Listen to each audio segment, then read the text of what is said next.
Oh, I'm still big from last time. 1 second. Whee! Hello, hello, good evening. Welcome back. We are doing some more Dyson Sphere tonight. So let us just not waste any time and jump right in to this mess.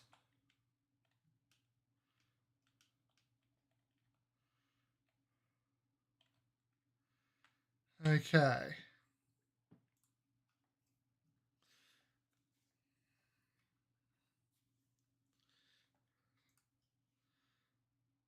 Um, hmm.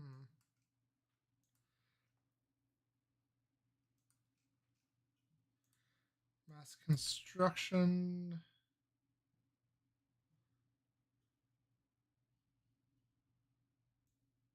Ah, that's not bad.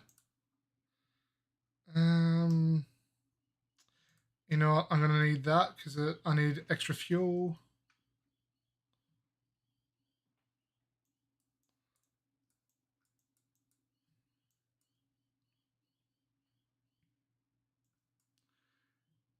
Uh, oh, increased damage. Oh, my queue is full. Okay. The hell? Oh, they did a little update where it shows which direction it's going in. Neat. I do need these though. I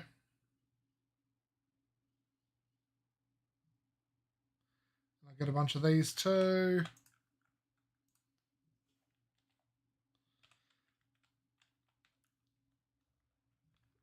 Okay.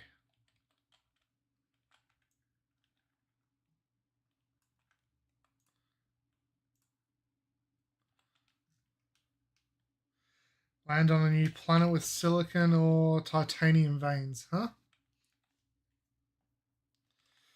Before I fucking do that, what buildings do I have?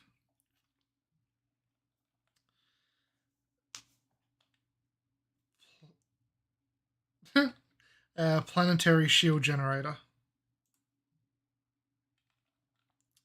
I need 20 of them, and I need 5 of them, which requires graphene.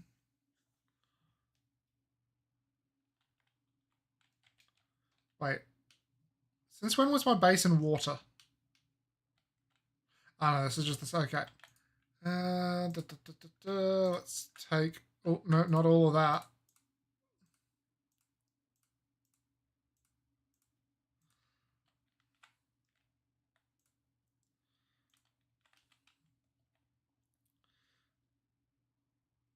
Okay, so for graphene, I need charcoal.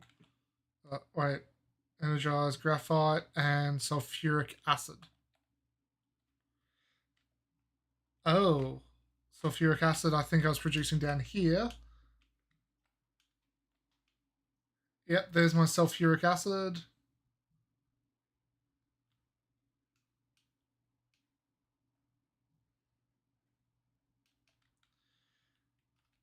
You know what? Let's build some more storage tanks.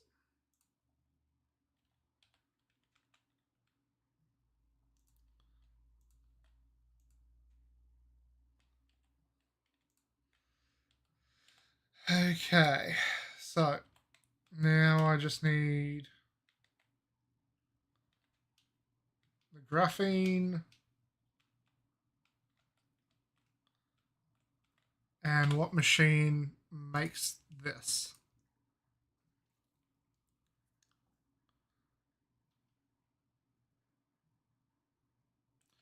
I believe it is one of these. So let's put it over here.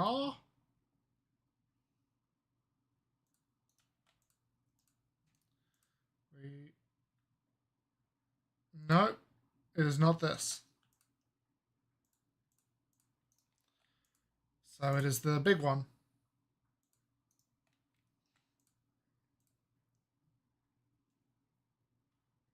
No, okay. Is it a chemical plant that I need?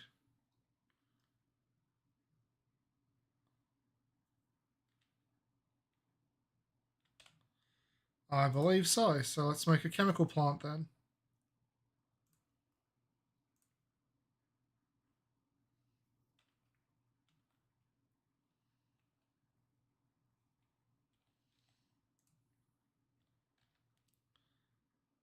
Okay, we'll put you here. There we go. Graphene.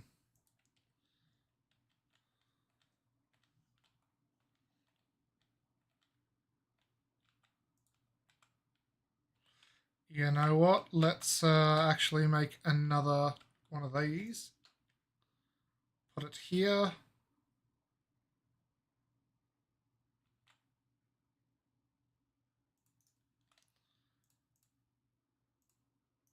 I need another wind turbine.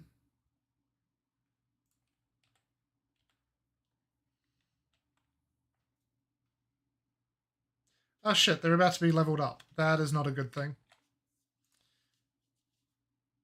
And we'll put you here.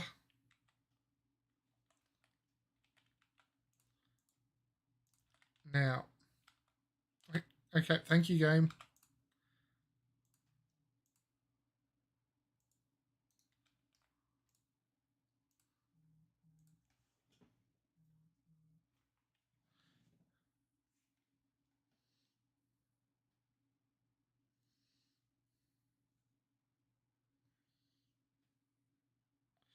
Hold on.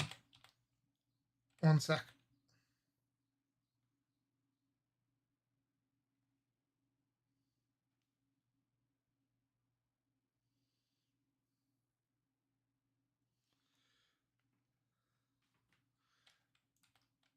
God damn it. Fucking hell, they're really bloody coming back for quickly with it. Okay, so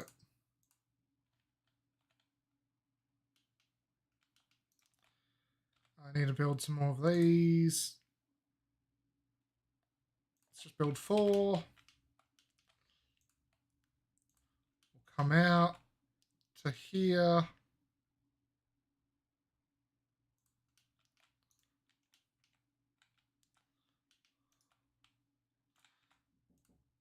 Oh.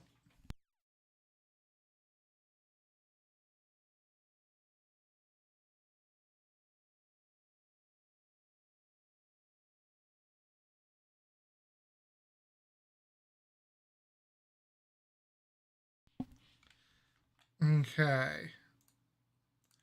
Now no, there we go. In and in. And now we're making the graphene. Cool.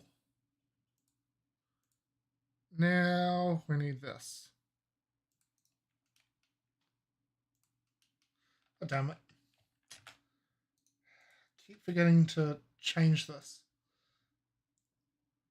System tray.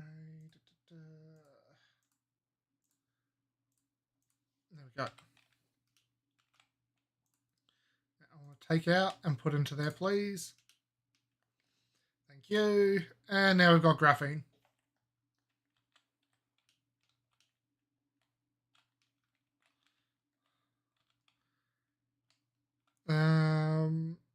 Let's also get the signal tower. Let's produce one of them and see what the fuck it does.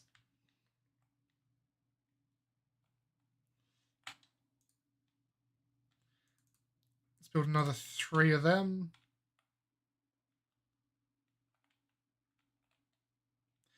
You know, let's get fully set up with an inventory that'll let us immediately start building on the next planet. Fucking hell, they're really building quickly over there.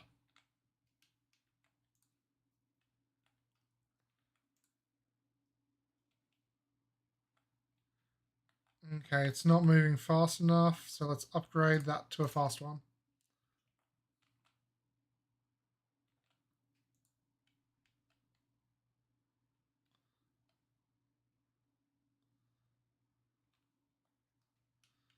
There we go.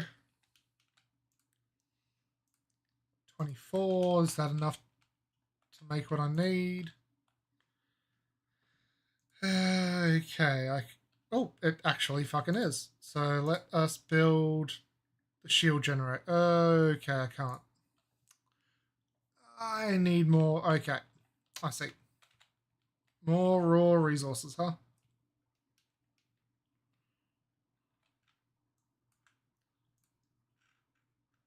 Let's take a stack of 200 from there.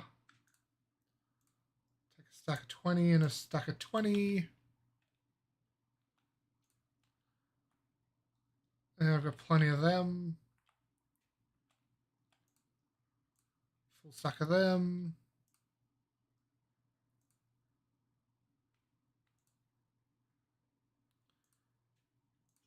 I need 5 of these. Let's make 5 of them.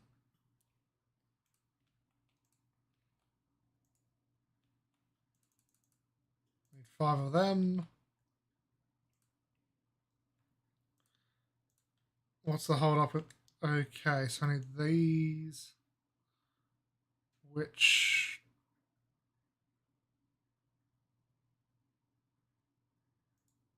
Ah, there it is. You know, I should be able to make one of these. Oh, I can only make 8 of them. Okay, I'm a little low on resources then, it looks like.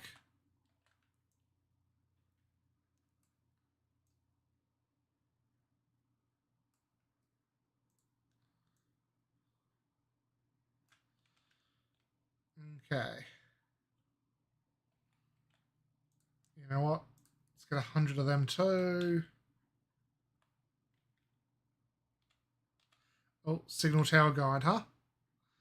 Signal tower is a multifunctional complex that can provide you with more tactical options and optimize your production line. Periodically send signals of specific frequencies to lure dark fog so it will attack the signal towers. Ah.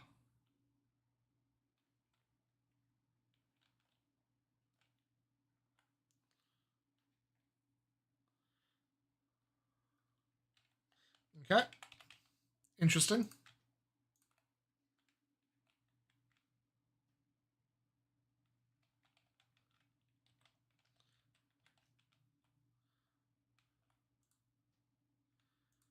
I need another. Let's get 200 of them. Let's get 100 of them. In my, oh, I've got plenty actually. I've got plenty of that. What about the glass? I've got plenty of that too. Okay.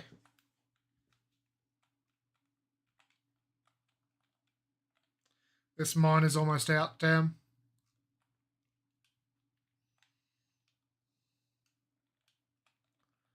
Nice.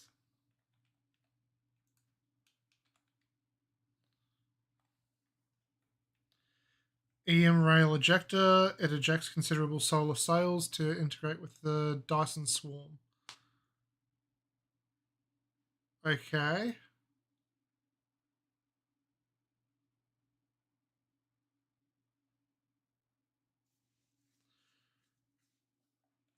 Production facility, huh? Oh, so does it shoot fucking stuff? Wait. Am I reading that right? Hold on. No. Am I able to go to space? Yes, I am.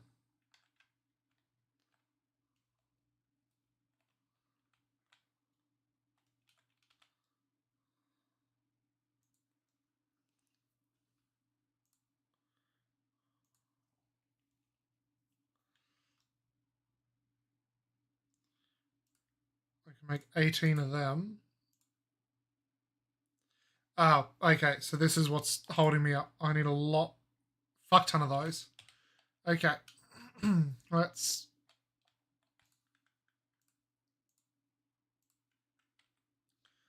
just get a fuck ton then.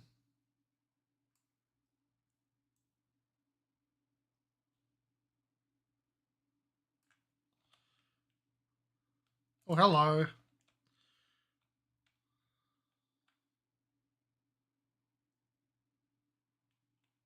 Oh, same as sale, huh? Nice.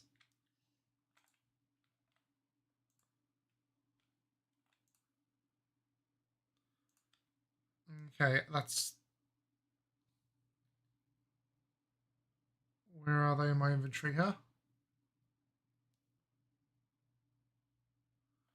So I've got 18.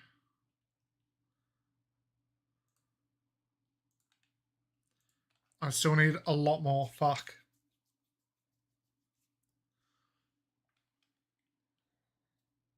Oh, I've got plenty of them. I should be able to make tons of them. What?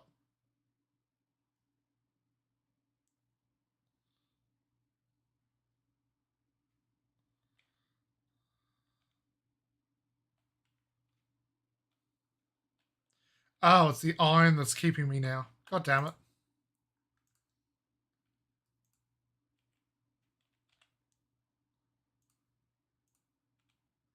There we go. I can now make it.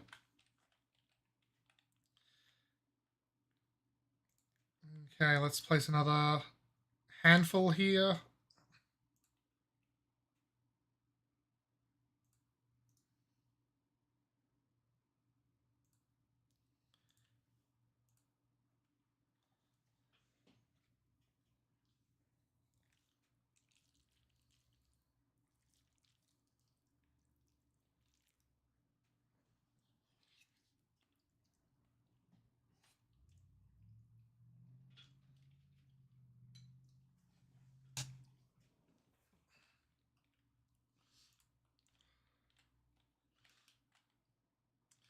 That is a beautiful line that I like to see.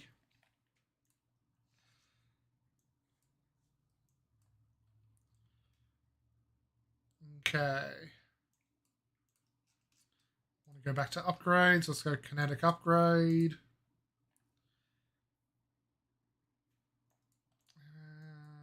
Okay.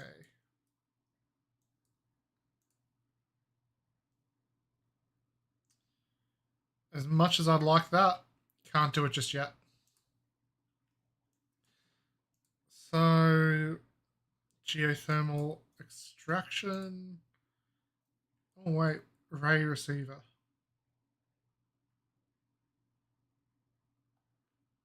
Ah. You know what? Fuck it. We'll do that. Wait, no. Damn it. That's not what I need. That's what I need, the titanium ingots. Yep, we'll do that one next.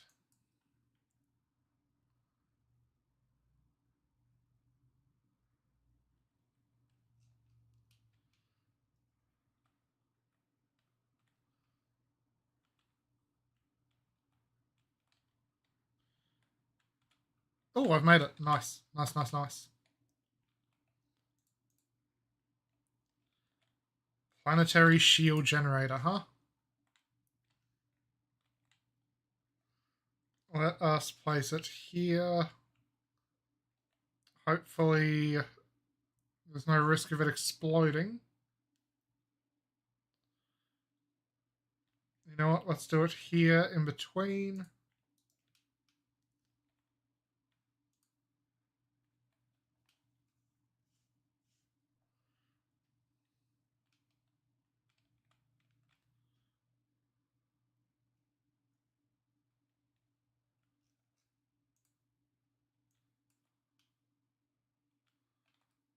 Ah, okay. I see. And how much power has that drained?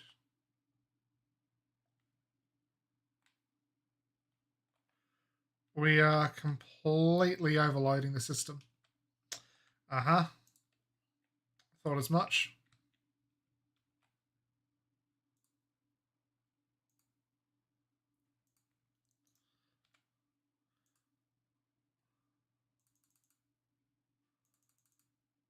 Let's make 10.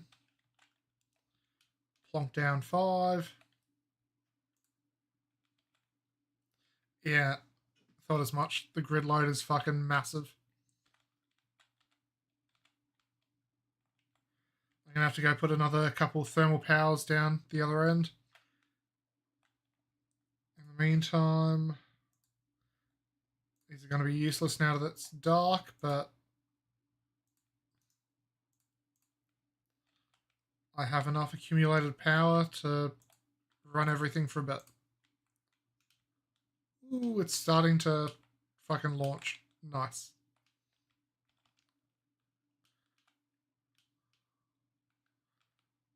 Don't care about my power usage right now. We need to go fix my base's power usage.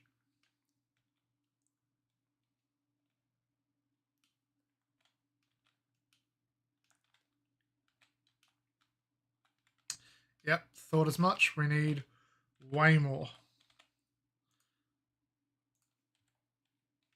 And I'm out of iron. God fucking damn it. Let's get rid of that.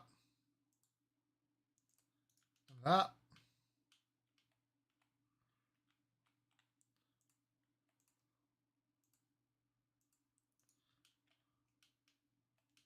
Nice. Okay. Where was it? Power. Here we go.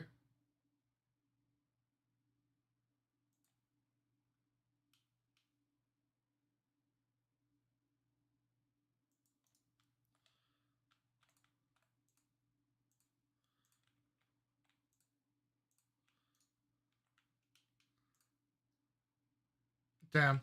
We're still overloading the grid because the sun's gone down.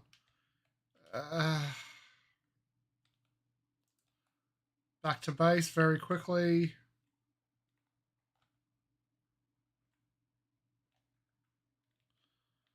Come on. We need to get some more ore.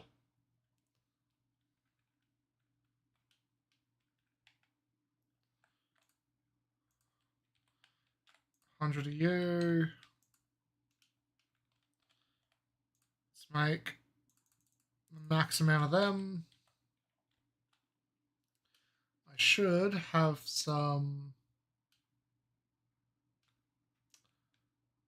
Alright, I'm using my refined oil for here. How am I doing with my refined oil? Oh, I have plenty. You know what? Let us put another one of these down once we can.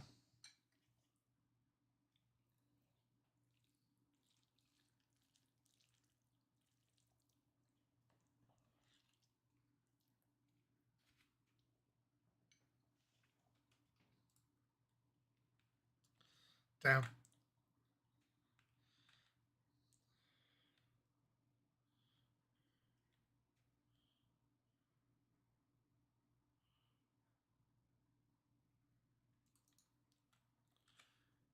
Okay.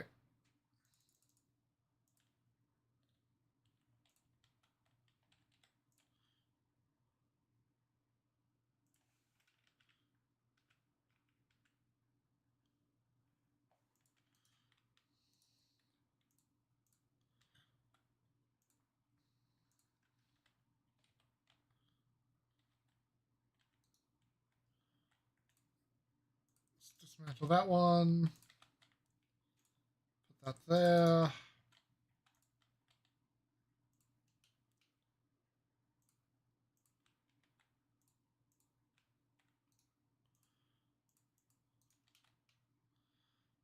There we go. Wait, is it already becoming daytime again? Ah, shit. Yes, it is.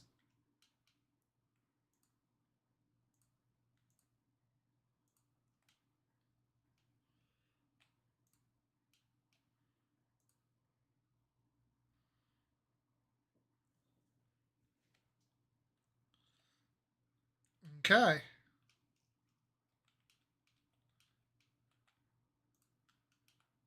Oh, it only encompasses about that much. Damn. So to get a total global coverage, it would use a fuck ton of power. I see.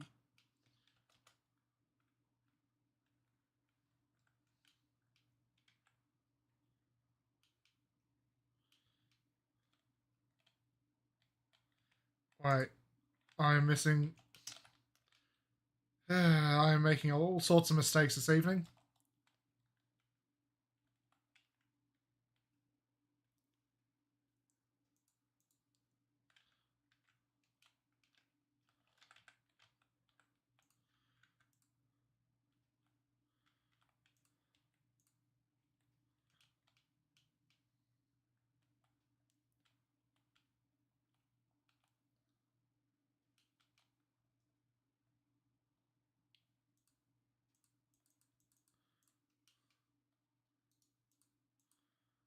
It's not broken.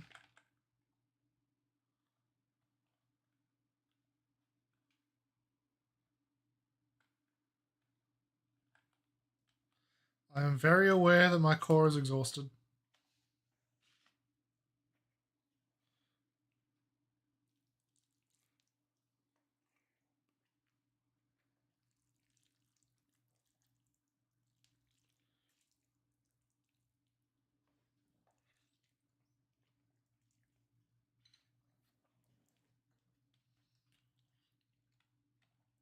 Okay, we're almost back up to 100% capacity.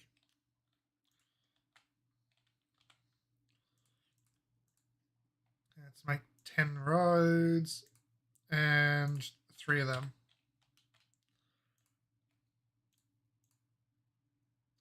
Cool.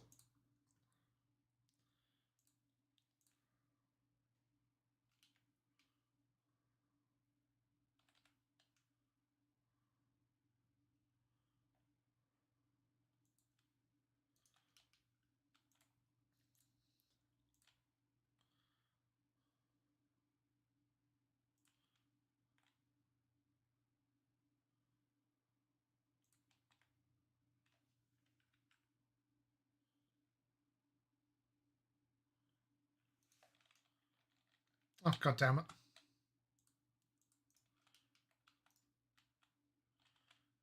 And fuck it, let's make 2.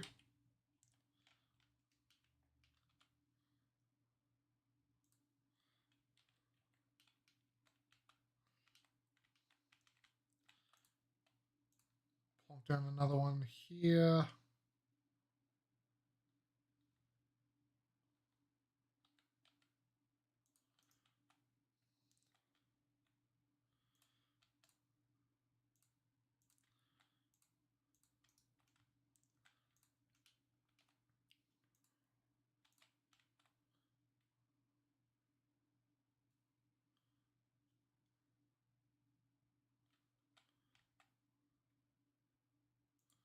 Let's do that one there. And that like that.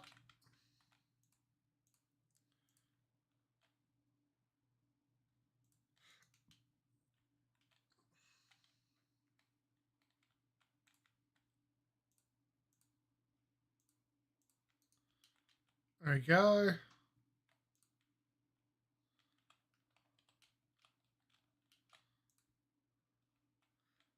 Nice.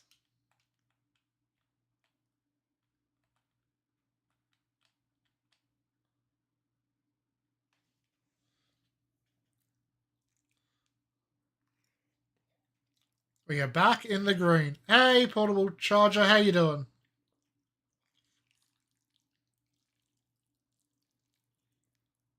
Sorry, I was hyper focused on my power generation. I popped down a planetary shield generator before I had enough power to run it.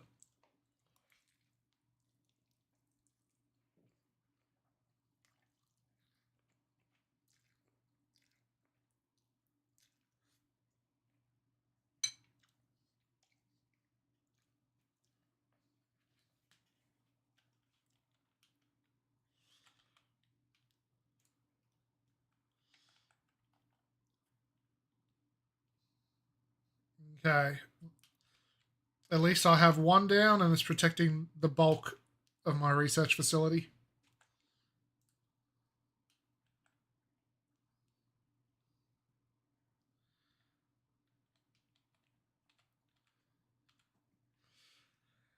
Okay.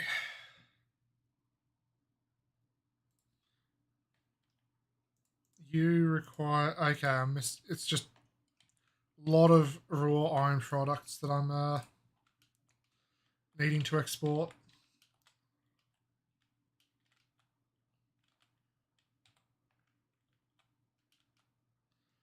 Ba, ba, ba.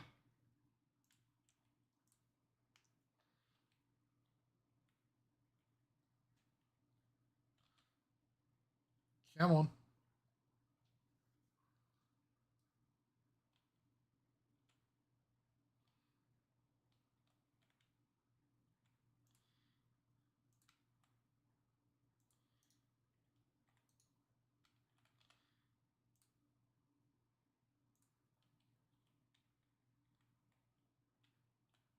Let's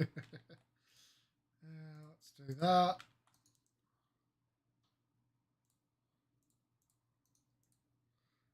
We'll open up these two. There we go. Take one of those. Nice.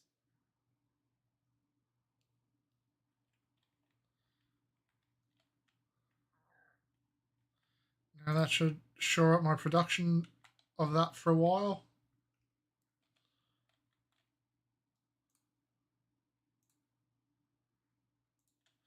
Aha.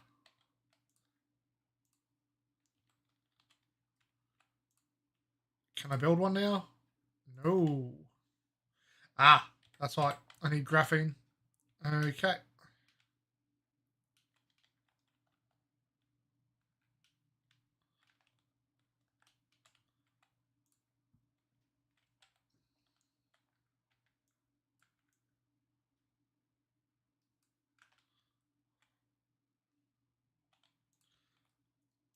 Oh, I've got quite a bit. Let's just produce up to there, and that should be all the graphene I need.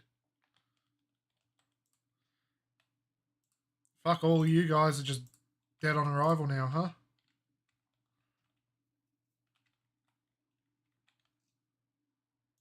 It's because you are bloody hogging all the power. Nice.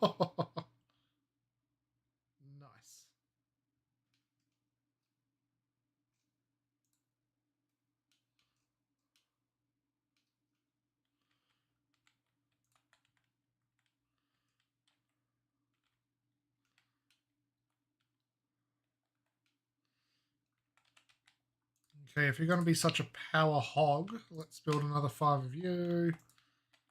How many of these do I have? 4. Build another 10. Build 4 of them. We shall increase the amount of fucking power I'm generating.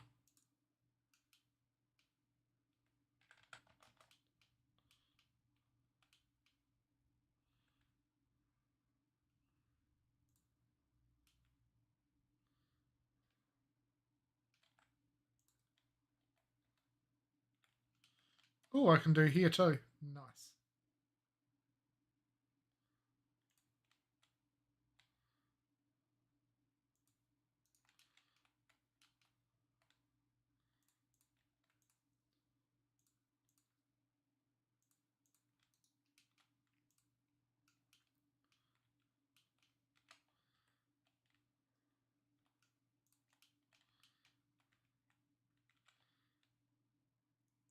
Okay, power.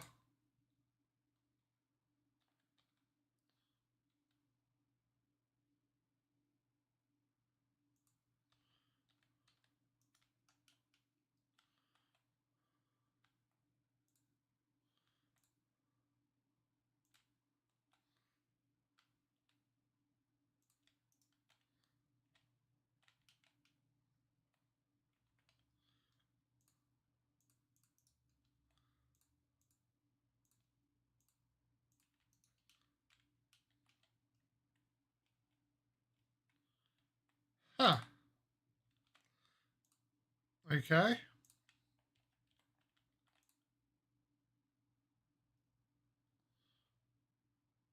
do that like that.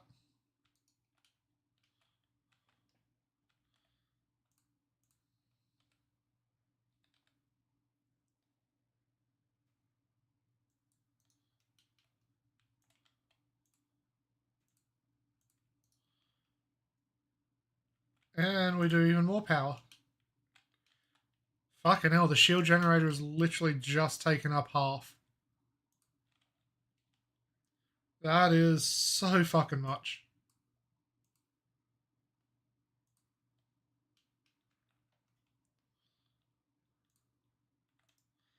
I am going to need some wood, so may as well start chopping.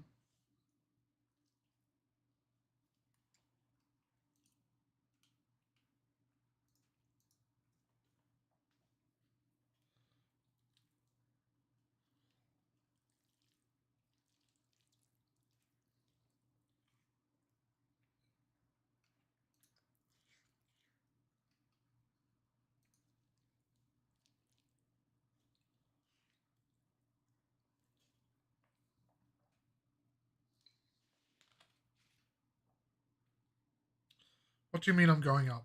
I'm not consuming any fuel. How am I going up? Oh, I'm just staying stagnant.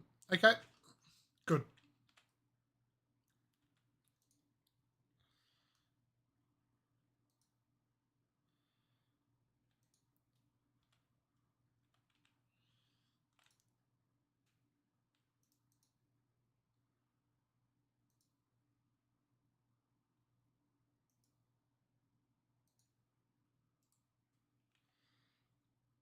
So I've got 60, I've got 60 that. I need 60 graphene next. And I think my next graphene facility that will be overcharged will be over here. Yeah, they're looking pretty fucking full over there.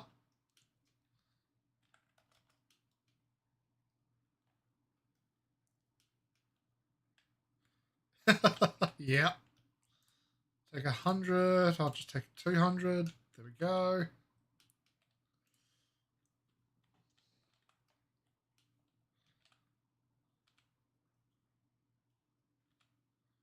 So I should have enough to do that one.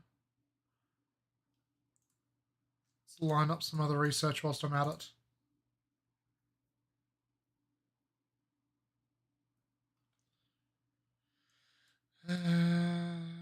Okay.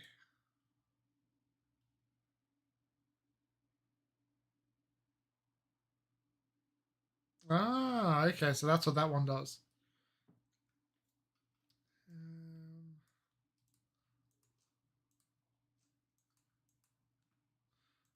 no, stop the game. No, fuck it. Keep going.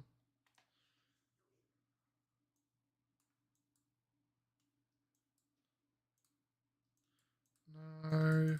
No. Ugh, purple. That's tier 4. Fuck off.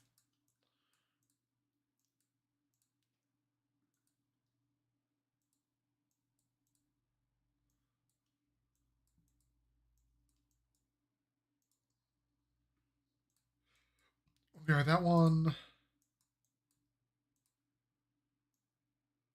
Yeah, we'll do that one next. We'll do that. Yeah, no. Geothermal wouldn't be too bad. Line that one up as well.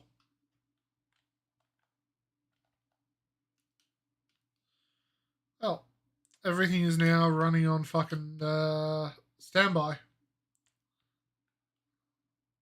Because I want to clear at least this one here before I start going over.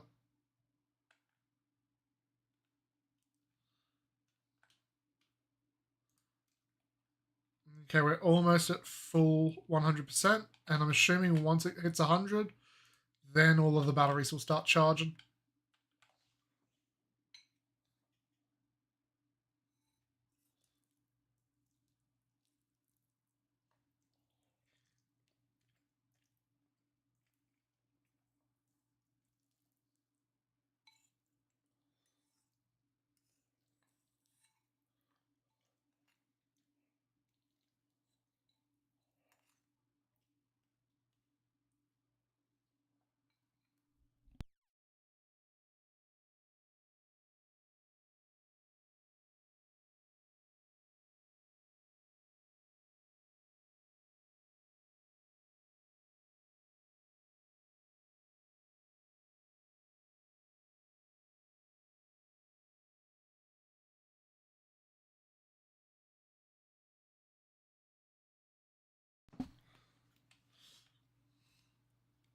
Plenty of coal.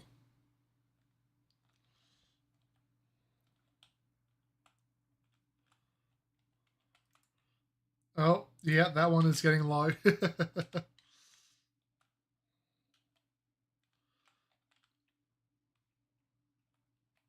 Okay. So, in terms of, you know what? Let's put another one down just to bump up that power. So, we've got 5 of you. Did I seriously? Yeah, I have. Cool.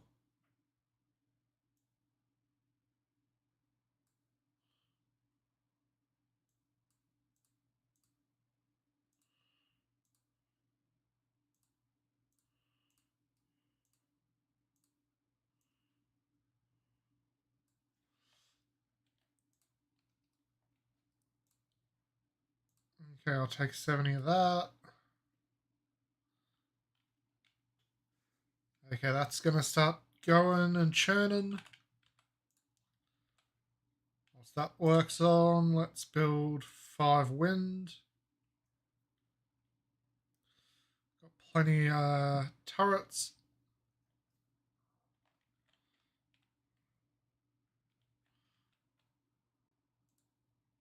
I got. Oh, I do not have enough. Let's get another bunch of that.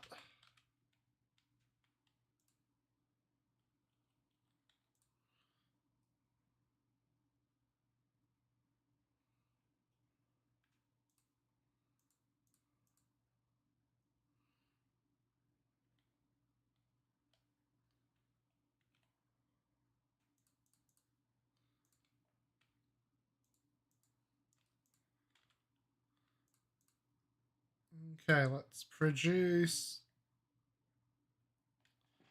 another 30. You.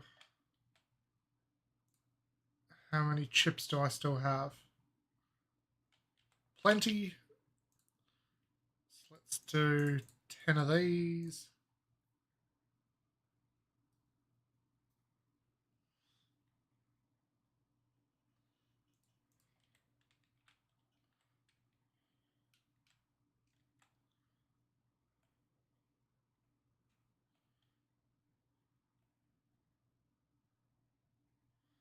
Where's the sulfuric acid tank? Can I just directly...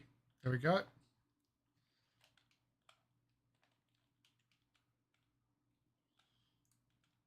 Now, I need 5 of them.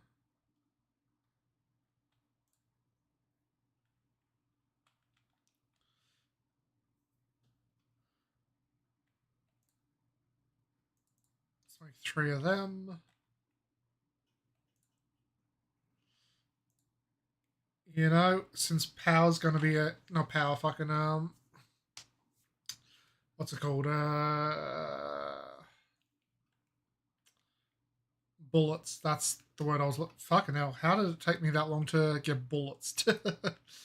Let's get a couple of these just to be safe.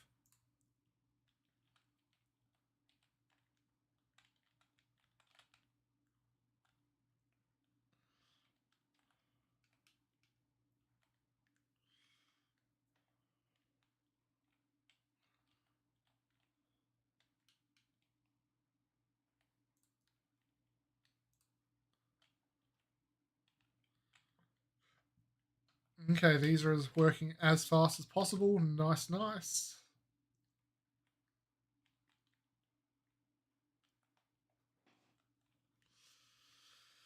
Okay, we're almost ready for my maiden voyage. You know, I will actually need one of these too. Let's make 2 of them.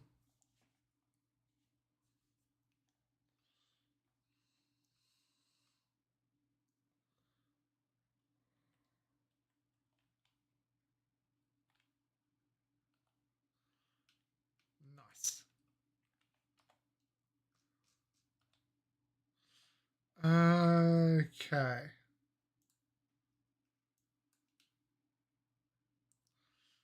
Oh, hello.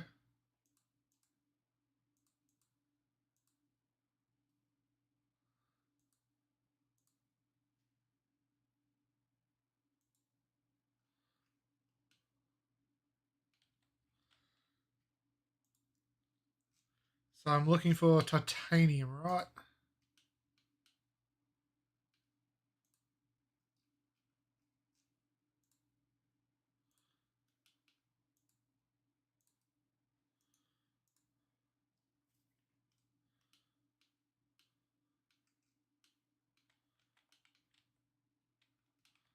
How do I detect ores on other planets, actually? Uh,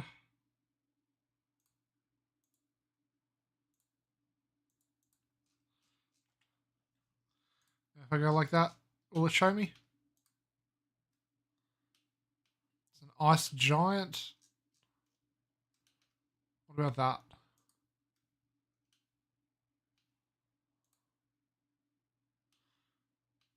Oh, there's two hives there, huh?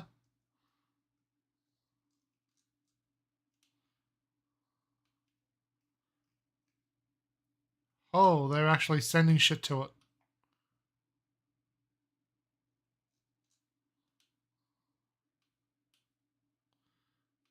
Annoyingly, that is the only fucking one I think that will have it.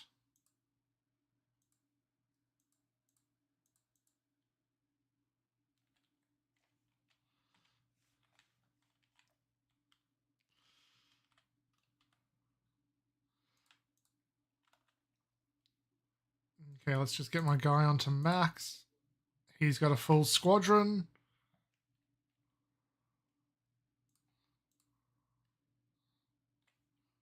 Let us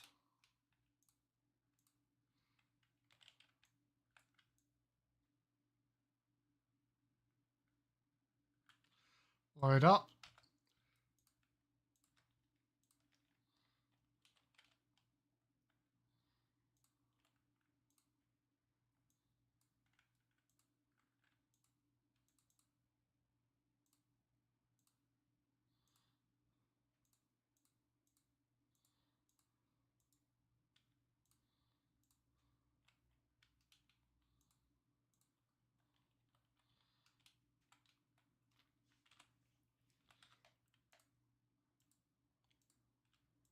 Okay.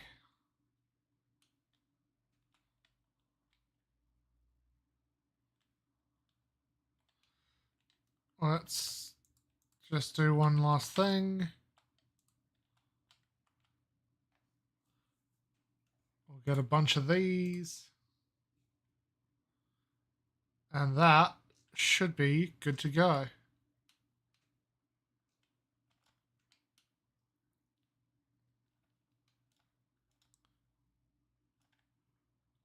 Damn, I just wasted a shit ton of fuel.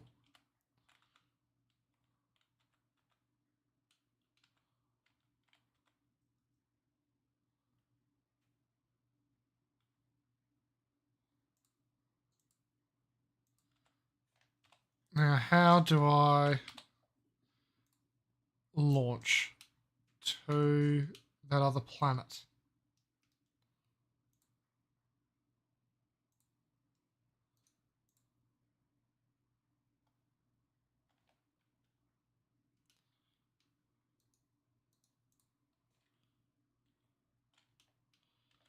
Do I need this?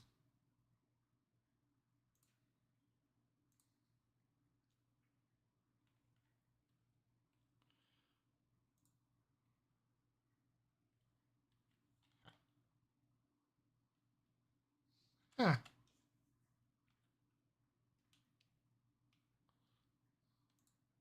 strange. Oh, you're nearly at 100%.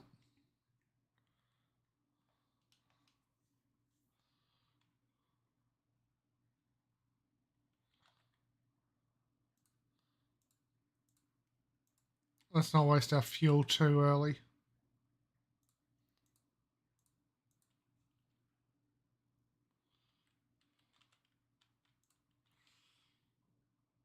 I will need more miners.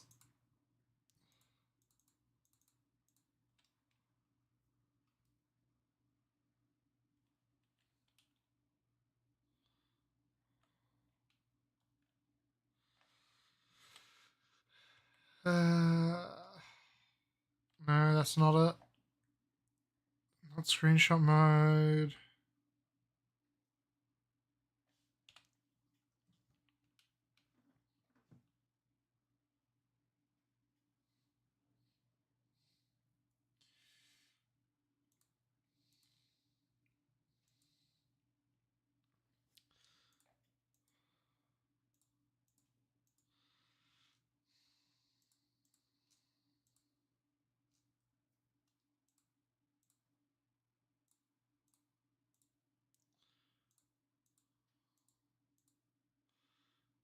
Oh, hold on. Here we go. Oh, caps lock. Consume not only a large amount of energy, but also space warper. What?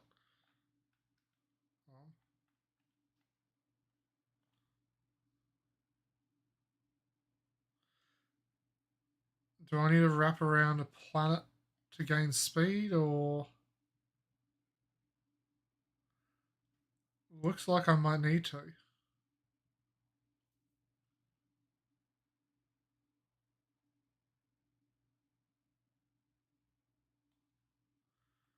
By following the arrows in space navigation. How do I activate that?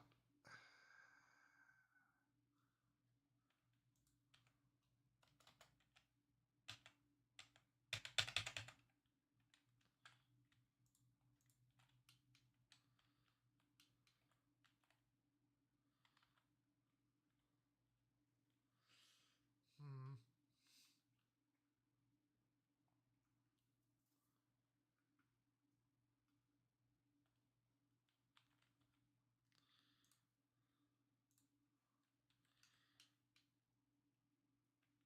I need more graphene, huh?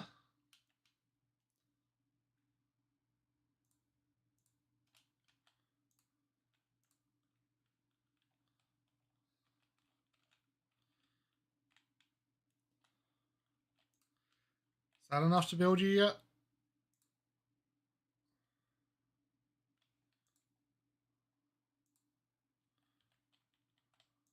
Huh. Need a bunch of you. Bunch of you.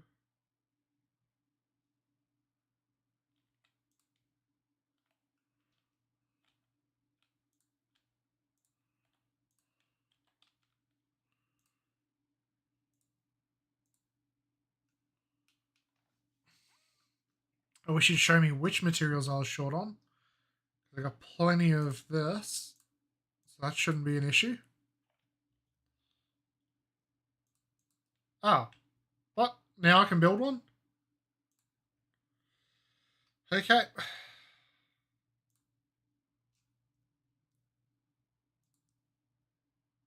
Come on, get up to 100%.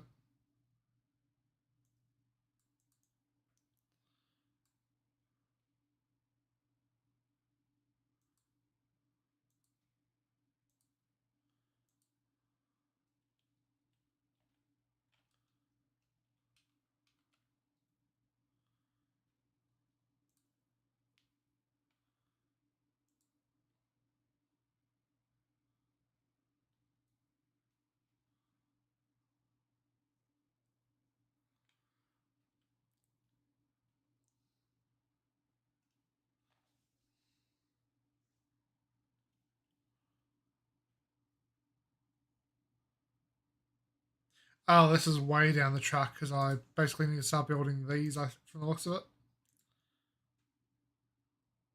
Okay.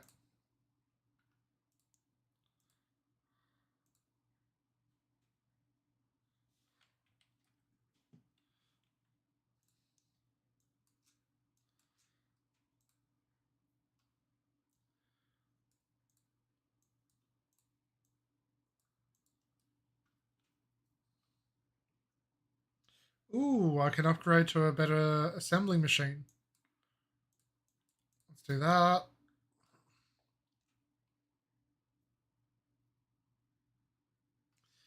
Eh.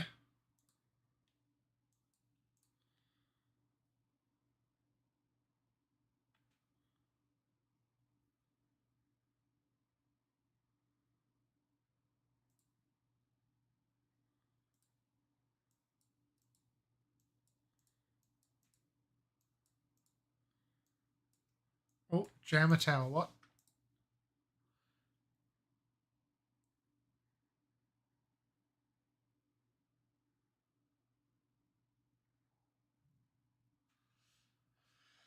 Okay, nearby enemy units periodically decreasing their movement speed. Nah.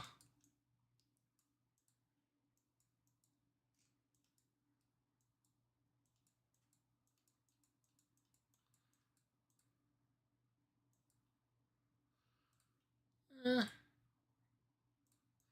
put that in the queue.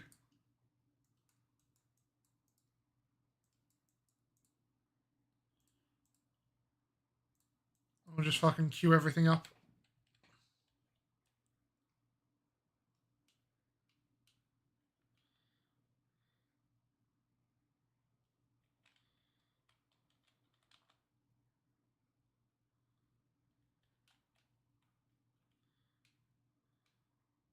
Why are you consuming the coal? I'm doing nothing to warrant it.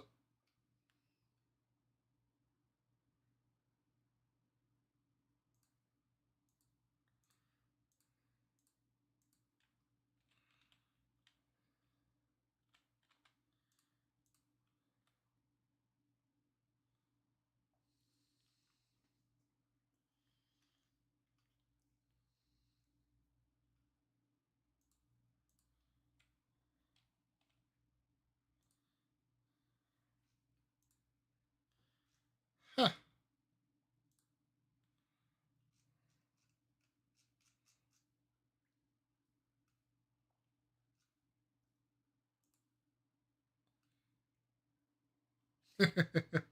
We're destroying a fucking base every couple of minutes, huh?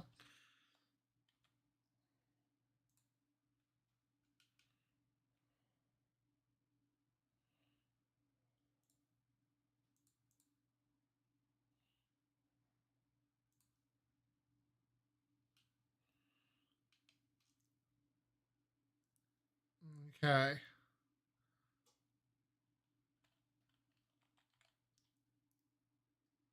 Let's just put you down there and see what you do.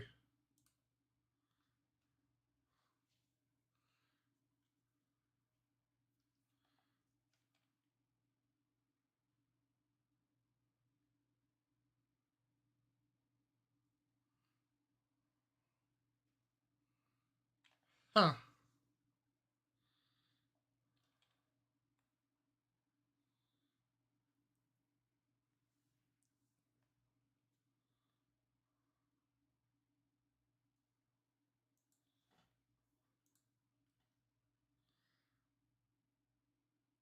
Okay, that is something for later.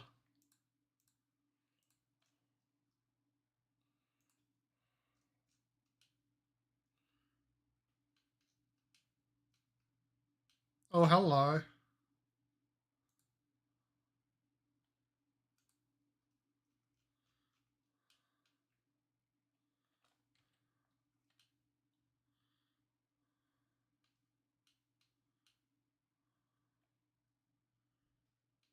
Now that I've locked on, if I was to do this, can I take off to it?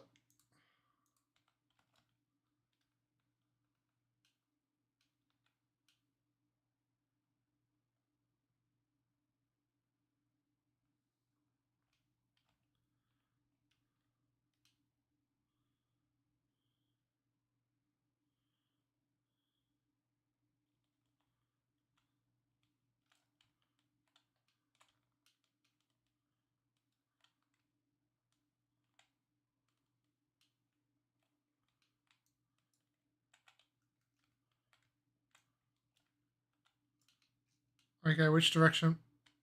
Game, I'd like to go that way, please.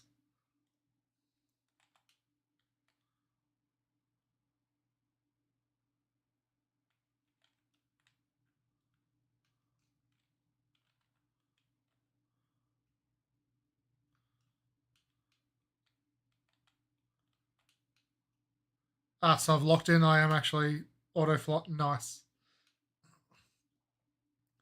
Okay.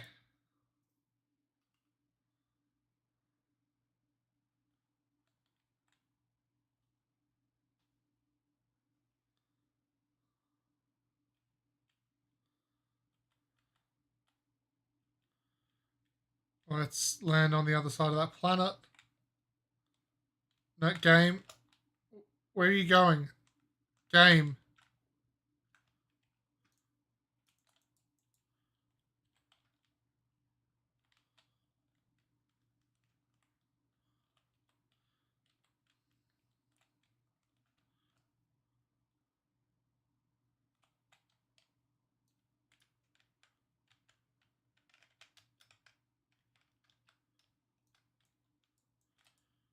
Where the fuck am I going?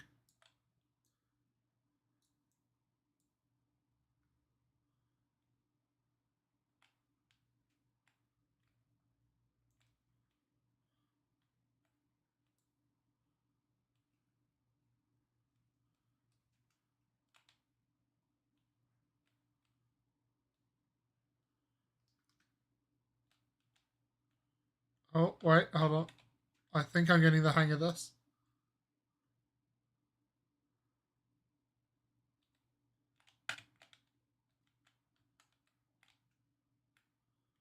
Okay, there we go.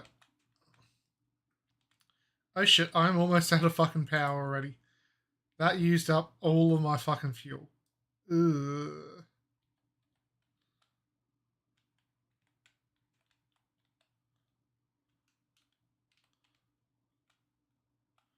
How do I slow down?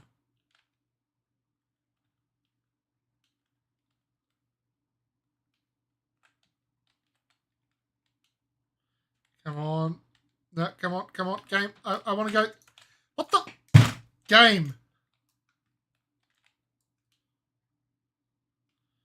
How do you not recognize that that is where I want to fucking go?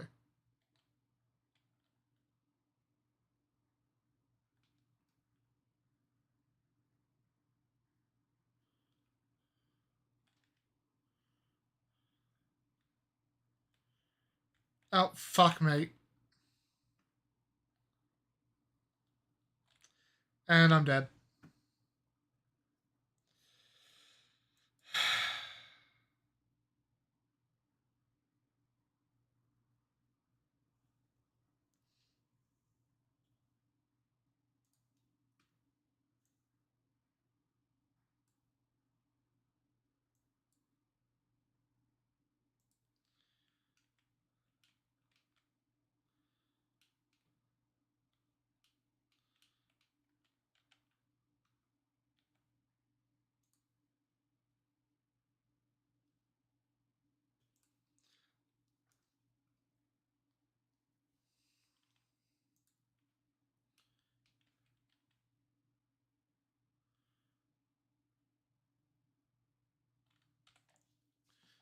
Okay.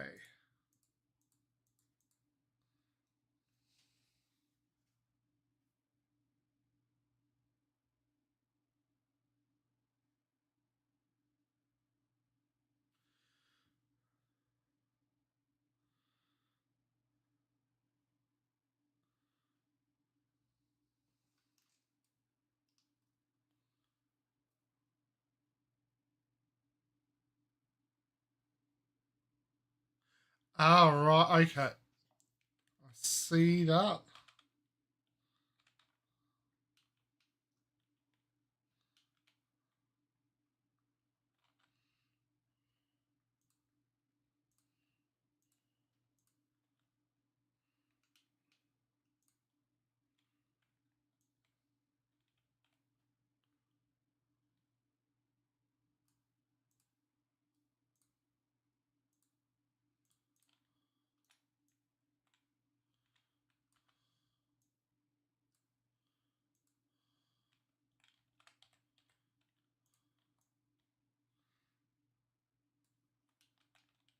Okay. Let's try this again.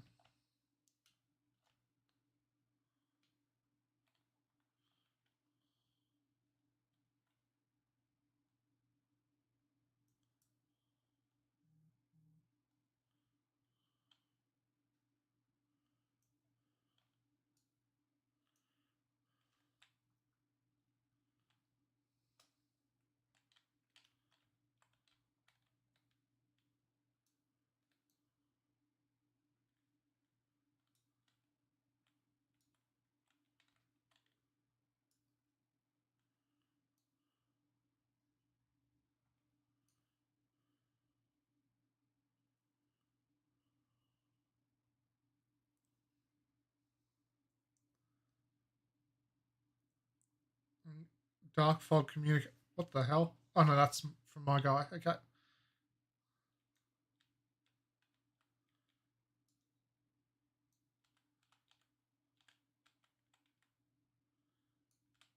Okay, I think I've locked in.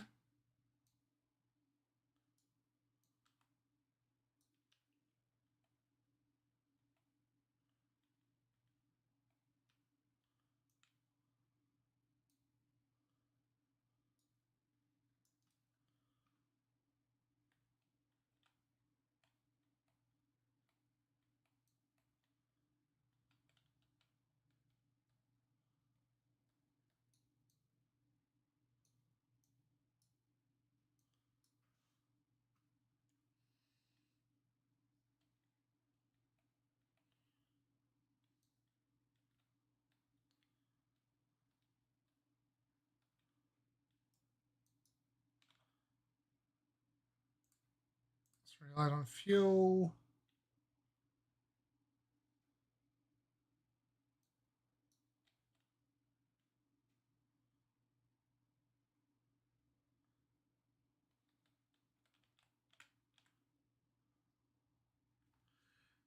Am I going to hit it?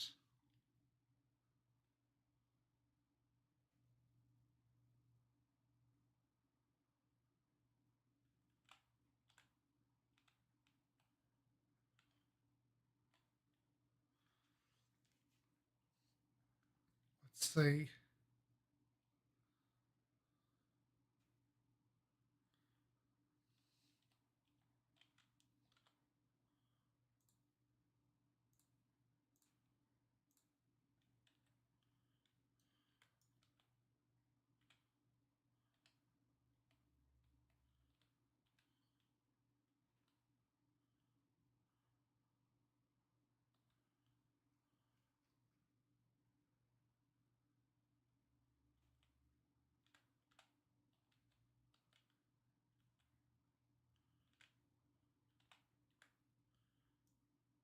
I am dead on course from the looks of it.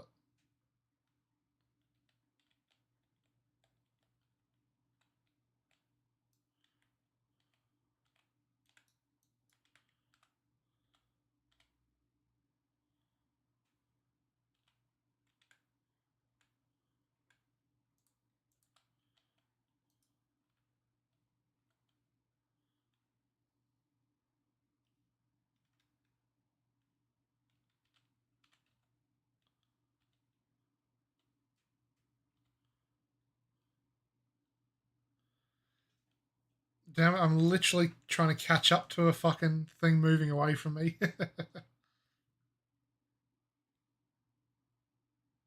Shit, meanwhile, this is coming into fucking orbit.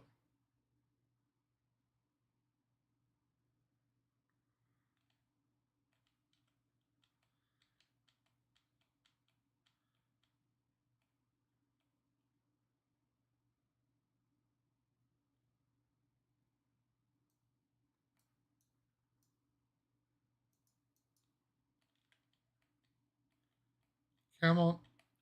Come on. Just ignore me. I'm not doing anything to you guys.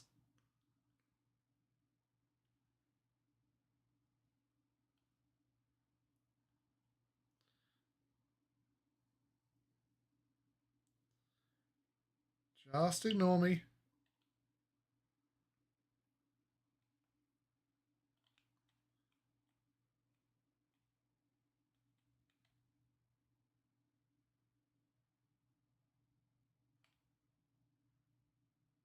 Fucking hell, that thing gets really close to this planet.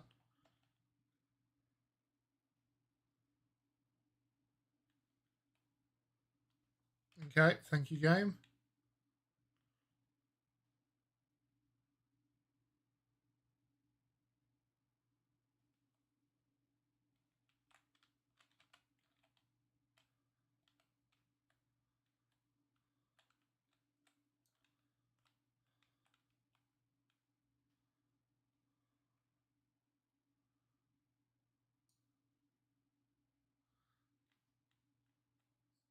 Okay. This is Kalino 1. That I can't fucking use. I'm sorry, but I'm save scumming this. I should have done this before I left too.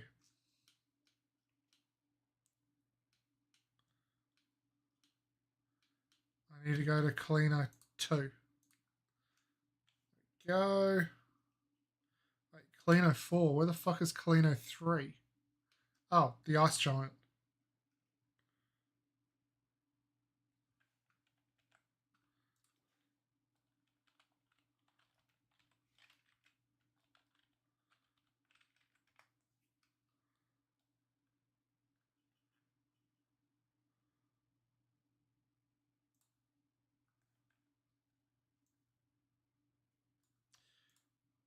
Are there resources on ice giants? You know what? This might actually be a good test.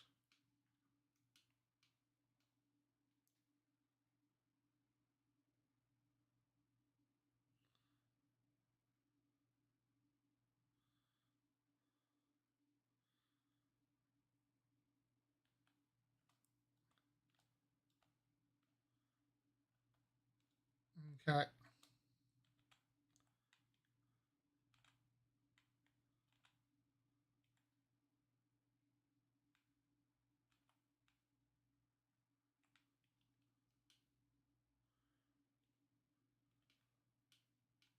Oh, where no coal's gone before. Nice.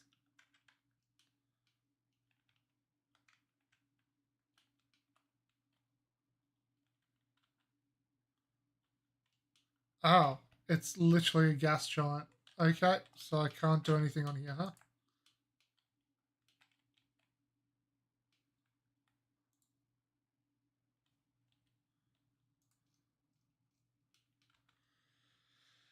Okay. Shit. Need to go to Cleano 2 then.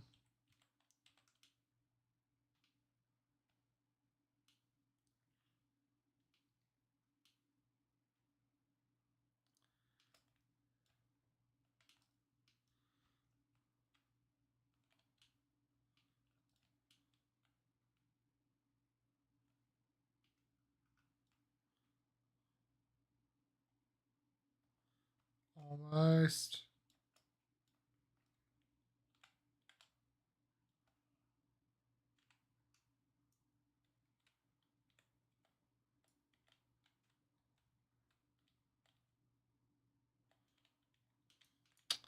Damn it. Come on. No, don't go back towards that.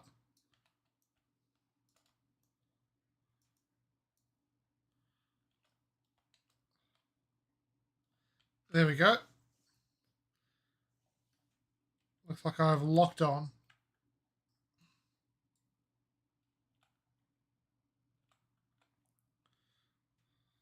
And I'm going to be out of fuel doing this. Shit.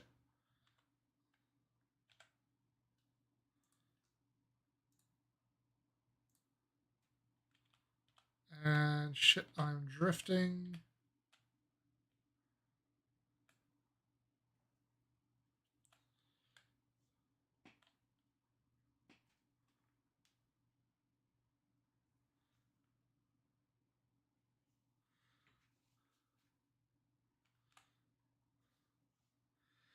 Okay. Hopefully this one works.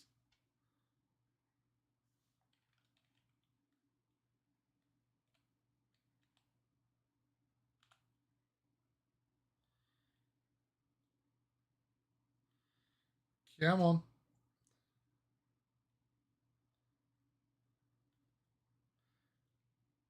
New Selenio, huh? Or is it Kalino? Oh, God. Gotta love space travel. Absolutely nothing to do.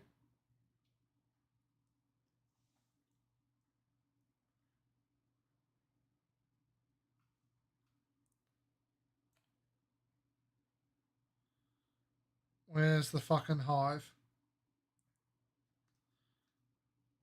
Coming right at me. God fucking damn it. Oh, no, no, no, no, no, no, no.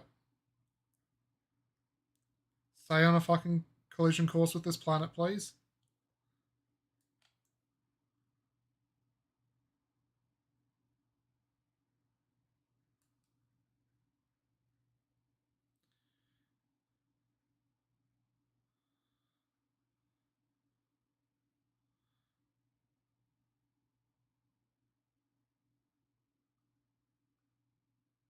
Ah, shit, I see what's happening. I'm literally trying to catch up to the planet.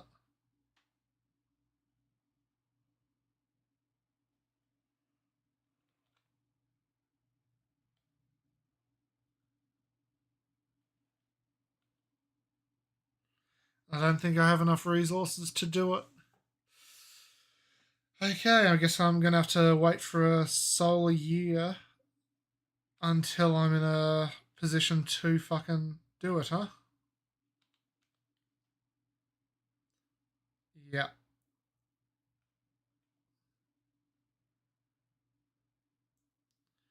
Where you guys going, huh? You guys swarming me? Yep.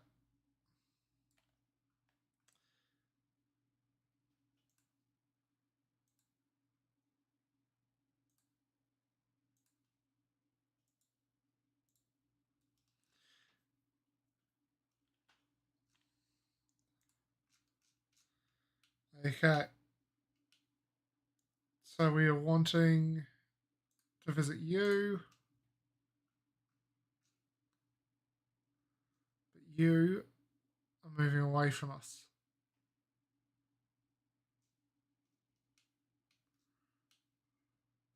Right. Okay. So you go in a shitty orbit.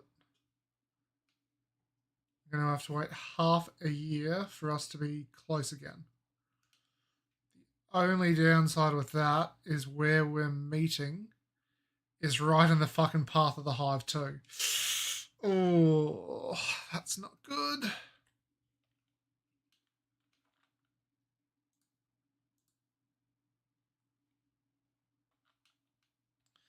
Okay, let's focus on what I can here in the meantime.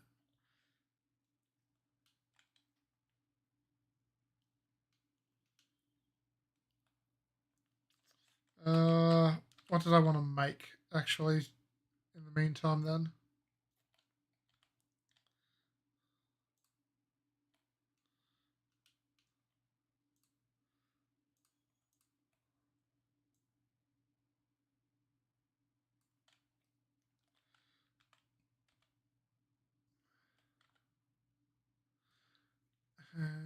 Okay, free up that slot.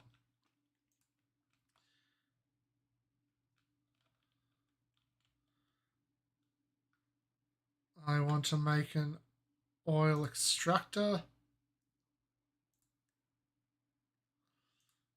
And I need them, so I need prisons, I need glass.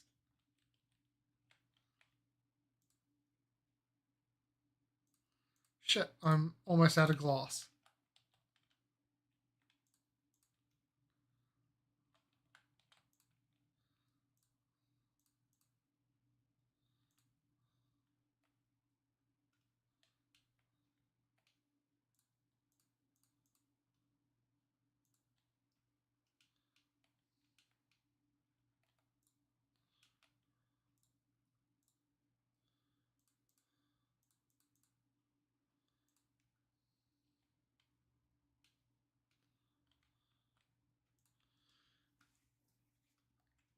Okay, make a bunch of glass for us, please. Thank you.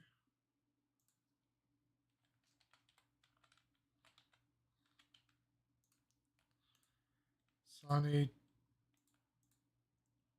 Yeah, no, fuck it. Let's make 4 of them.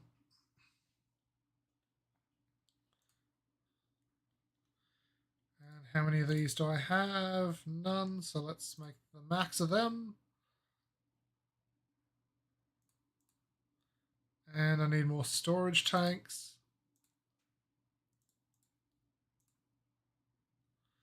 I'm out of stone bricks and iron ingots, huh? Stone bricks.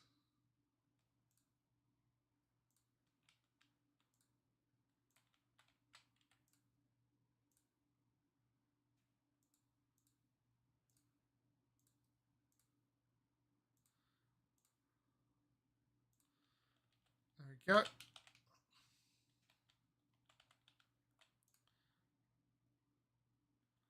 And I'll make 3 of them. Let's go hunting for a source of power.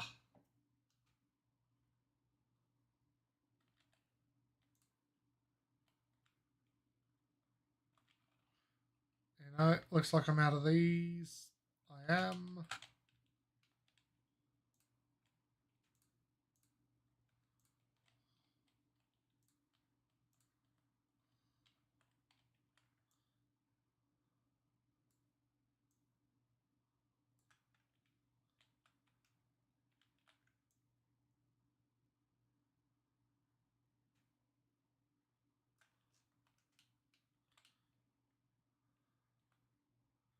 Aha. There's 1 oil. Maybe I'll be able to find one with 2.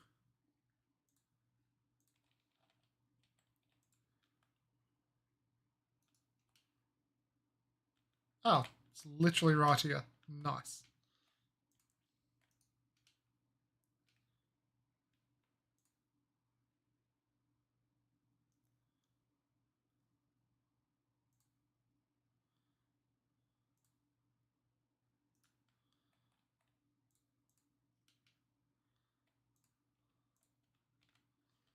Oh, I'm still manufacturing them. Okay.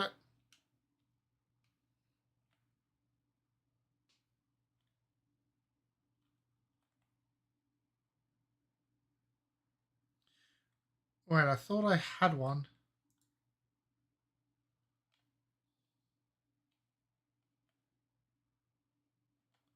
Oh, okay. I see what's happening.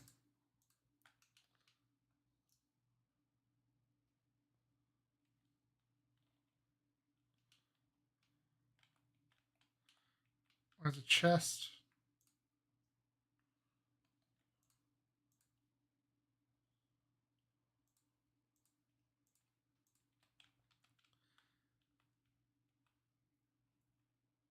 Okay, so I need one of them. One of them.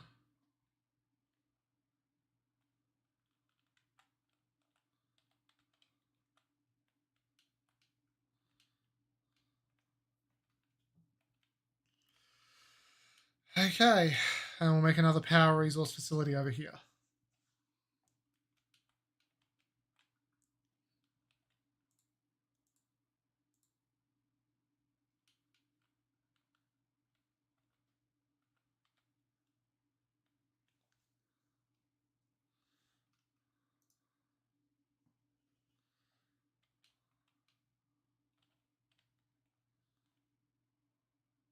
You know, eventually.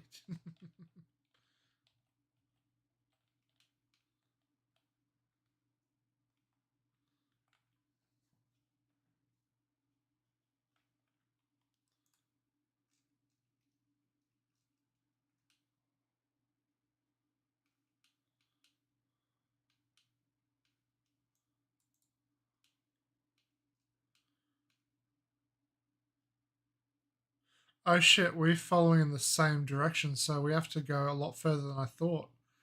Ugh, that's not going to be fun.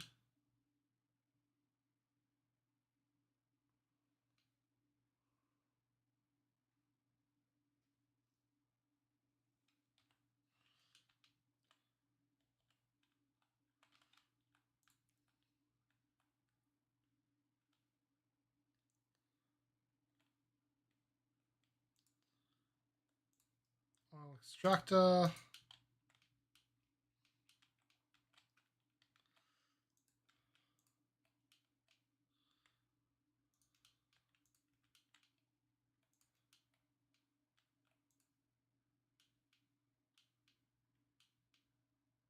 Alright, it just does crude oil out of here.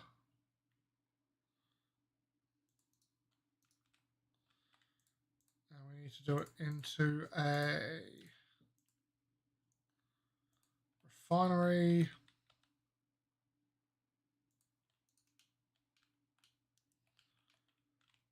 Which will then export and export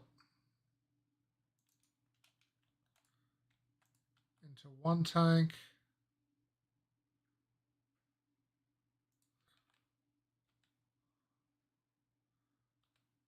Two tank.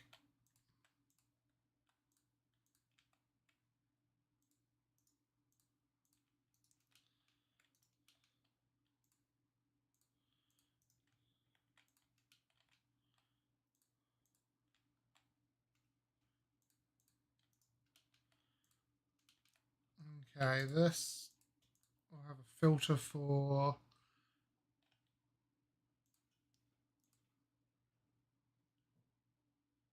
that. So it does hydrogen and refined oil.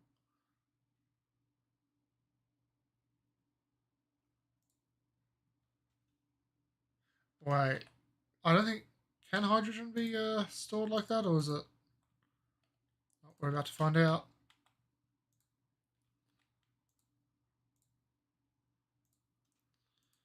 And that is refined oil.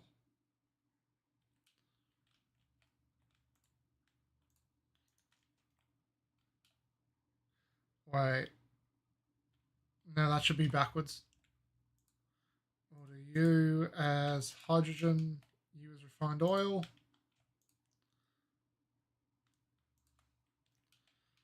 Because that way I can start building up a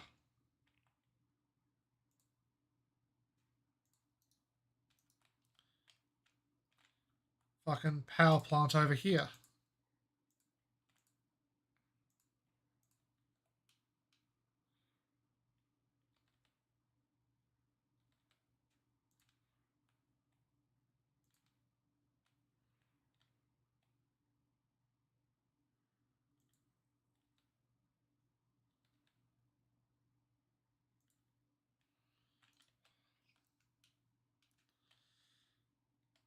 And we do this.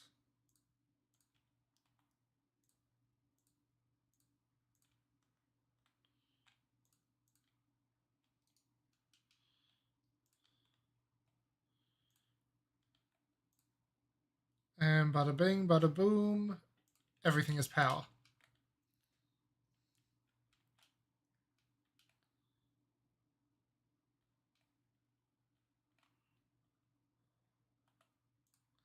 Nice.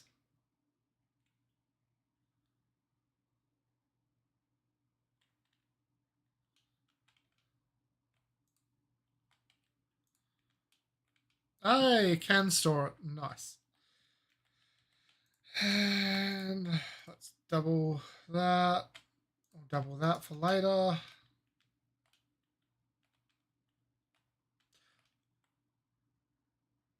Right, I can do multiple refineries too. I forgot about that. I need to build another refinery, which requires you. I need more glass.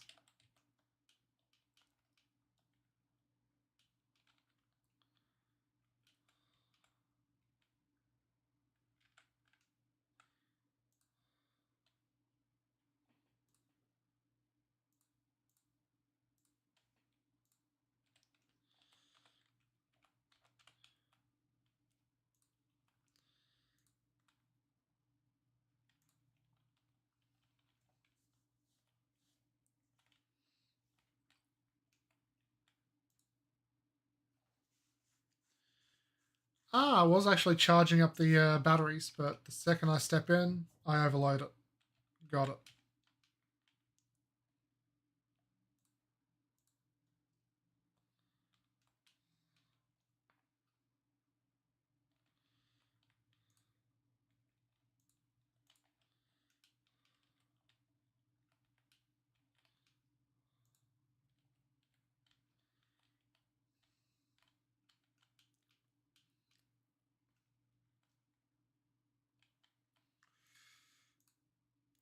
You know what? I'm going to put that over here for now. And demolish this one. So that I can build one over here.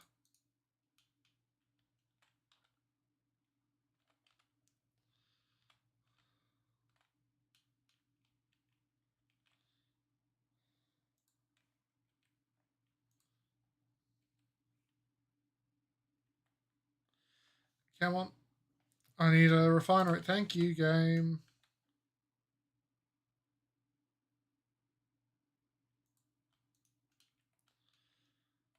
Okay.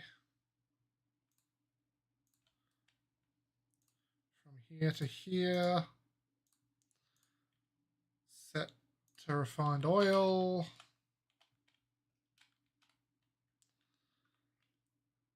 And let's do this.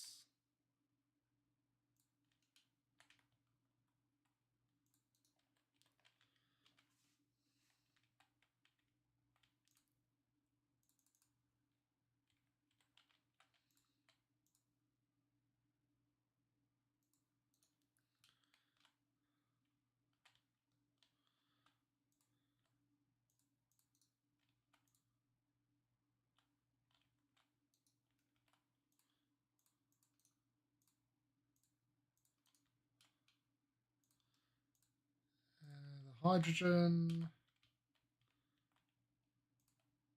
And let's do that.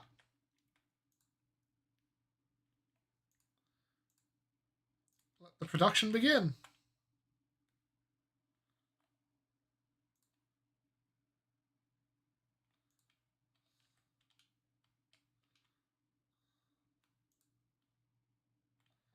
Nice.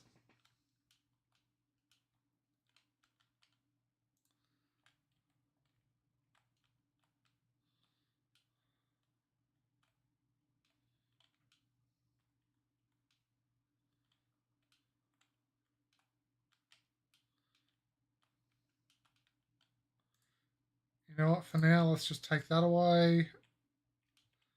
And that one.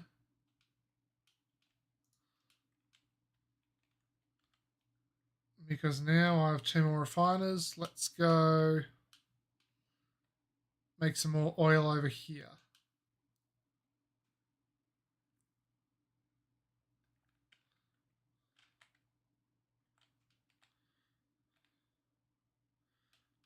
Yeah, I can fucking make another batch of oil.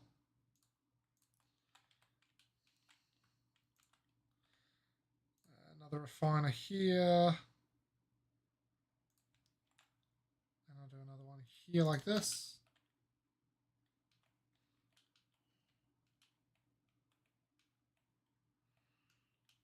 Okay.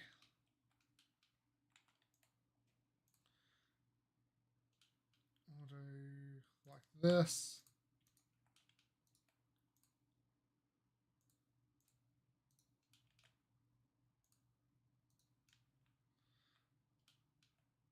Damn.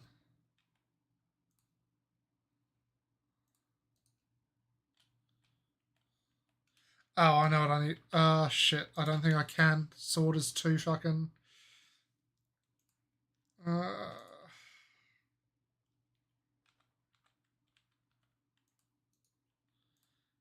if I do this, can I do it? No. I'm going to have to move this refiner forwards one.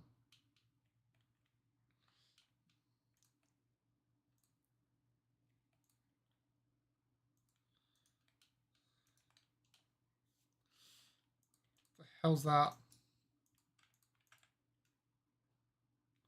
Oh, it's because my inventory's full.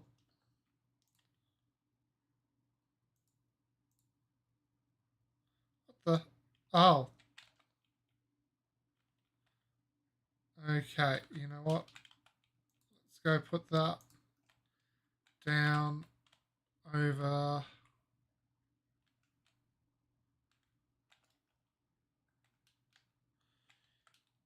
here.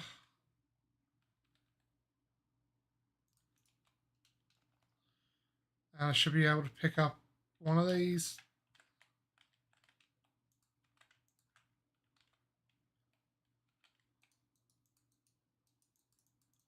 What? Why can't I pick this up?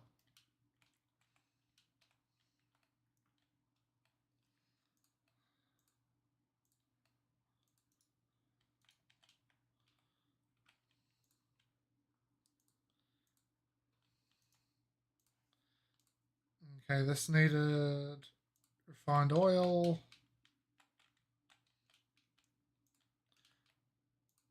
Into here. Into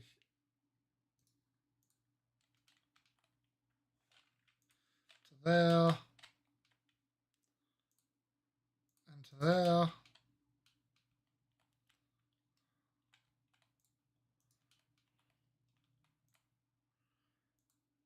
That's that to there.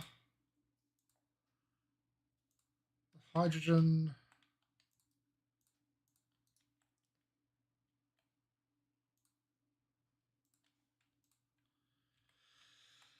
Okay. Let's just place that over there. Why can't I pick this up?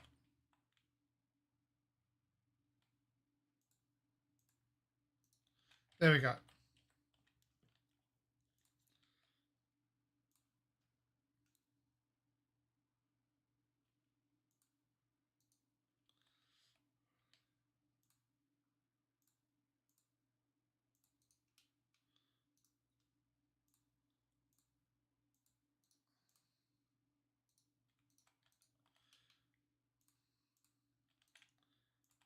I'll put you forwards a bit more there.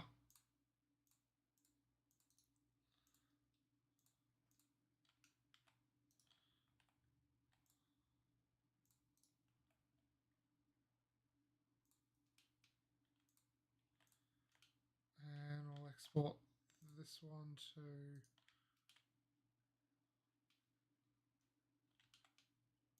that one to there. That needs to be the hydrogen.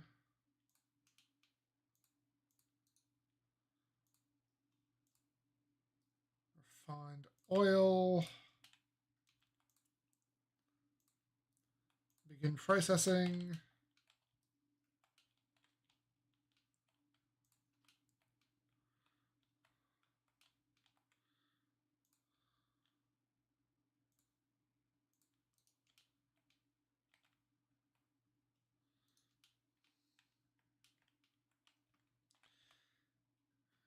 Okay. Let's make another 10.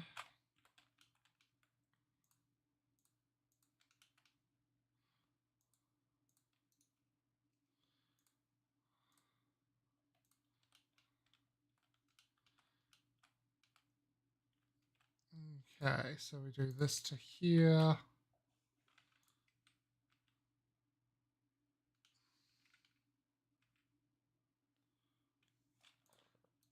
Then we connect that up. There we go.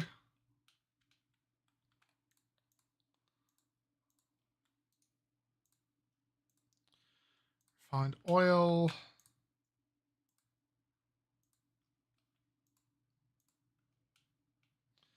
And bippity boppity boo. We have another oil production. Ooh, we don't have enough oil coming through. Oh boy. That is not good.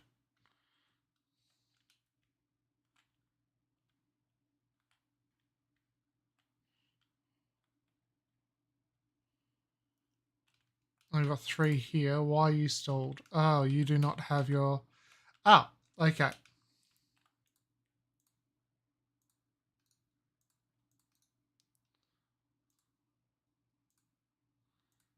There we go.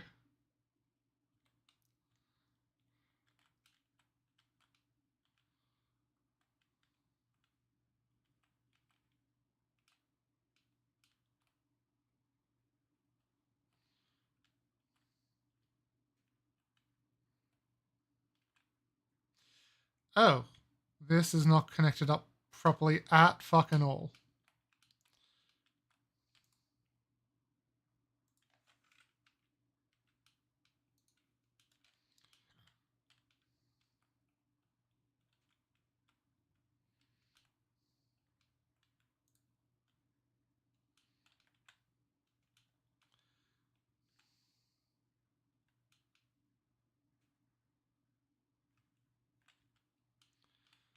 Okay. Let's do this. Damn it, I need to make more again.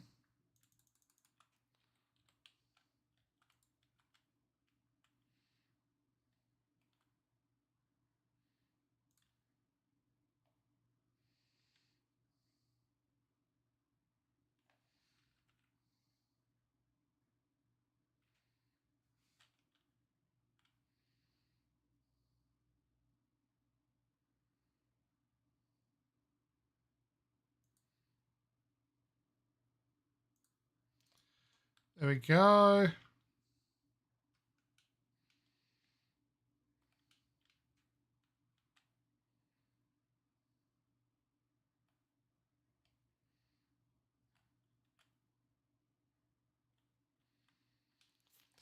Get ready for a fresh injection of oil.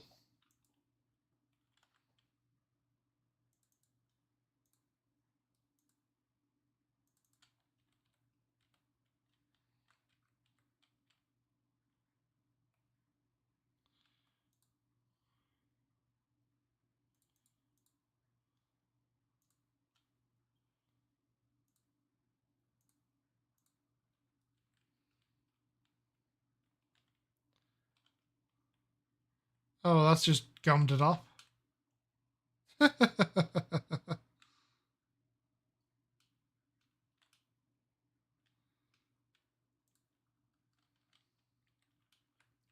Well, let there be oil. The Americans must be happy.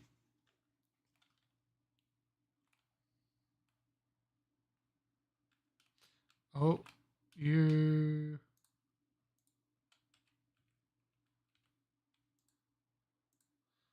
to there.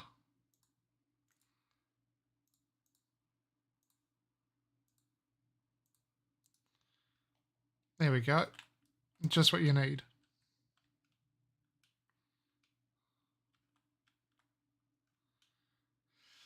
Okay, the oil is now going where it needs to go.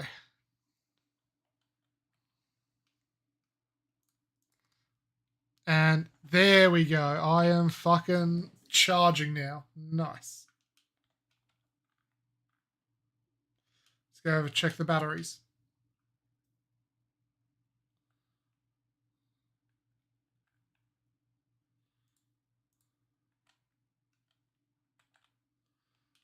The batteries are fully charged.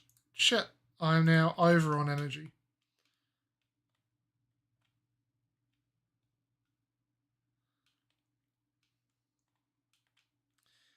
Okay, if that's the case, where are we planetary-wise?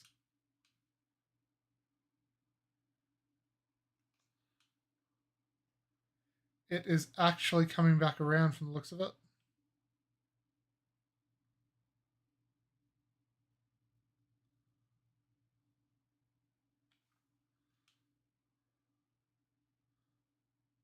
Or is that getting further away?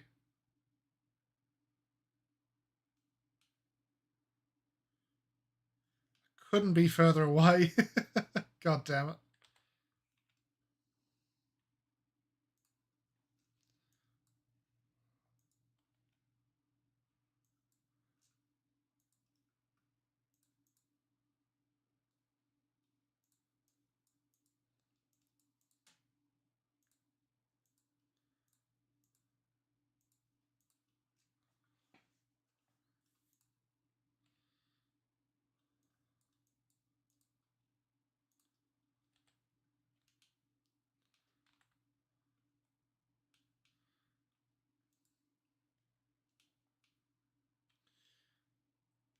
Okay, I think that's actually a little bit too many bullets.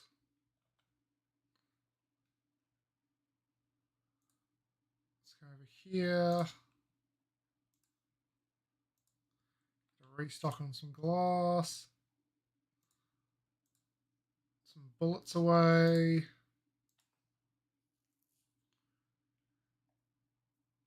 Okay.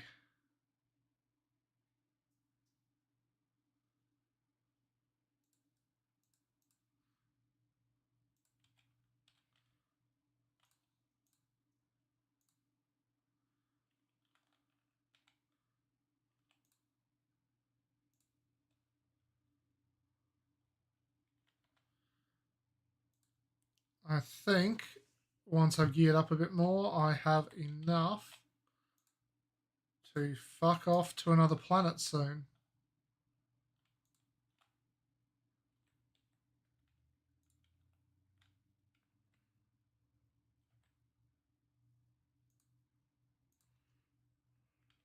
Oh, shit.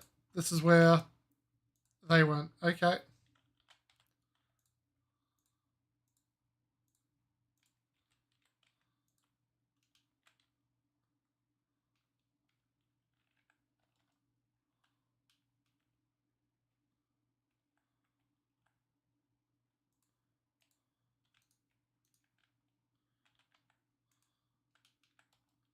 God damn it. So now I've got a shit ton of oil refineries and an oil extractor. That will actually come in handy when I get there so I can make some more power. Which, fuck it, we'll just make 4 of them.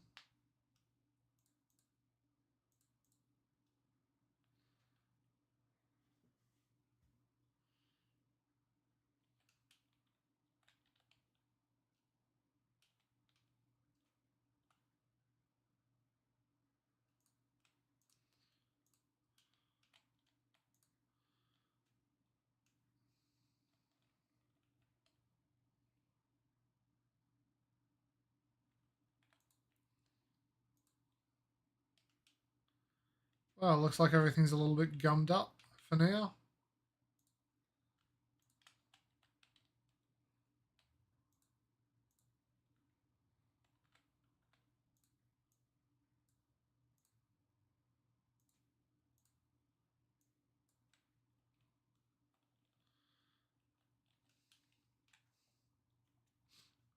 Okay, well,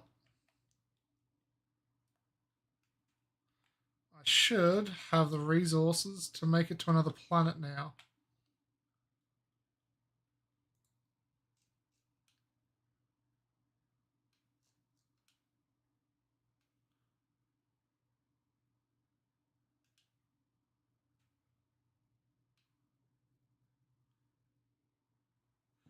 Only problem is if I leave now, I'm going to be right in the fucking path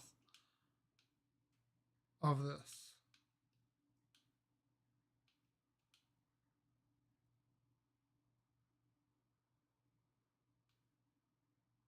Okay, you're moving this way, and I am moving this shit.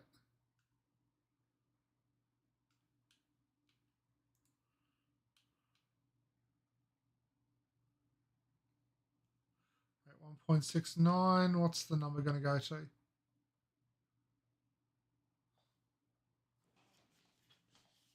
It goes to 1.7, this will be a problem.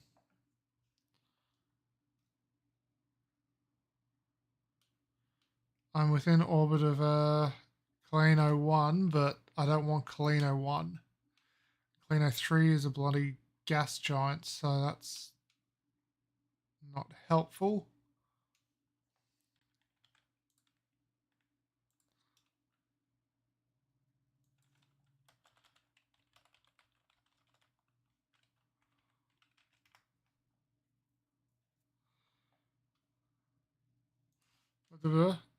Okay, it's getting further away. What's depleted?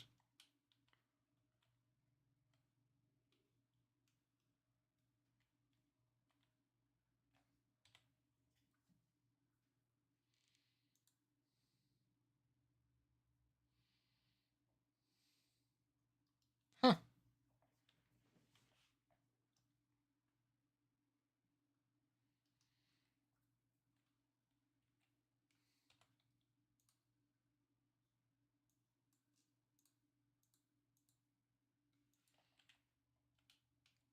Okay.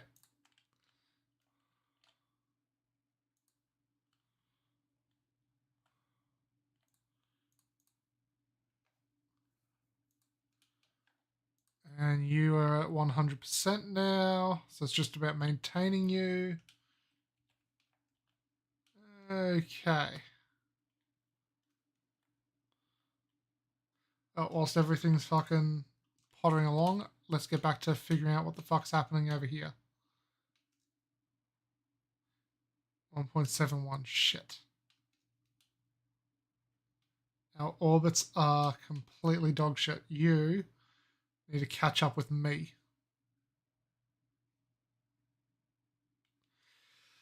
Fun. Oh. I've just seen it. That is the orbit, this is the orbit, and that is the orbit, and this is going that way.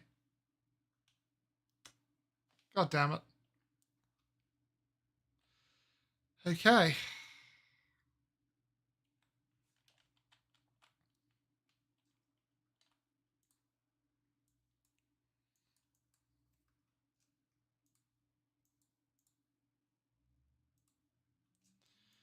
Where's storage 2? Integrated logistics? No.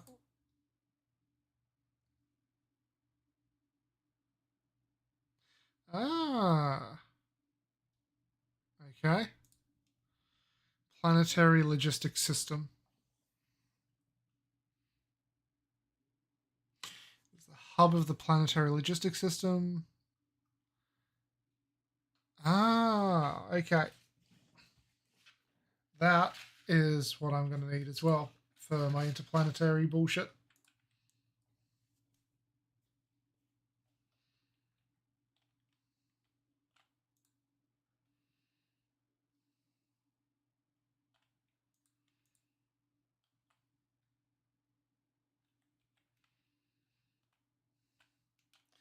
Ah, this is what ran out. This iron is almost completely gone.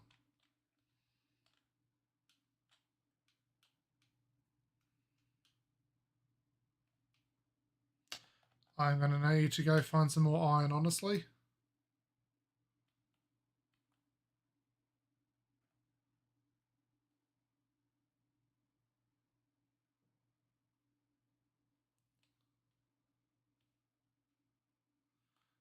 This is not good. There's copper over there. Just land and get some more power.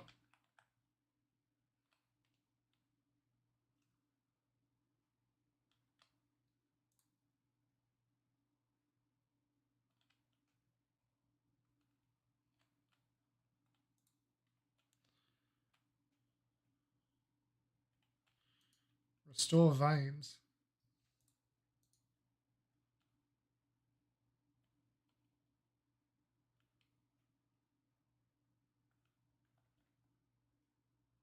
Aha, here we go.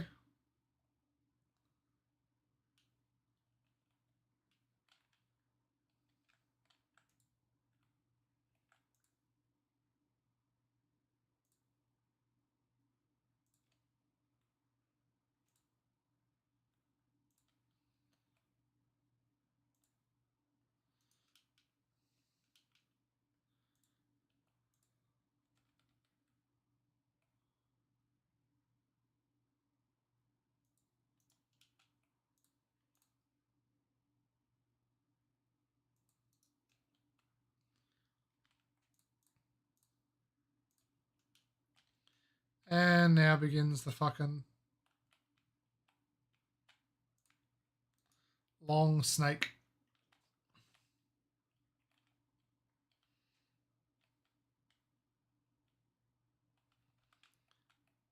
And I'm going to need to make as many as I can of these.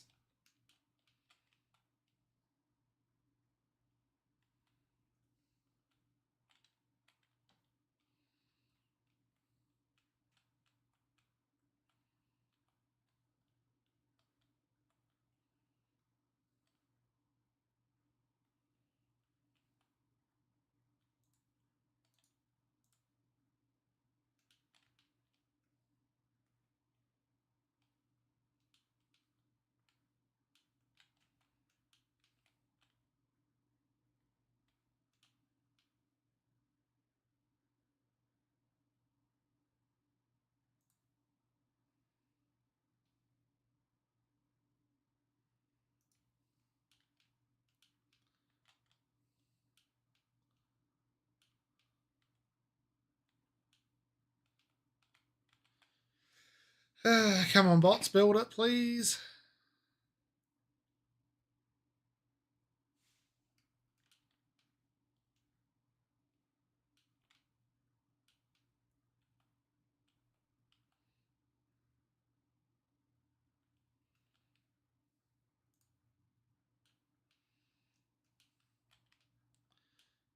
Okay, I need to hook it up to over here, huh? So let's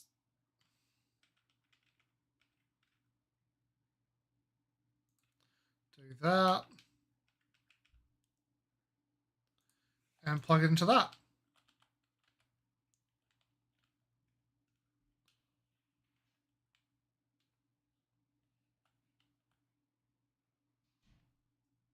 And now we've got a new source of iron ore for when that runs out.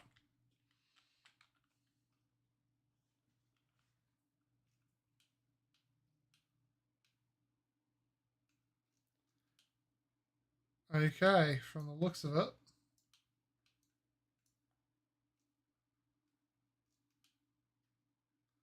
it's literally at the apex of how far away I can get. Shit. No point burning that fuel now.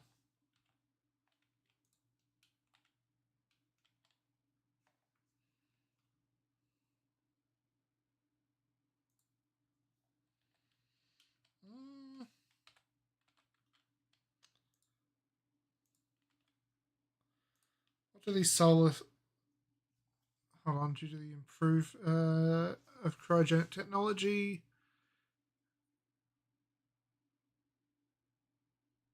Ah.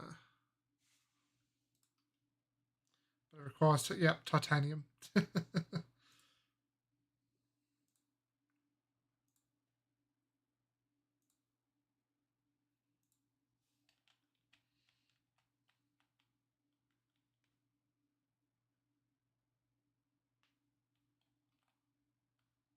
Yeah, it's saying enabling energy acquisition, but I have nothing to actually use to acquire said.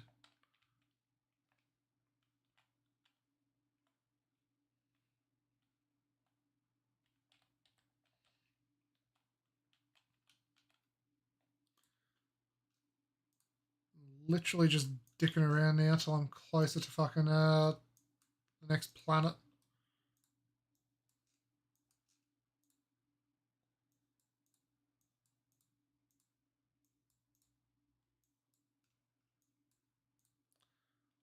Let's take that one out.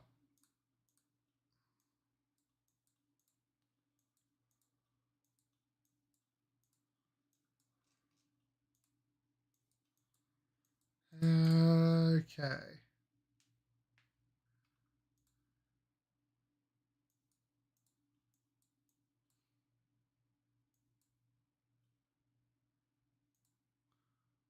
Ooh, that would be useful. Let's go with that one next. And then we'll do that one.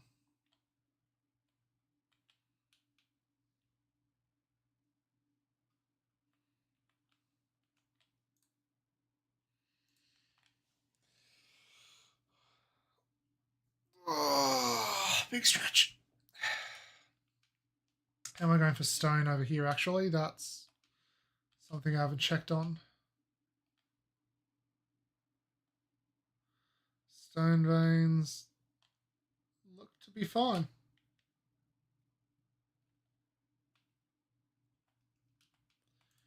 You're going literally as fast as you can. Oh, right. Okay.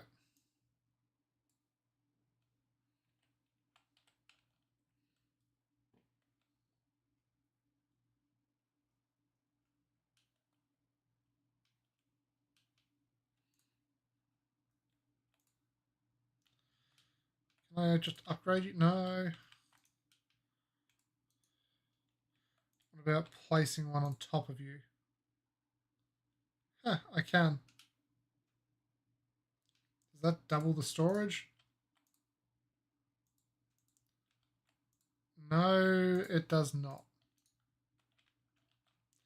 but that increases the second tier. So when I've got things running along the second line, that is actually good to know. Cool.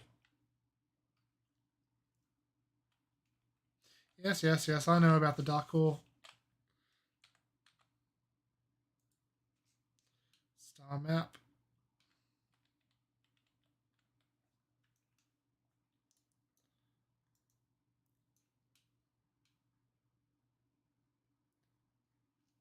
Okay.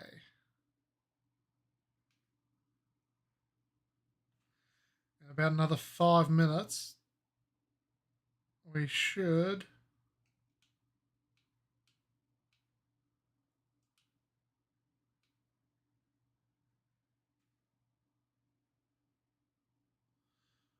be good to go.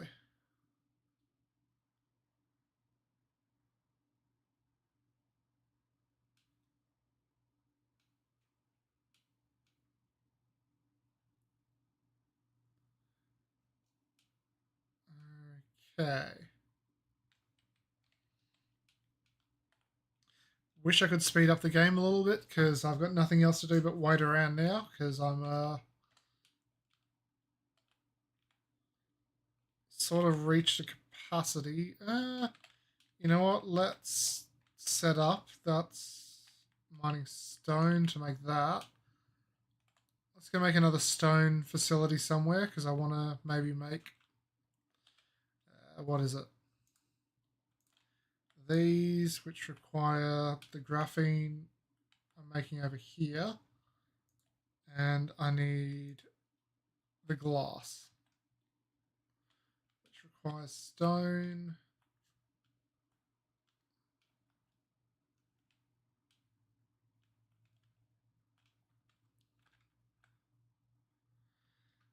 We'll do it over here.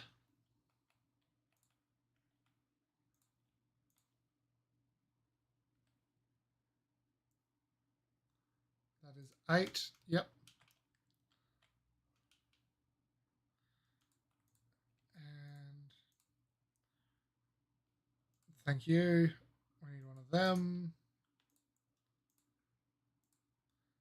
Come out to there. Into there. To make glass.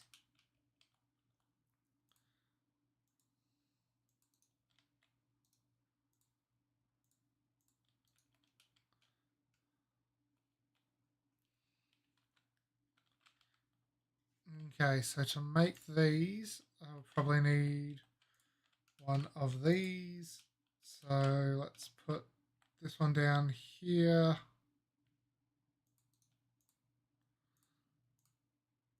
Manufacture these, please.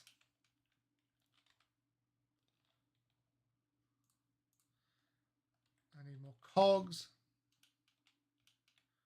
I've got plenty of those. Let's make more.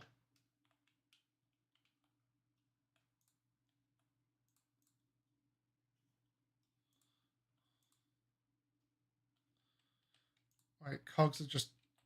Hold on. Okay.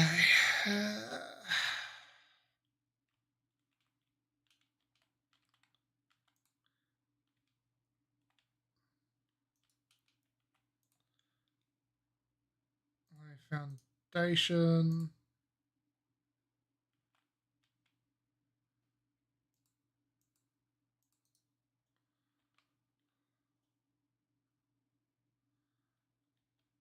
I'm out of concrete.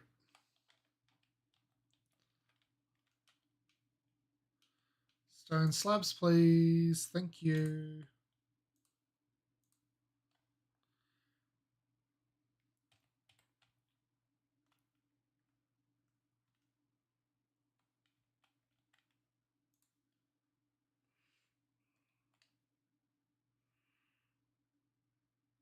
We'll do it here. What do you mean lack item? Oh, I need to physically make it, don't I? God damn it. Yes, I do.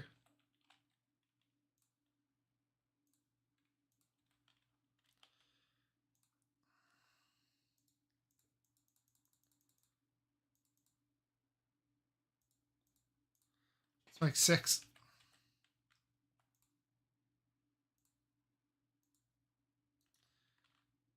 Okay, you actually need to make 9 of them to make a platform. Shit.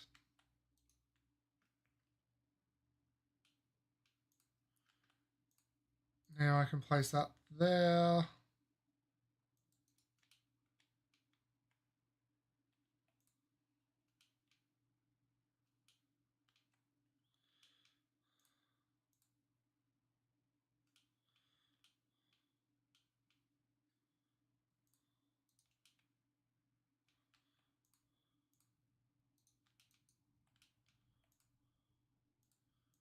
One, two. Wait, no, shit.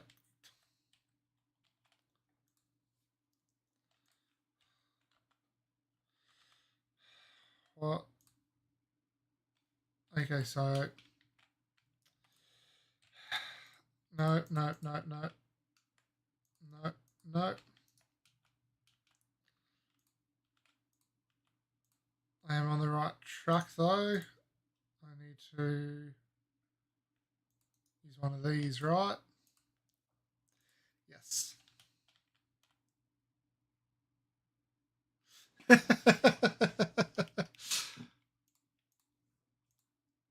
I don't know why I decided to do this one instead of Factorio, but here we are.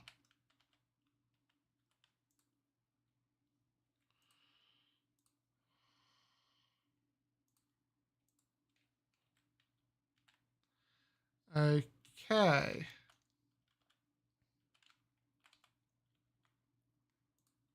How you doing, Fire, by the way?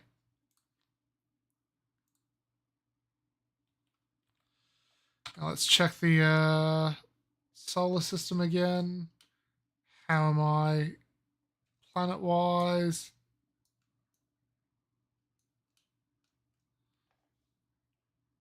Okay, we are starting to get closer to each other now. Good. And it looks like I've passed the line. So technically, if I wanted to, I could leave orbit. Before I do, I want to start manufacturing some of this.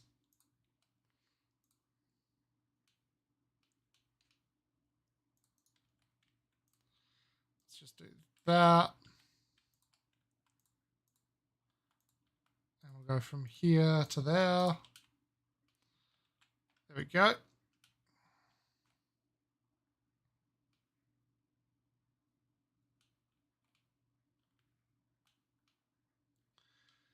Okay. So let's just sort. Now, what do I have? I've got enough power stuff. I've got some. I could do with a couple more of these actually. 9 of them.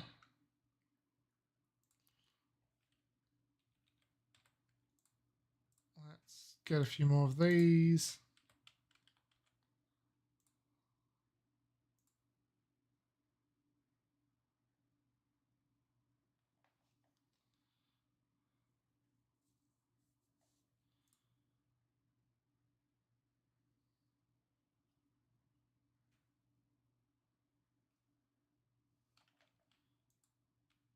Oh, I had plenty in my inventory. Okay.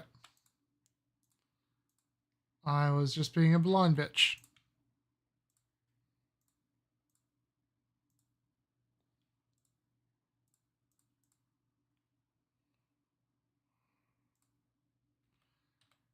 Okay.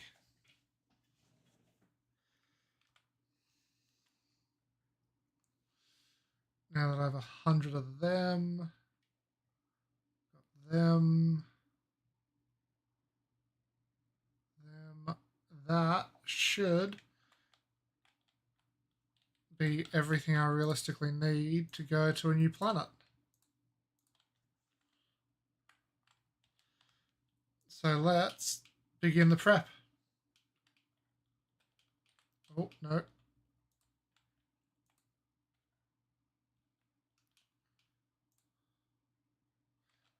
I can't run on sulfuric acid. Funny as that would be.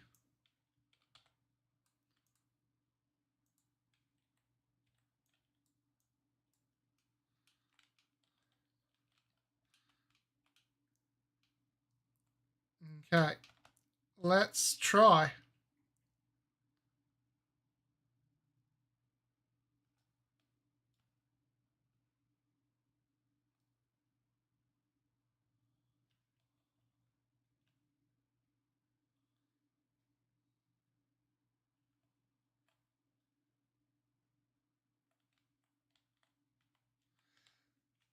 You know what? Let's just fucking make a new save. And we shall begin our trip. And we are fucking burning fuel like nobody's business.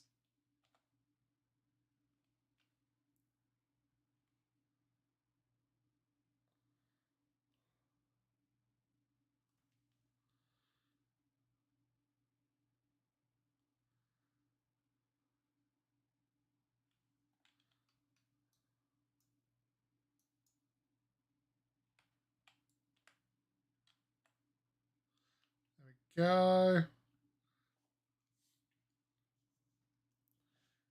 And the second I get close, I'm going to have to put on full reverse thrusters.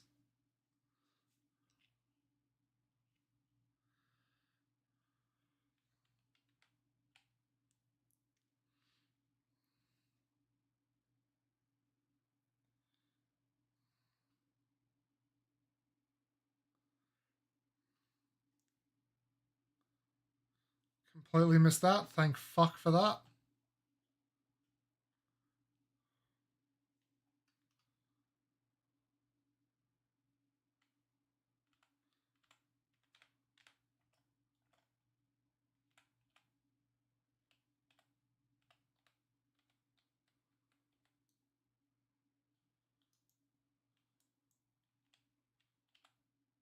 There we go.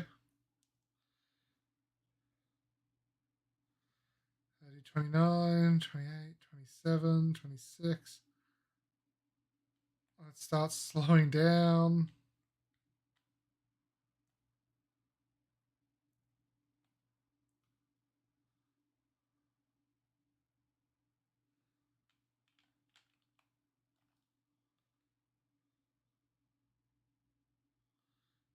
I'm on a direct course with it. Oh shit, no. There we go.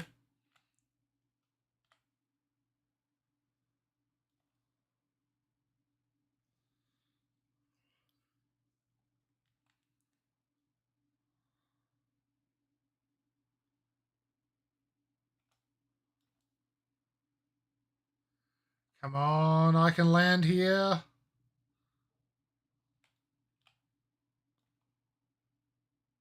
And I see the titanium.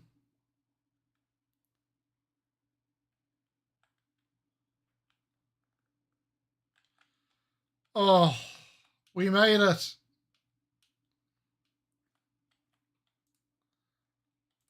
Okay. So, first things first.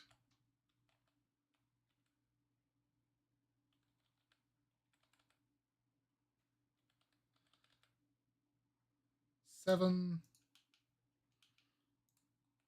We will start with a bit of wind power.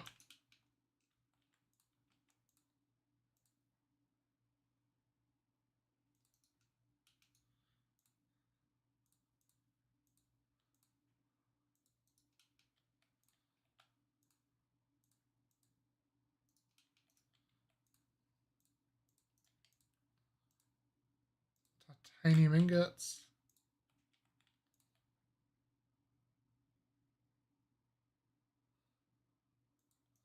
Nice. We are starting to make titanium.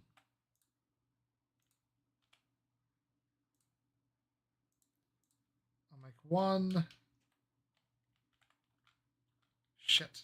My inventory's full. I'll just put that in there.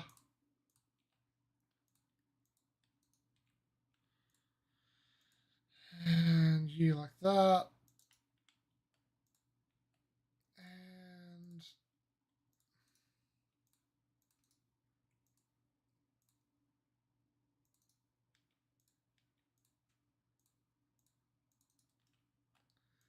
And There we go. And we have the titanium grind on. Nice.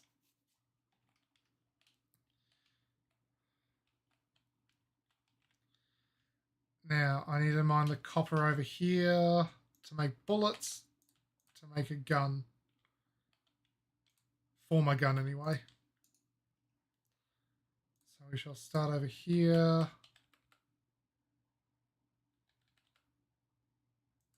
7.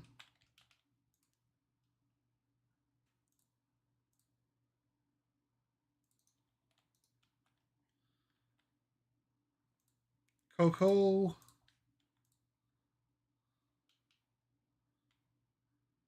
We'll do that to make copper bars. And you will turn the copper bars into bullets.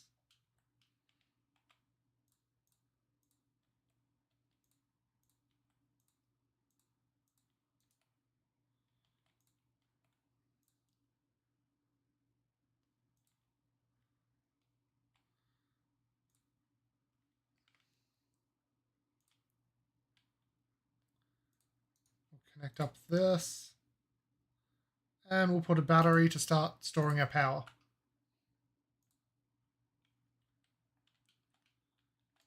And we also need to put a charge point somewhere.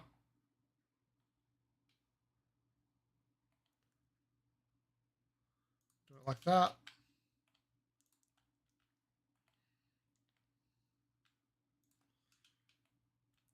And weaponry, we'll do one like this. One like this. And fuck it, I'll go put one over here for now too. Laser turrets.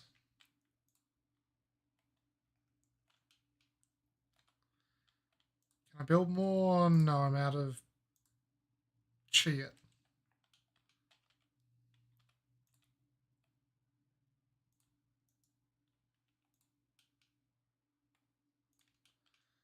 That.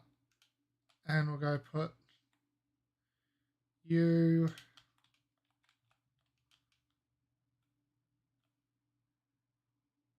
over by there.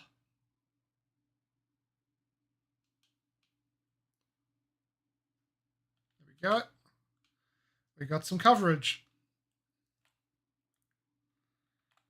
Now for the normal railguns. We'll put one here.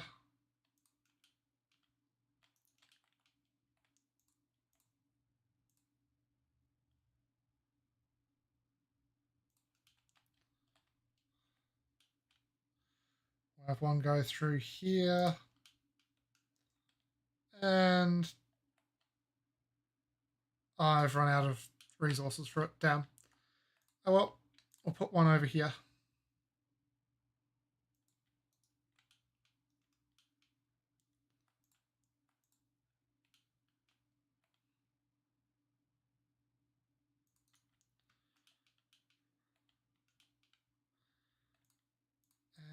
And there we go.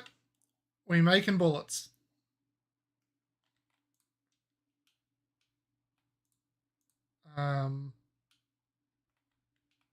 Oh.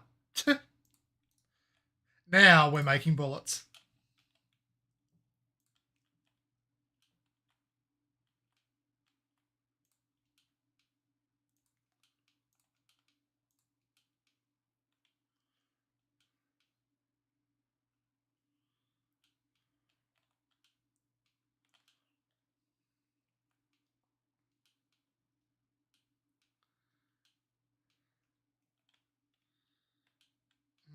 Okay, let's actually increase my fucking production of this. So 1, 2.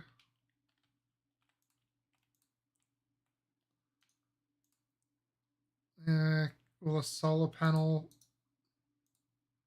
No, you can't do solar. do that.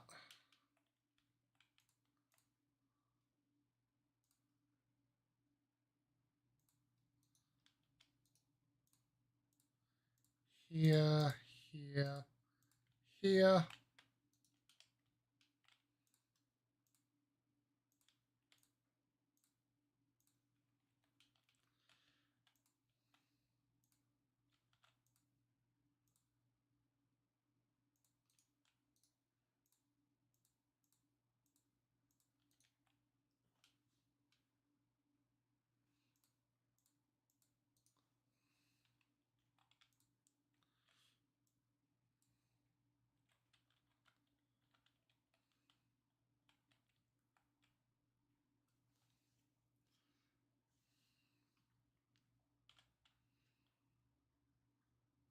Okay. Now,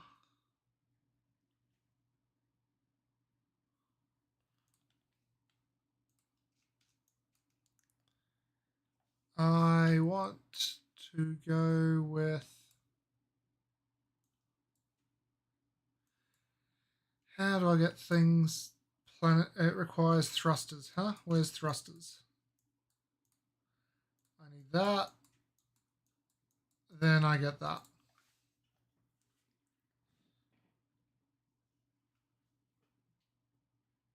Requires 40 titanium. Okay, so what I think I'm going to have to do is build like a couple of these back on my main base. And then come back here and grab whatever's in here.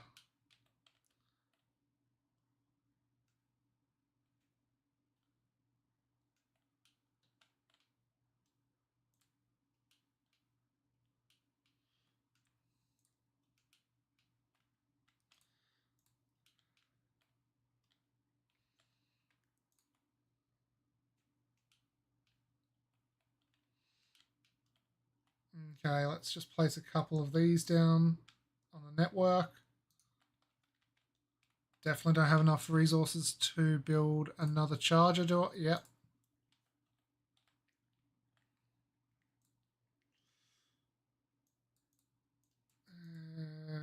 Nope.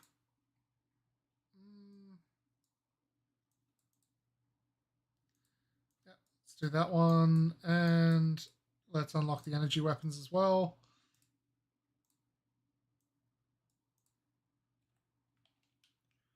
Because these are energy weapons, and I will want to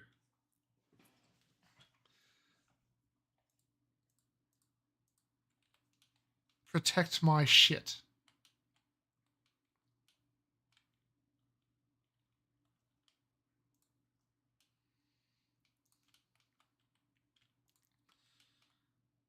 Actually,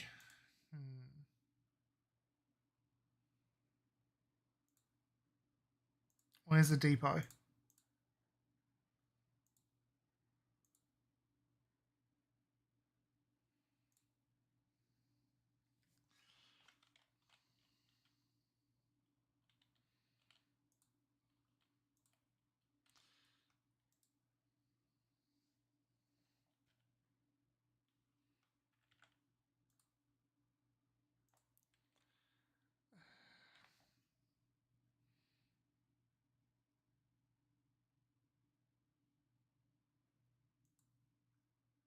Damn. Do not have enough. Okay. I thought I had enough shit to do some stuff. Actually, you know what? Let's just do this. Oh, wait, no, I need to be inside the power just to be safe. Let's do that.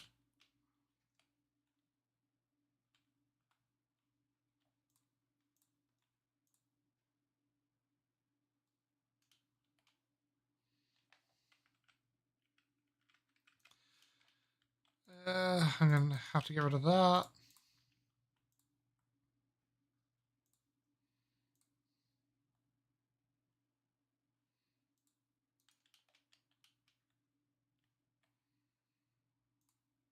And I will place one more gun here just to be fucking safe.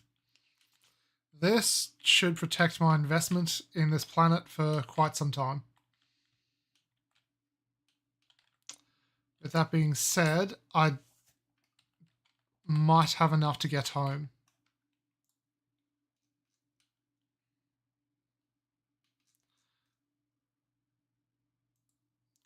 Caliena 4.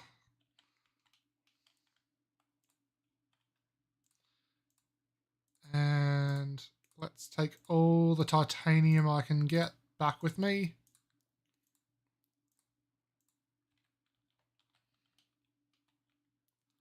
Recharge, load up my fuel, and blast off.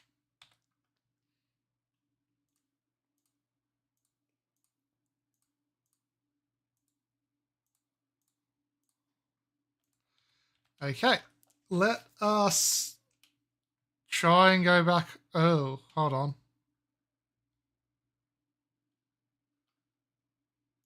Before I do that, probably should wait for fucking the hive to get out of my way. Pretty fucking much.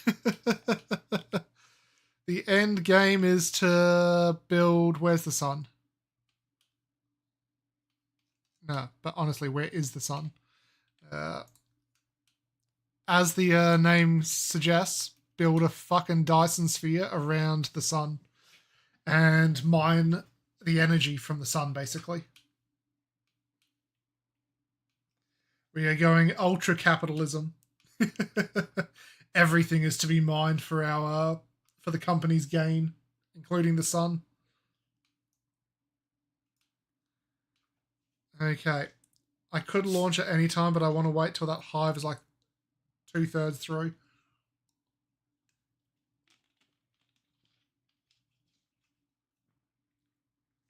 Because that thing will insta kill me.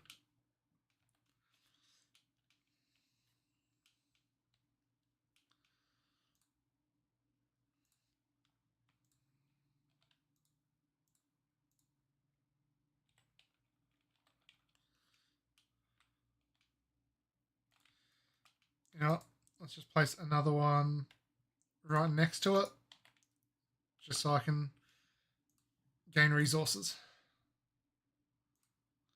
without using any of my precious fuel.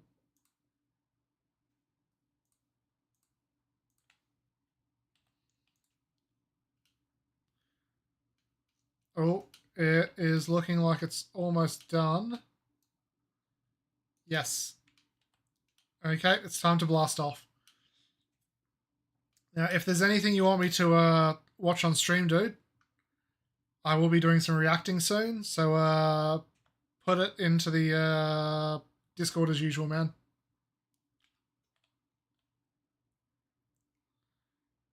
Okay, we burn in as much fuel as we can get to get up to max speed. And we zoom in.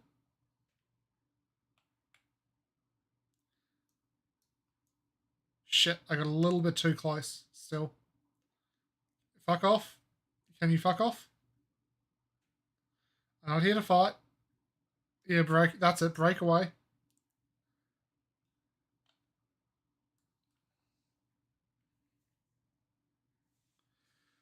Okay.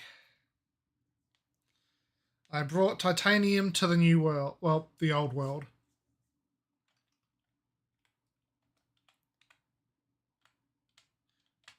The British have succeeded.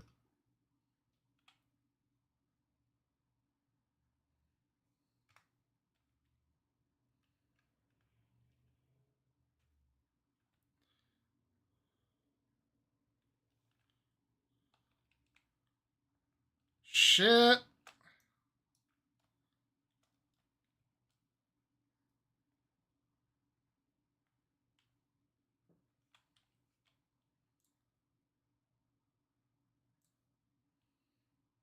There was a little mistake there.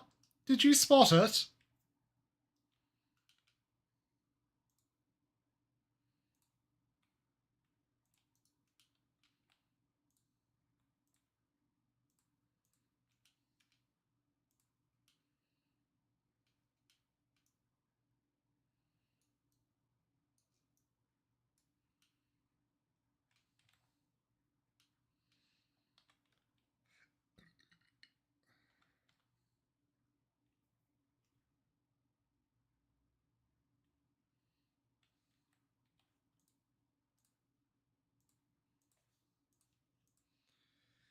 I need to be very careful with both my power consumption and speed, because I would have flown right out of the edge of the galaxy then. Whoopsies. And I have no idea what that would do to my character.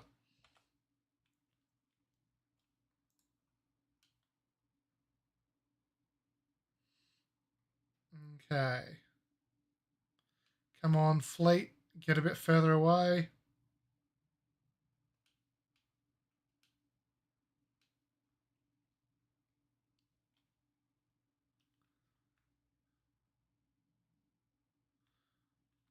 Okay, that should be enough to let us attempt it. Which direction is it in? Over there.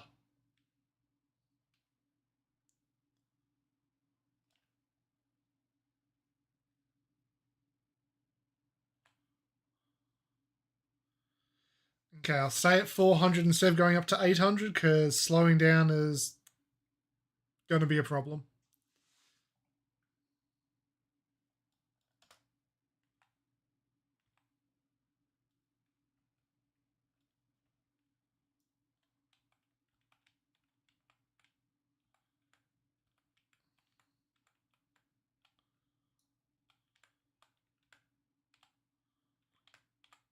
Okay, there we go. I think I'm locked on.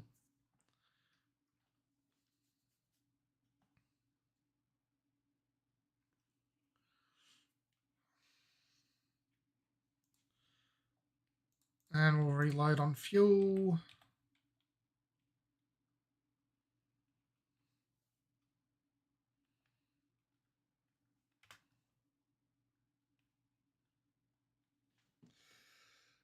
Fire, did you ever play the Anno series?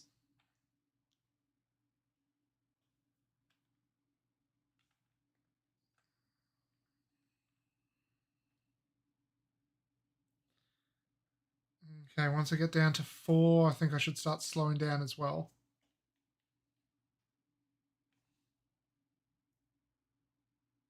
Oh, you've never played the Anno series? It's a really old real-time strategy, similar to Command and Conquer and all that, but in a very more civilization style of play. So it's like a real-time strategy version of Civ 5.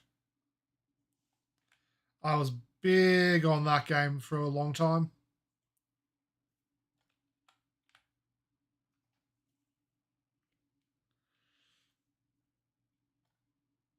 It's not like this where it's you have to build conveyor belts and everything, but you just have to build trade routes. Okay, let's start the slowdown process.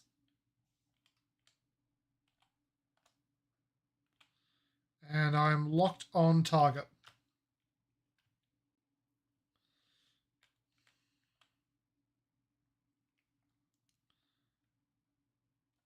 Okay, we start our slow.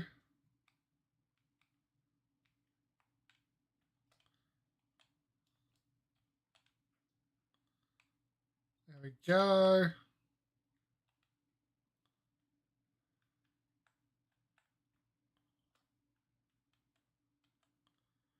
And we have... We're going to hit the first tower. Okay. Cool. We are back on base.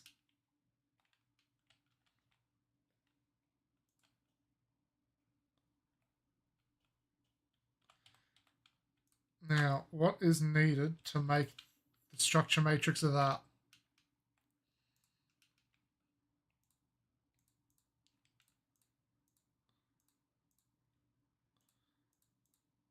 Here we go. I'll plonk one down here. It needs diamond, which I can make through graphene. Yeah, I'm easy, man. Do whatever you want. And titanium crystals. Okay. So I can technically make these now, but that's going to be a pain in the ass.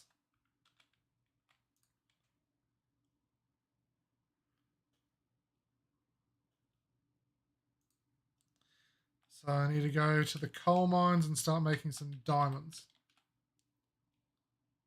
Oh, why do you not have any power?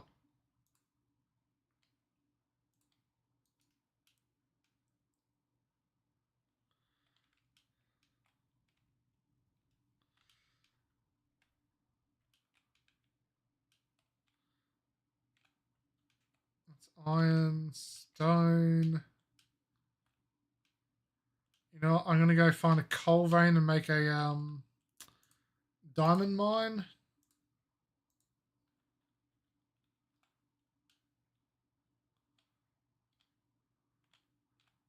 Where is a good place to store my titanium? I go into this chest plenty of times, so may as well just place a chunk of it in there.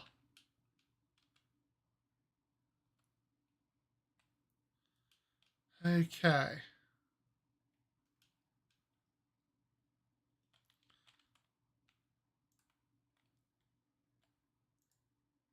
need another miner, which requires a ton of these.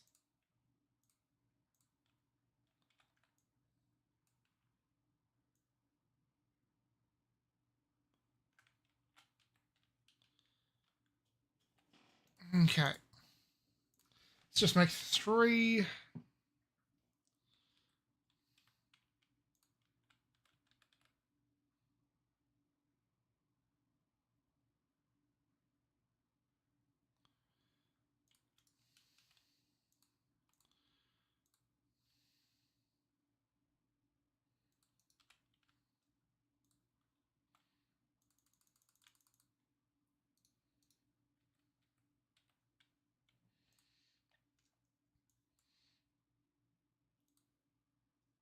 Nope. Nope. Eh.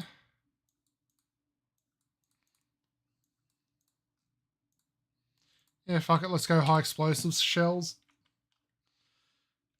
Okay.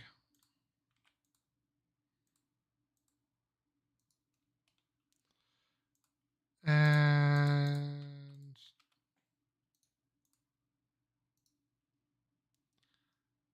we need another couple of these. I've already got one of these. Start with this. I want you to make. Oh. You need to make charcoal. And then you need to make diamonds.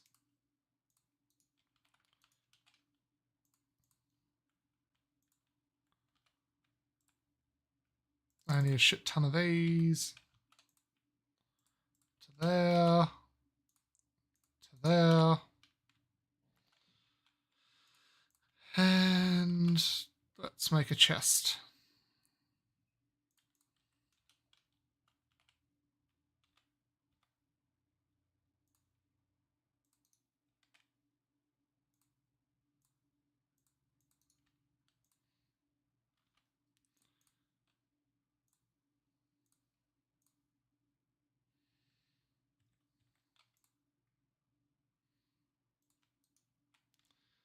There we go. We have diamonds.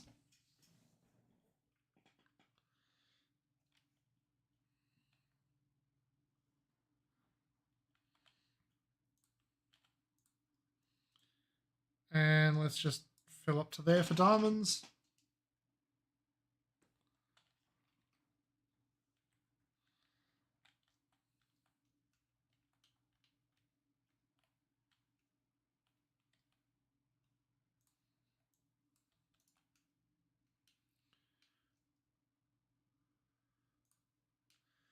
Right, I was going to try and manufacture these.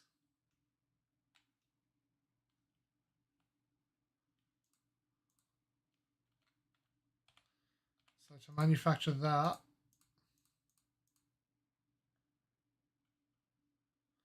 I need these, which requires the prisms. Okay. Start making prisms. Now that I've got prisms, you require circuit boards and prisms. Okay.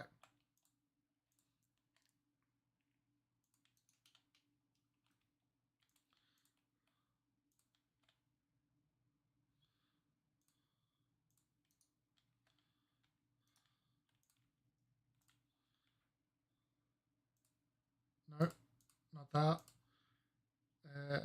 You. So I need to start taking some off the top from here for the circuit boards, please.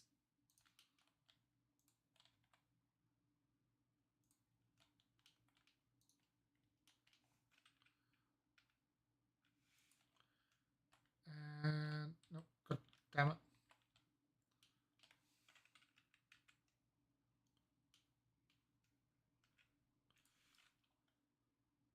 And then we go here.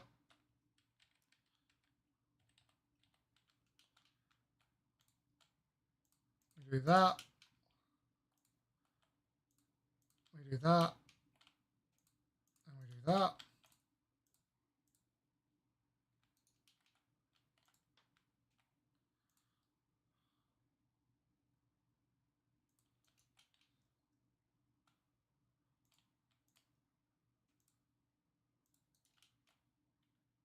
Okay. We are manufacturing photon combiners.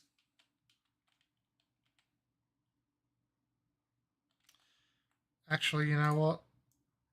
I need to do something first. Intermediary.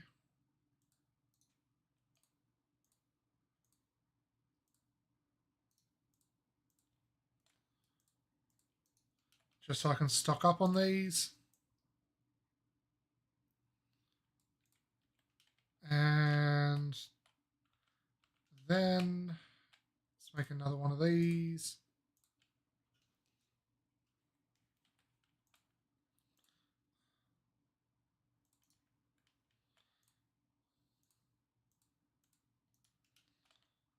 There we go. Okay. Now, to produce the last step to make it.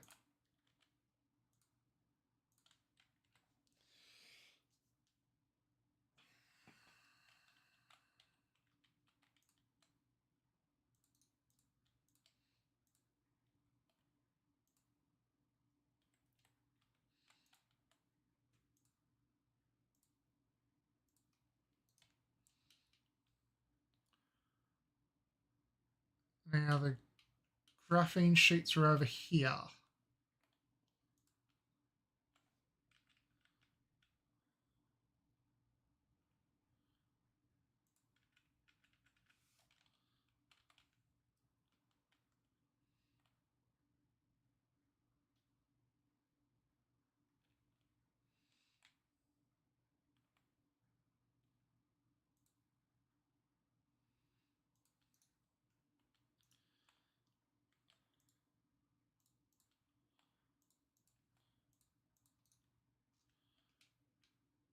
And we need one over here. Damn it. Get a bit closer, please.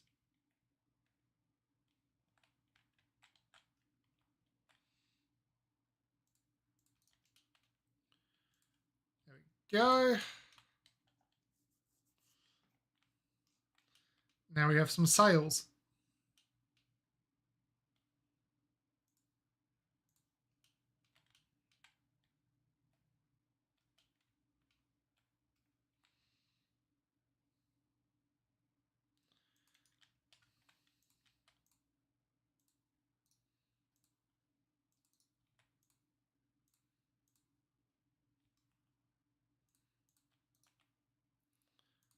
There we go. We're manufacturing sails.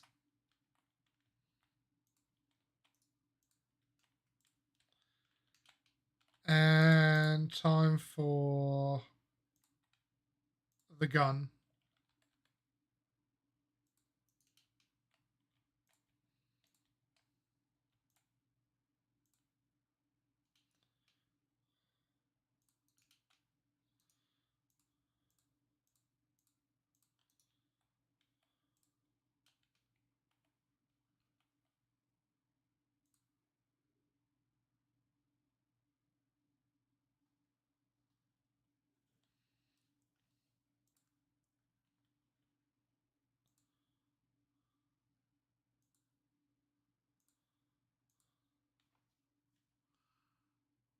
No available orbit, huh?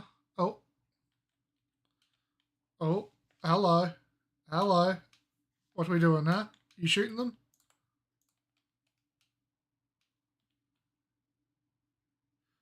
Ejection cycle 20 a minute, huh? Come on, let's see this shoot. I'm very curious by this.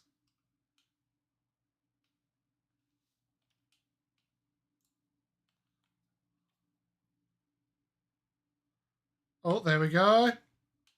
Pew! The first one has been shot. Nice. So, what does that look like? Oh, we are shooting things at the sun. Ah, look, it's fucking starting to circle the sun. Nice.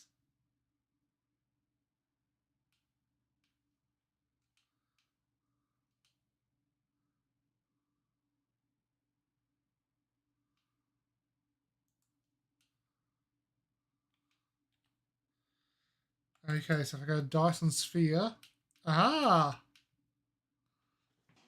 Okay.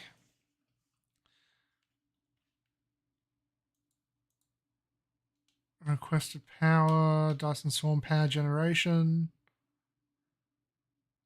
Intercepted by dark fog hives.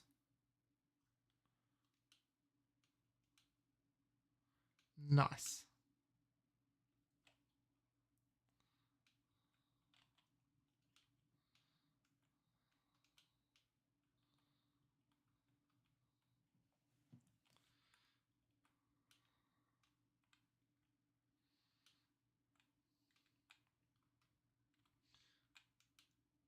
Okay, you guys are going as quickly as you fucking can.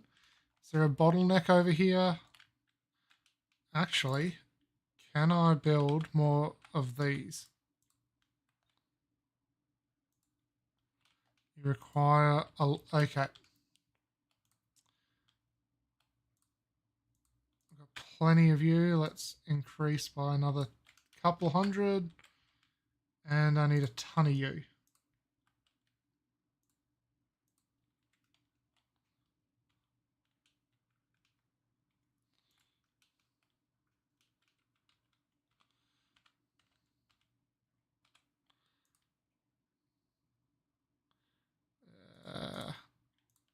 Need some of you.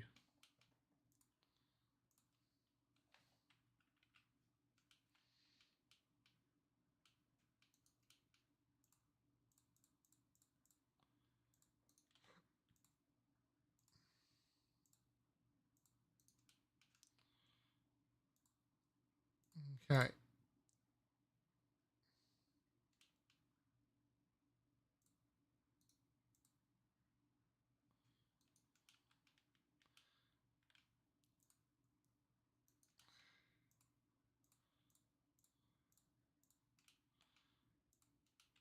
Okay, we need to go even higher, huh?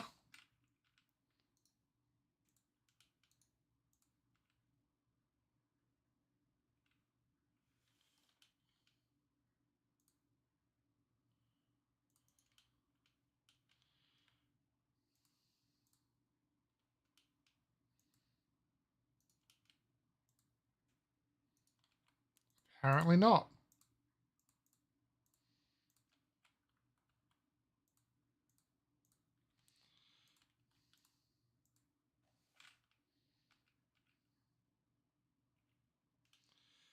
Game, what are you doing? I'm trying to go directly up in a straight fucking line.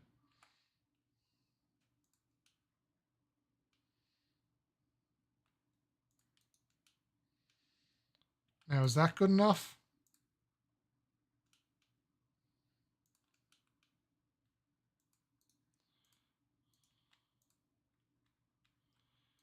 No, it's too high now.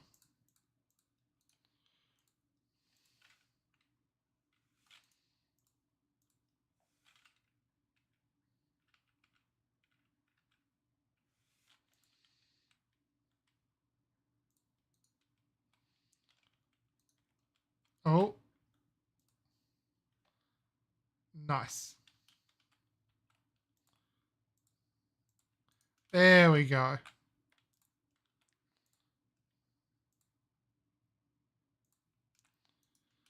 And now we've hooked it up. Now I've got a chest to manufacture them.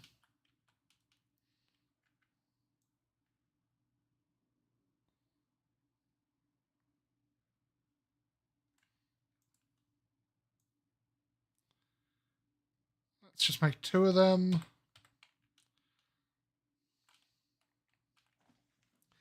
Oh, that was way harder than it needed to be.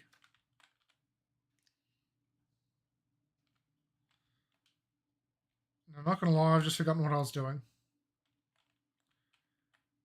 So I made diamonds over there. Diamonds, and it requires this. Oh, Jesus. Plastic, refined oil, and welter.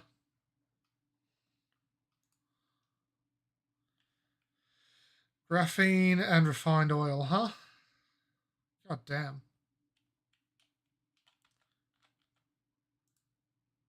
In a chemical factory.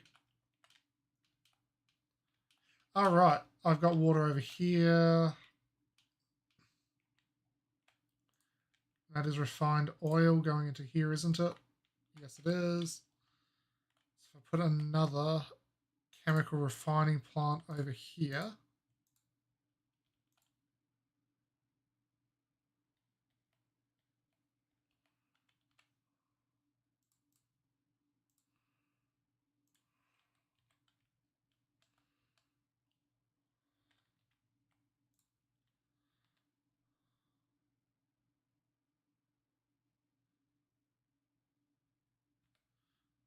Let's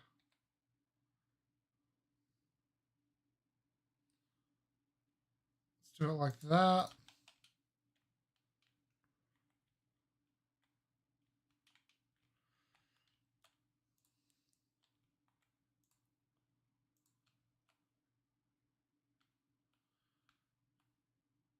And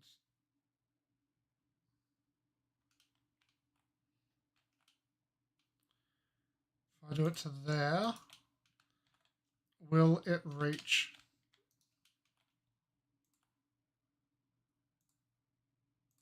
Yes. Plastic. Oh shit, no.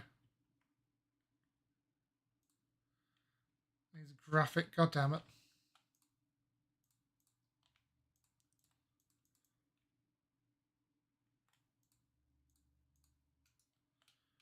That water one comes later. Okay, so I got the graphene there.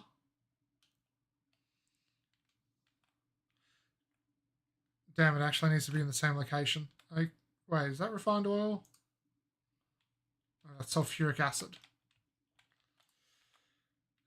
Okay. Let's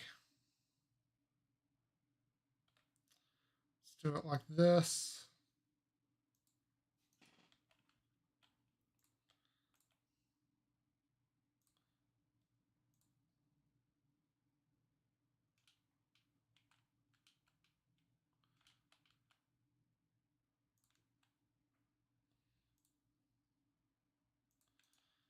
We'll do that. I'll get some. Oh shit, that's raw material. Okay.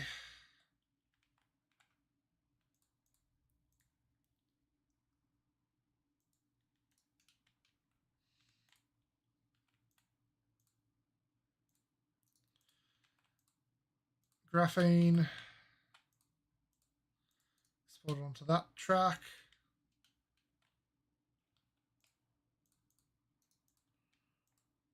You make some plastic, please.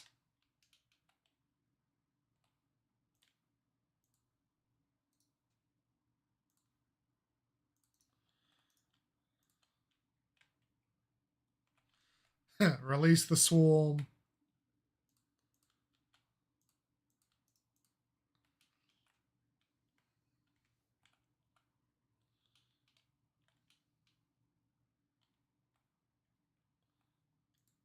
Damn, just a bit out of the range. power, huh? And I'm maxing out my power grid again. God fucking damn it. That shouldn't actually be a possibility. Let's go see what's happening over at my power generation plants, huh? You guys got enough coal over there? Enough fuel? Oh, no, you guys aren't getting enough fuel. Why not?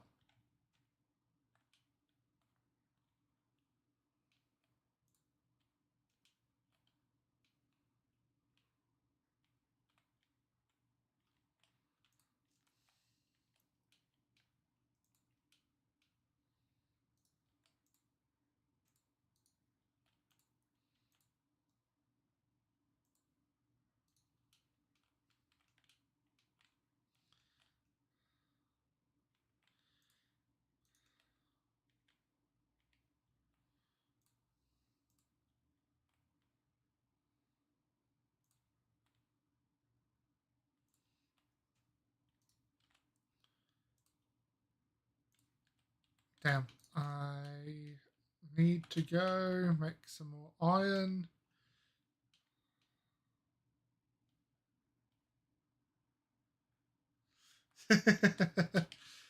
Yeah, you sort of lose yourself in this one.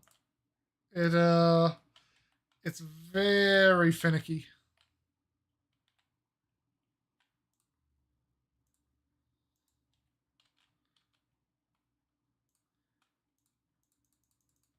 Oh, no, don't need that many. I'm just gonna do something here to sure up my oil production, and I'm gonna do it over on the other side as well, and then I will jump over to reacting.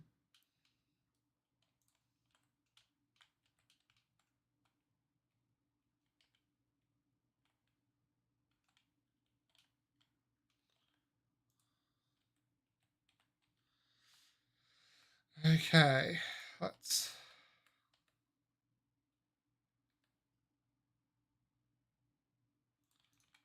go. We'll put the crude straight in. And then we got to take the crude out.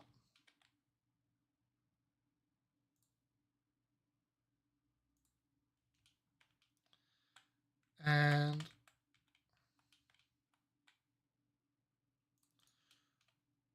doing this, I can put the crude in here and in here too. There we go.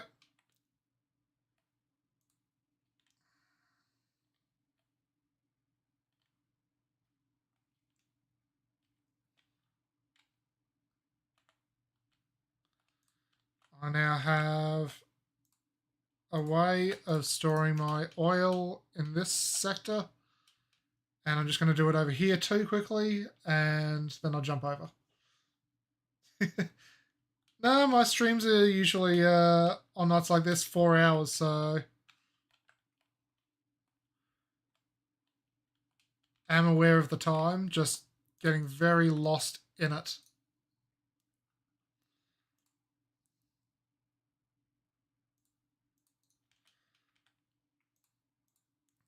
Okay, let's do that.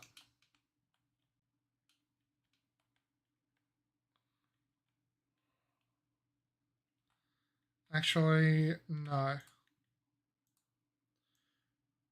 If I do it in a cheeky way, I can do it like this.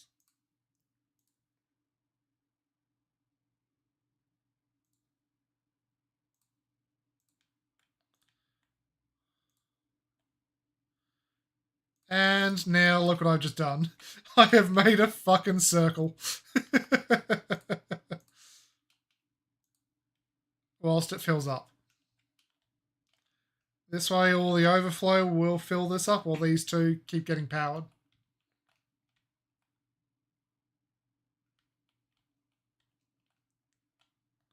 Realistically, I should have done that loop.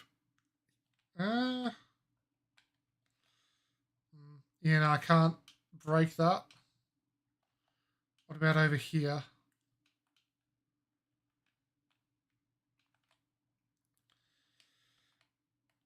Okay, I'm sorry guys, I'm going to have to break you for a bit.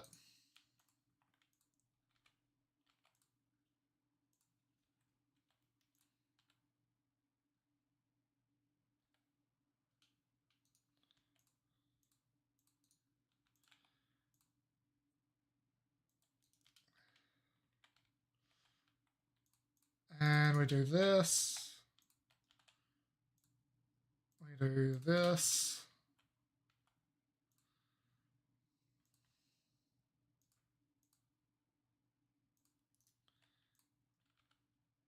And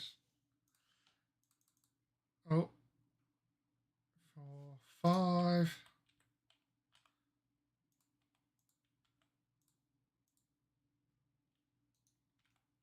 Shit.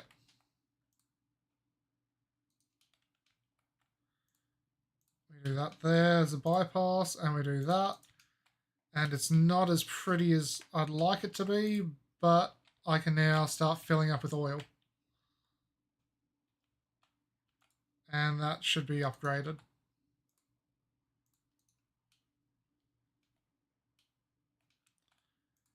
Realistically, so should these.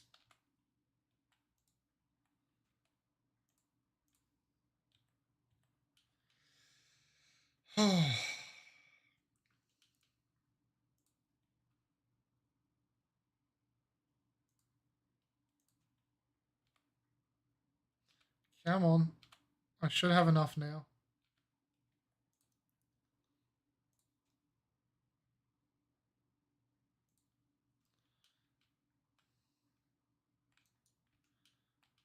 There we go. My oil production is fucking done.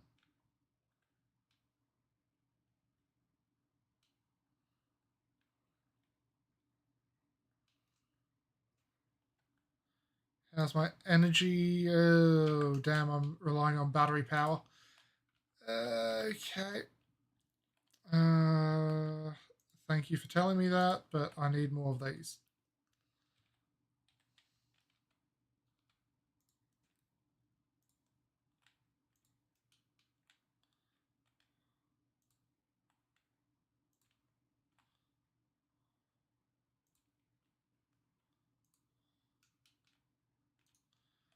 There we go.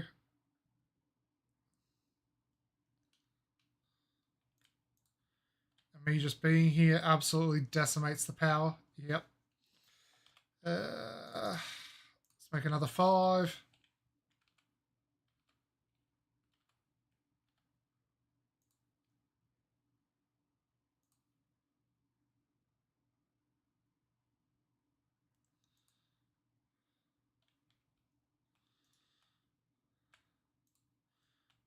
There we go. As long as I'm not charging, it is good. During nighttime, I am losing power, but during daytime, I have enough. Well, give me 5 minutes. I will jump over and I will do some reacting. Be right back, guys. Oh, let me just save first. And before I do that as well, I do want to check how that Dyson sphere is coming along. Oh, I've nearly got a nice ring around the fucking sun. Cool. I am generating power, but where's that power coming to? Am I getting the power, or is that just the solar panels have it and I need to get it? I'm going to have to do some research. Okay. I will be right back.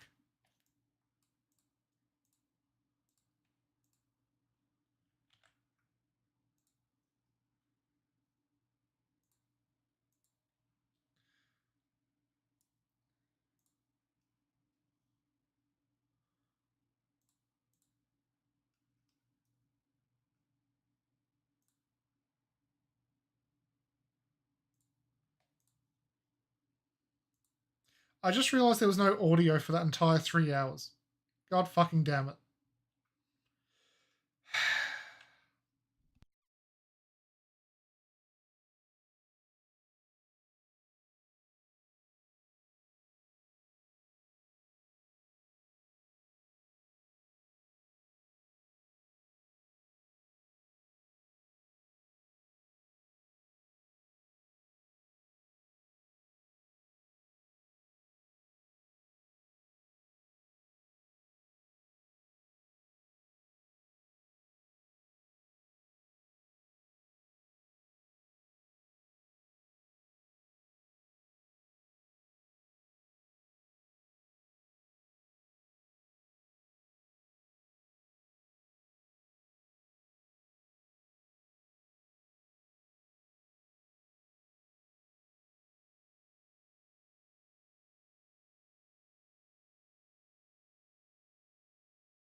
We are back. Okay, we're doing some React content that the chat has requested us to watch. So let's see what the first video is. The ape that couldn't be contained. Huh. Definitely not Harambe. They put that bitch down quickly. Dicks out for Harambe. Welcome to a behind-the-scenes VIP visit to the world's most famous zoo, the San Diego Zoo.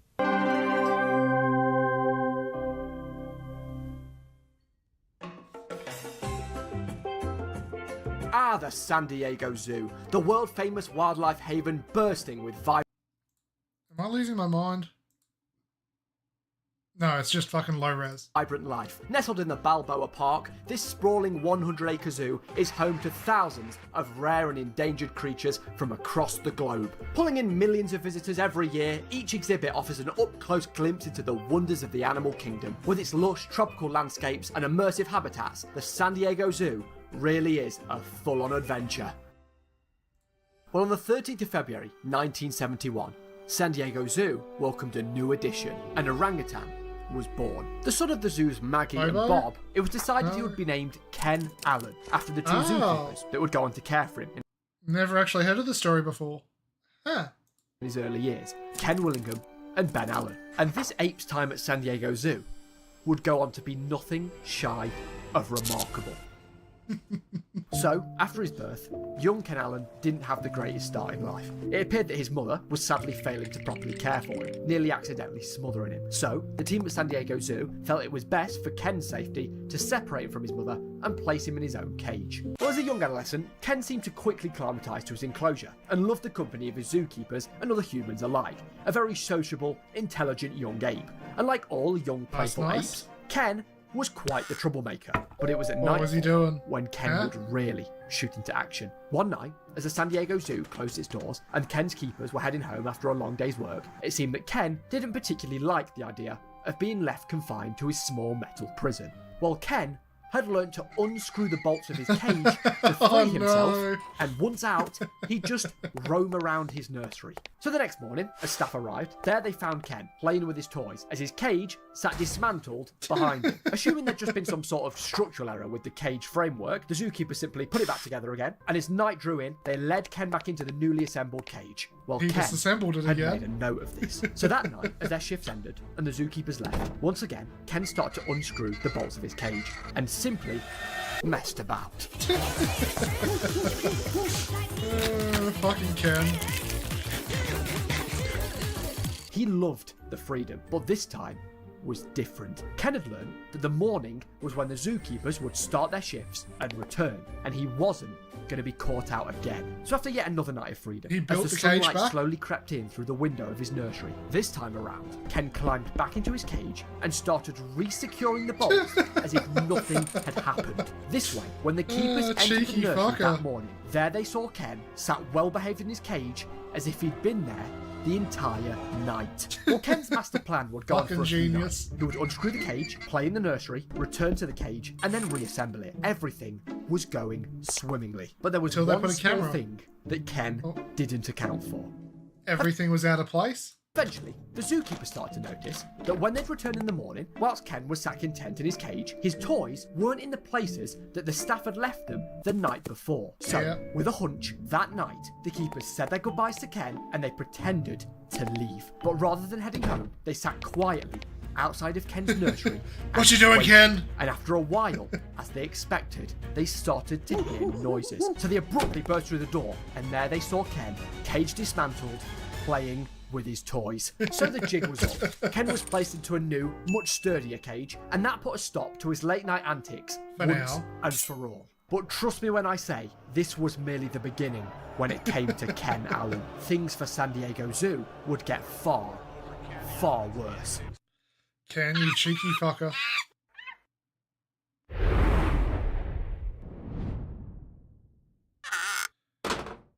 Oh, there we go. 7th pint of the night. Right, Mick, I'm off, mate. I'll be back at 8 AM tomorrow. Oh, it's an ad. Monetized video are you? Listen, this is very important. We have to hurry. You are Dave, right? Yeah. Listen to me, Dave. I have a job for you. Oh, no, you don't, mate. I don't do jobs. I'm unemployed. Just listen to me, Dave. I've been sent by my higher-ups, and you've been recruited to perform ad reads from now on. Here, take this device. Now, this thing on your wrist allows you to time travel to any point in history. But your first mission is you must go throughout time and spread the word of War Thunder, the most comprehensive vehicle combat game Goes back in time and kills ads. ever made, and is now available on PC and consoles for free. Now go! Hey, you, what are you doing? We're building the pyramids of Giza, mate. Well, us and those lot over there. Mate, that sounds proper boring. Have a spin on this. War Thunder. You can take command of over 2,500 tanks, planes, helicopters, and ships of 10 major nations. And suddenly every ancient Egyptian's mind just melted from fucking witnessing a computer and War Thunder. Ranging from biplanes, armoured cars to fighter jets and main battle tanks of today. Well, my today, that is. You guys don't even know what a tank is yet. I think you finally do, mate. Those lot over there told us what they are. This War Thunder game is amazing. The incredible detailed vehicles, the realistic graphics, and authentic sound effects place you right at the helm of the most powerful war machines. Yeah, lads, sack this pyramid thing off. We're grinding War Thunder from now on. The first competitor, Sergius, the destroyer of men. And the second competitor, Dave, the destroyer of his own liver. I'm going to turn you to mud. Okay, we do get it, War Thunder. The Eagle of Valor, 100,000 silver lions, and 7 days of a premium account. All available for a limited time only, so don't miss it. Now, if you don't mind me, I'm off to have a free pint. So, back to the video. Oh, fucking hell.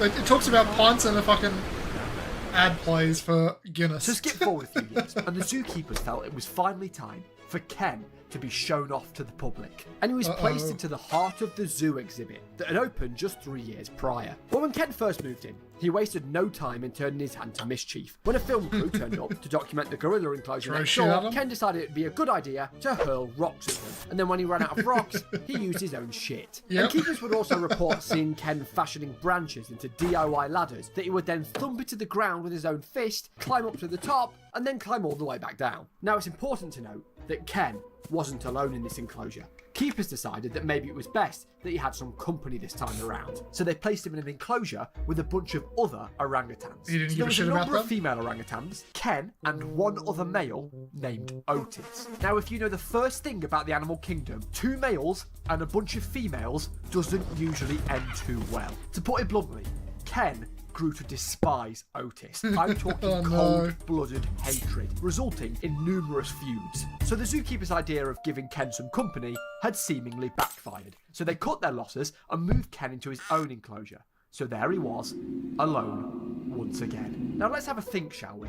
Last time Ken was alone, what did he do? That's right, baby. He started planning his next escape. So on the 13th of June, 1985, a 14-year-old Ken Allen managed to climb up the wall of his enclosure and got out. Now, what exactly did Ken do after his valiant escape? Well, he very confidently just strolled around the zoo amongst visitors, minding his own business, observing the other animals. Ooh, look at the elephants. Wow, look at that giraffe. He wasn't aggressive or agitated.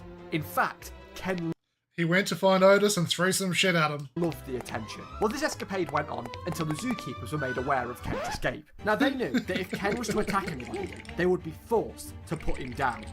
Because of his strength, because he is a wild animal, the potential is there to do harm, to hurt somebody badly. So, slightly panicked, they hesitantly approached Ken, but he caused no trouble at all. And then they quickly led him back to his enclosure, which He he knew the happily jig was up, complied huh? with. Now, whilst Ken Allen was chilled, enjoying his day spent roaming the zoo, the same couldn't be said for the zoo's staff. They were having a meltdown. They knew if news of Ken Allen's escape went public, they would have a PR disaster on their hands. But of course, they had no control over them. What are you talking about? He didn't escape by himself. They gave him a walkabout. It was a very planned event. The public loved it. News leaking. I mean, there was an orangutan walking amongst members of the public. That does turn heads. So as the news broke, the staff at the San Diego Zoo prepared for the worst. But rather than the expected PR disaster, Ken Allen became somewhat of a local hero, and it actually worked in the zoo's favour. With everyone reading the news about Ken, people just had to see for themselves, and the zoo attendance skyrocketed. Well, despite the media buzz, behind the scenes, San Diego Zoo were doing all they could to prevent another escape. Sure, the attention was great, but one instance of an escaped ape was enough for them. Zoo officials decided they needed to step up security of Ken's pen, so they installed a moat around the perimeter of his enclosure and installed a 250-foot wall. This was bound to stop Ken. Fucking bots. Ban.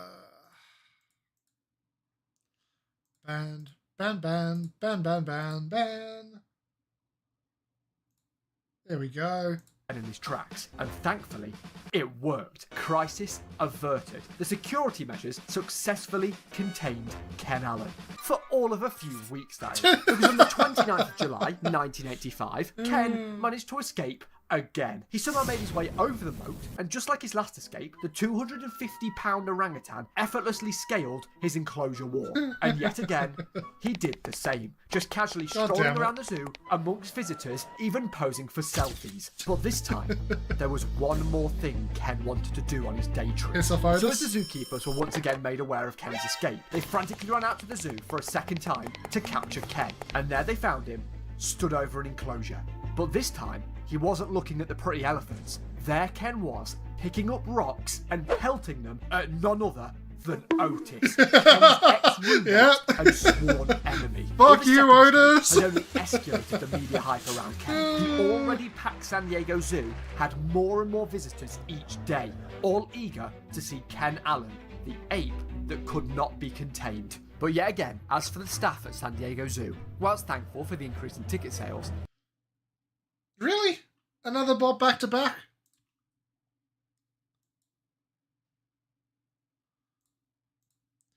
Ban.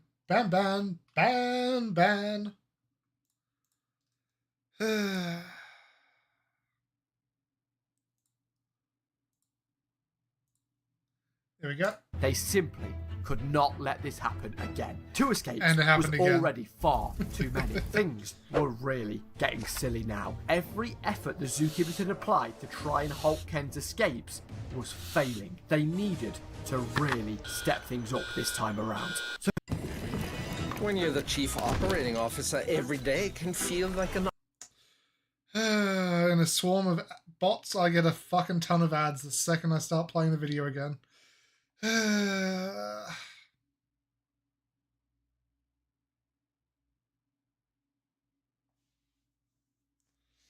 Come on.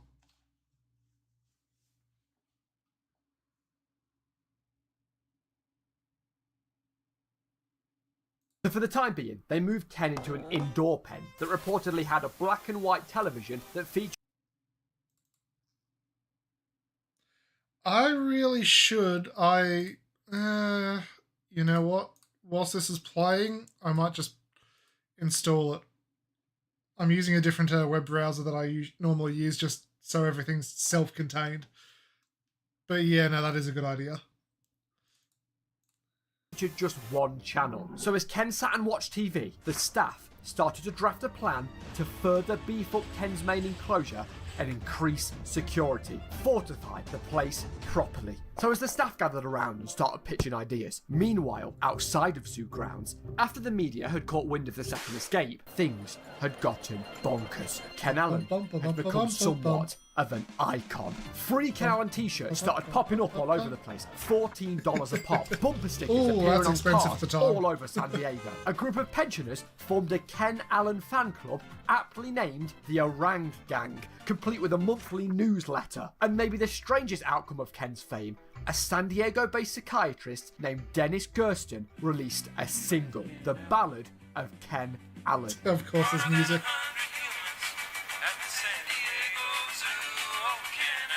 Yeah, shit was getting weird. Headlines started referring to Ken Allen as Hairy Houdini, a name that fit him perfectly. So back at the zoo, with all eyes on them, the staff started their efforts to beef up Ken's main enclosure once and for all. So with the master plan finished, they started by surrounding the wall with a powerful electric fence. Then they hired a pair of professional rock climbers to try and scale the enclosure wall so staff could seek out the foot and handholds and patch over them, making a chance of a route to the top virtually impossible. Making the wall. I'm sorry, I missed that. What were they doing? Scale the enclosure wall.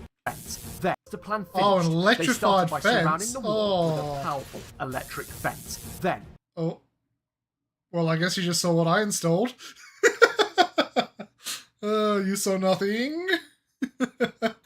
they hired a pair of professional rock climbers to try and scale the enclosure wall so staff could seek out the foot and handholds and patch over them, making a chance of a route to the top virtually impossible. Making the walls smoother, straight up and down, taking all the little bumps and ridges out of the wall that he could possibly get a handhold on. Also, the keepers had noted that Ken would only really ever attempt to escape when he was in an enclosure alone. And of course, when they attempted to put him in an Only one enclosure with female other orangutans, the only real issue was the fact that there was another male, Otis. So, zookeepers decided that the best course of action would be to introduce some female orangutans into the upgraded enclosure, and no other males, in the hopes that the company might calm him down. So with the big security renovations finally complete, they decided it was time to free Ken from his indoor prison. He'd watched enough black and white TV, and they were No. It's not going to work because he still remembers his fucking arch nemesis.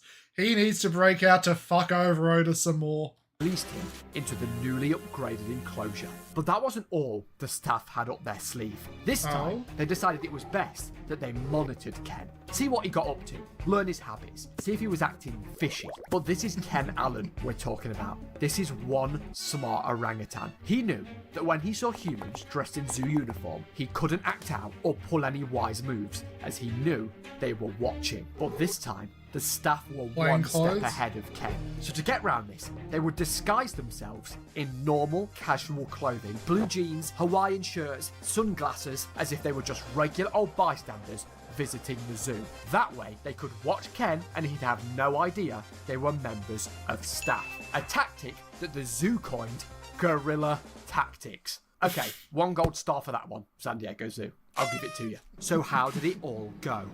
Well, their plan worked. Ken didn't try to escape. So there Ken was, busy not escaping, relaxing, sitting around. Oh, he has a crowbar. It seemed that Ken had discovered the tool when it had been seemingly left behind by a construction worker. Not particularly wanting to approach a crowbar-wielding orangutan, the zookeepers watched over helplessly. But to their relief, Ken threw it aside, landing at the feet of fellow orangutan, Vicky. Now, knowing she was far calmer than Ken, the keepers weren't too worried about her, until that is, they heard a large crunch and Vicky had used the crowbar to try and pry open the glass of the enclosure window in an attempt to free herself and Ken. That's right, Ken had seemingly upped his intelligence level and was training other orangutans to aid him in his escapes. Pretty clever, as if they learned from the master himself. There must be some kind of orangutan communication going on here. Thankfully, for zoo staff, this time around, they caught Ken and Vicky almost instantly before they made it out to the public and then re-secured the window.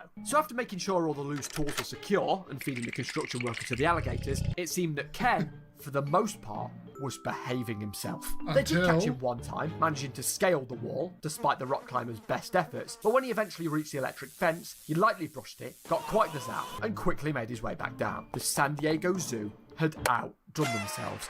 Finally, all the work the staff had put in had seemingly worked for to 3 keep Ken Allen weeks. at bay. Ken started to settle down, and the media started to report that he'd become somewhat of a family man, and it looked as if his escapes had finally been put to rest. For how long?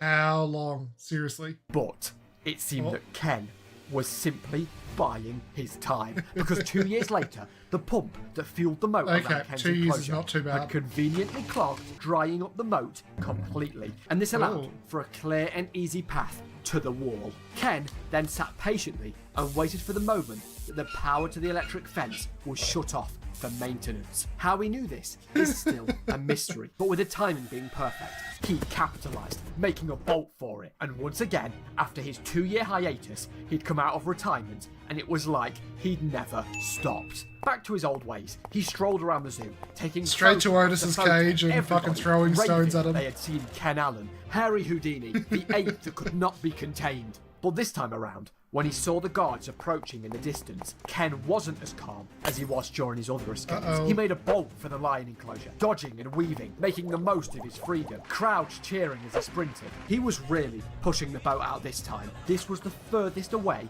Ken had ever been from his enclosure. Fearing that Ken was going to climb into the lion enclosure and be their next meal, staff were hot on his heels, and after 3 long hours, he was eventually cornered by gun-wielding zookeepers and led back to his enclosure. Luckily, the zookeepers knew that the only reason the escape was possible was due to the moat drying up and the power shutting off, and once repaired, the fortifications that had worked for 2 years would still be up to scratch. But while secure, what the keepers had underestimated once more was the fact that Ken had roommates. Things had been going great, but we all know how things go when you surround Ken with female orangutans. Ken isn't exactly the best influence on the ladies, but it wasn't Ken this time. One day before the zoo opening time, Jane and Kumang had found a 5-foot-long handled squeegee that a cleaner had accidentally left in the enclosure, and inspired by Ken, the two somehow used it to climb up the wall and hop out. Jane apparently wandered into an employee-only lounge area, finished off some of their sodas,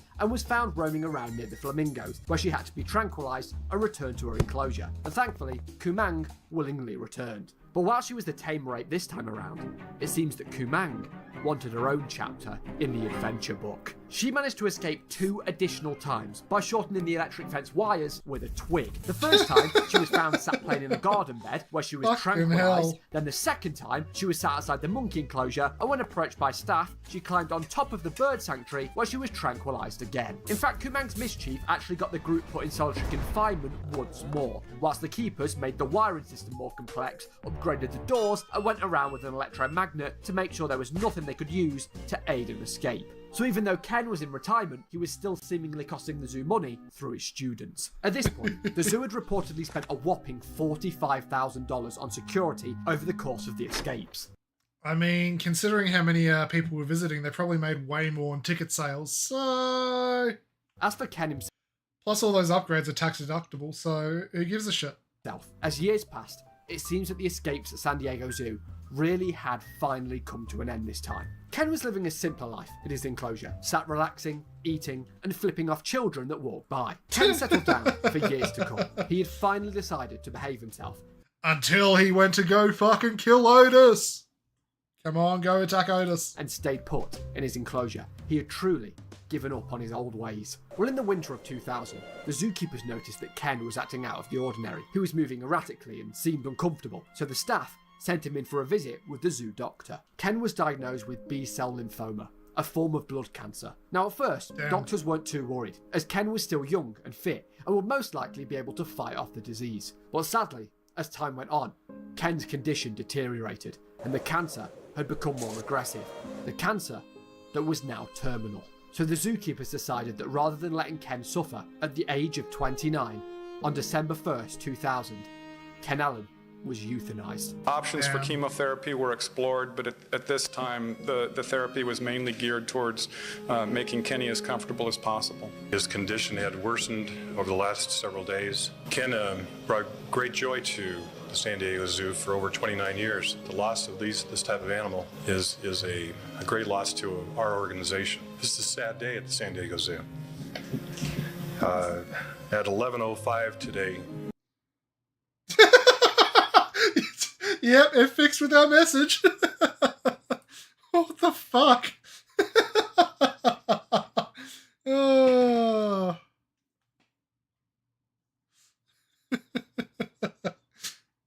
What were you saying, man? Because I've got 2 chats for YouTube here, and nothing appeared on either of them. So what were you saying? Were you saying slurs? Because there is a bit of a profanity filter on there.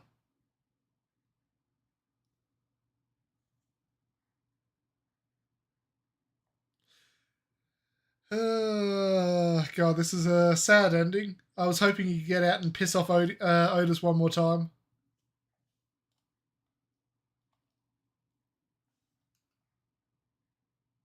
Ken Allen was put down. The Orangang published a 2-page spread as a tribute to Ken and hosted a candlelit vigil for him, stating he would have done the same for us. To this day, A plaque sits in San Diego Zoo in Ken Allen's honour. So there you go. The story of Ken Allen's numerous escapes from the San Diego Zoo. $45,000, t-shirts, bumper stickers, a fan club, a single, and a hell of a tale. Fucking Ken. I've made sure to link to the main sources that help to tell this story below if you want to read into it some more. And shout out to Count Dankula, who covered this story a while back with... You can't shout out Count Dankula anymore, Jesus. But yeah, Count Dankula's fucking hilarious.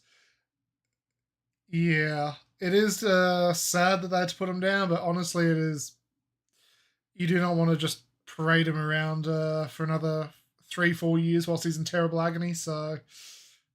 It is what you have to do what you have to do. Right. Well, thank you, Giuseppe, for a beautiful video. That was fucking hilarious.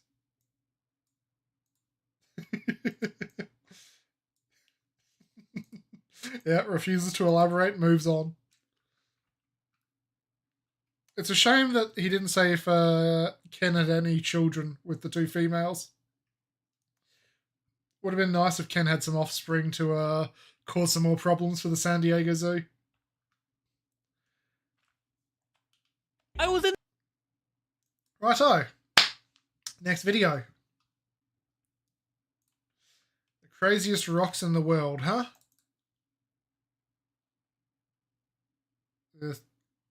Okay. Where's this going to go? Going to talk about some shungite? What you going to talk about? I was in the museum the other day looking at all these cool rock formations on display. You know, there were spiky rocks and goopy rocks, but when I made it all the way to the bottom, what I saw didn't make any sense. It was a rock, but the fool's gold that's in a perfect cube? It was like someone had created perfectly machined metallic cubes and fused them into it. Now, this was strange because this was supposed to be a...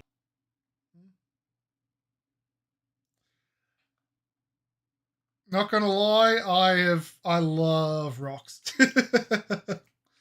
I fucking know way too much more than I should about rocks. natural formations display, and these cubes were obviously human-made. Am I the only one who thinks that? Like, am I dumb? Well, but turns out it wasn't fake. You gotta love pyrite, the fool's gold. So naturally, my next question was... What sorcery is this? The detail. Impossibly perfect-shaped rocks. The cubes are called pyrite, and despite looking like a metal, it's actually a crystal. And in a specific mine in Spain, you can literally pull these perfect shiny cubes right out of the cave wall. Okay, but how did these form in the first place? Well, if you zoom in, you'll see that pyrite is made of the elements iron and sulfur. Initially, they float around as ions in hot water underground, and as the fluid cools, opposite charges attract and they begin to crystallize. When forming crystals, atoms like to arrange themselves in a lattice, which is a repeating arrangement that keeps the crystal stable. The simplest repeating pattern in a lattice is called the unit cell, and it just so happens that the unit cell for pyrite is a perfect cube. Hold on, there's an interesting mineral I want to talk about.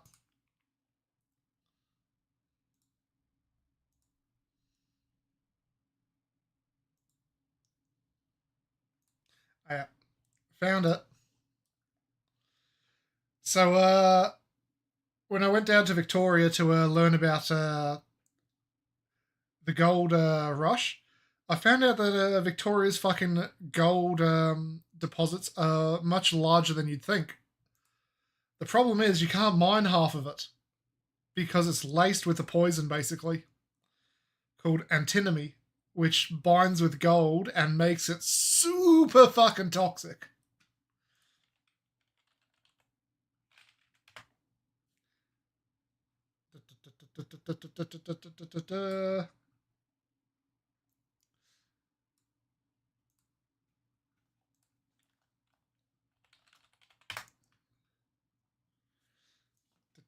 It is fucking heavily toxic.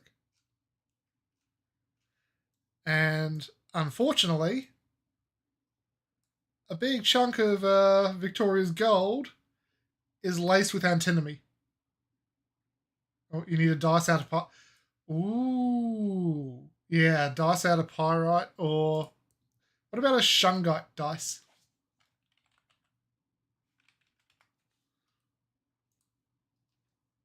Wait, no, not shungite. Fuck, what am I thinking of? God. Bismuth. That's what I'm thinking of. A bismuth dice.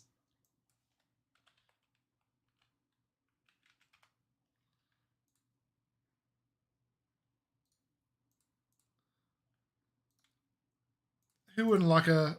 No. There we go. Who wouldn't like a die made out of this? Anyway. But it looks really complicated like this, so let's just stuff it all into a box and think of it as a cube-shaped Lego brick. In the right environmental conditions, these Lego bricks build up evenly, layer by layer, resulting in a fake-looking cube. And sometimes you can even get multiple pyrite cubes growing in each other, leading to all sorts of cool designs. But a cubic unit cell doesn't necessarily mean you'll get a cubic crystal, like in the case of garnet, where different environmental conditions make it form perfect dodecahedrons instead. And cubic crystals aren't even rare in nature, like if you look really closely, table salt is cubic. Anyways, I'm convinced that you're real now. Wait a minute. If this crazy looking rock was right under my nose the whole time, what else are you hiding under there? Why do you have to sniff like that? Looks like my ass messing around in a blender. What, the bismuth? What's wrong with the bismuth, huh?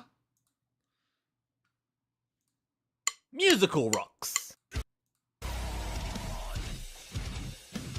In some special areas of the world, there are fields of rocks that can sing.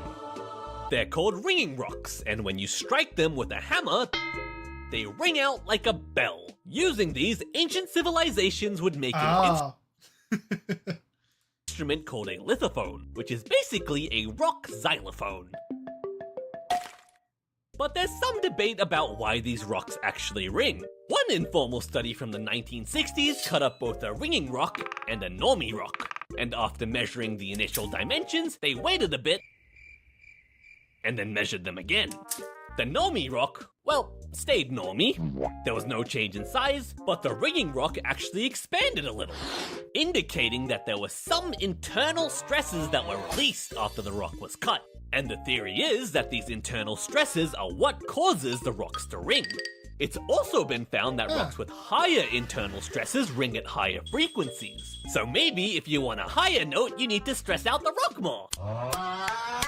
But unfortunately, people kinda suck, and most of the smaller ringing rocks from these rare areas have been stolen. And it gets even worse. There's only boulder-sized ringing rocks left. But this hasn't stopped people from taking chunks of them home as souvenirs. The annoying part is, breaking these rocks releases the stresses inside them, meaning they lose their musical ability permanently. Yep. You gotta take care of the earth, people. Like, treat it nicely. What? Uranium? Glowing rocks. Under visible light, some rocks appear normal, but under ultraviolet light, they glow. How cool is that? Glowing rocks have special atoms in them called activators, and when UV light shines on one, the energy excites an electron, causing it to jump to a higher energy level temporarily. But after a fraction of a second, the electron loses its energy and falls back down to its original energy level. As it does, it releases the extra energy as a photon of visible light. And because there's millions and billions of these activator atoms all releasing photons at the exact same time, your eyeball perceives this as a glowing rock. This property is called fluorescence, and I have a really hard time spelling the last half of that word. The color of the glow depends on the chemical element of the activator atom. For example, manganese activators cause red glows like in calcite, uranium activators cause green glows like in autunite, and molybdenum activators cause blue glows like in scheelite. But fluorescent rocks lose their glow when the UV light is turned off. But there are some rocks that keep glowing without it. The property is called phosphorescence, and it works in a similar way to fluorescence, but instead of the excited electron falling back down quickly, it gets stuck at the higher level. This is due to something called a forbidden transition, which sounds quite ominous, but basically due to quantum rules, the electron holds I'm not going to explain them. onto that extra energy longer and releases it slowly over time. So you get a sustained, continual glow until the electron eventually drops down to its original energy level. This is what's used in glow-in-the-dark stickers, and it also explains why they eventually died over time. But did you know that you could recharge them if you use a blacklight torch? And it doesn't stop here. Glowing rock speed round. Thermoluminescence causes rocks to glow when you heat them up. Although most objects will eventually glow if you heat them up enough. Triboluminescence causes rocks to produce light when they're scratched or crushed, like sugar cubes, which produce a small flash of blue light when you smash them. Huh. Did not know that. God damn it. Why did I not expect that? Electroluminescence causes rocks to glow when you Hey, thanks for the follow, Website Crasher. How you doing? electrocute them. Okay, with the name Website Crasher, I have a sudden fear of a bot attack. How you doing? And radioluminescence causes rocks to glow when they're bombarded by radioactive decay. So rocks can form perfect cool shapes, they can sing, they can glow. What else can they do? Magnetic? Magnetic rocks. I like to put myself in the shoes of early humans coming across crazy phenomena in the world. Like, what would it be like to see lightning for the first time? Or discover fire? Wait, can they shoot? What, the rocks? I mean, with enough pressure, something will explode. Or find out that these mystical rocks want to do this. Witchcraft. There are stories of ancient people thinking that magnetic rocks had some sort of life force or soul, which allowed them to attract other objects. We now know it's a type of iron ore called magnetite. Usually it's just attracted to other magnets and doesn't do any of the attracting by itself. In very rare cases though, the ore is permanently magnetized and doing the attracting. Okay, so how did this random rock become a magnet naturally? Well, for a magnet to be magnetized, it needs to be exposed to a strong magnetic field. And the Earth has a magnetic field, but it's way too weak to create a strong magnet. Electricity? So instead, the theory is when magnetite is just chilling, minding its own business, it gets struck by lightning. Yep.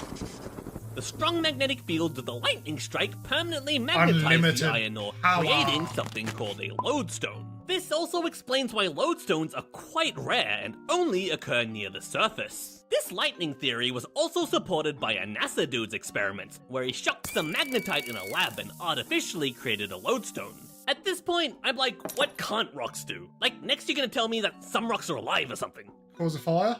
Why have you gone silent? Living rocks. Maybe. Around a small town in Romania called Castesti are a bunch of lumpy-looking rocks called trovants. They might look innocent and unassuming, but if you've lived in this town for long enough, you'd know that there's something fishy about them. They come in all different shapes and sizes. Some are tiny, some weigh several tons, and some are super duper lumpy. In Romanian, the word trovant translates to growing stone, and they've been recorded to increase in size, especially after it rains. And their strange behavior has become a part of local myths, with them being thought of as dragon eggs. But when scientists cut one sample open, they didn't discover a dragon, but actually a bunch of ring layers instead, sort of like the growth rings of a tree. The theory is that because trovants are porous, meaning they have a lot of tiny holes inside. I mean, who wouldn't like to shoot a rock with a flamethrower, huh? Them, they're able to absorb minerals from the rain. Over time, these minerals build up inside, creating outward pressure, forcing the rock to expand. This process is very, very slow, and the rocks are estimated to grow a whopping 4 centimeters every 1,000 years. So basically, every time it rains, it's sort of like the Trovent's feeding time. But it doesn't end there. Sometimes the Trovents grow a bulb, and with enough time, it can break off from the parent rock, creating a mini baby Trovent. And then the baby Trovent can grow too. So if you want a pet rock, a Trovent is your best pick. Wait, actually no, leave them in Romania. Back, no touching! I didn't really know much about rocks before this, but I had a lot of fun learning about these little goobers. If you did too, maybe like and subscribe. Also, look at these goobers! Nice. There's a lot more types of rocks that you can fuck around with. You know what? Yeah. But yeah, nice little selection of some interesting things about rocks. Nice. Let's go on to the... Is there an RPG rock? It's called the Isekai rock. I'll just throw a couple dozen at you and see if it works. Now, what... Oh, Jesus, it's him again. What it's like to be eaten by a carnivorous... Okay. Gonna be talking about them acidic juices to digest the stuff, huh? Hello, bug-sized man. Have you ever wondered what it's like to be eaten by a Why under him? What?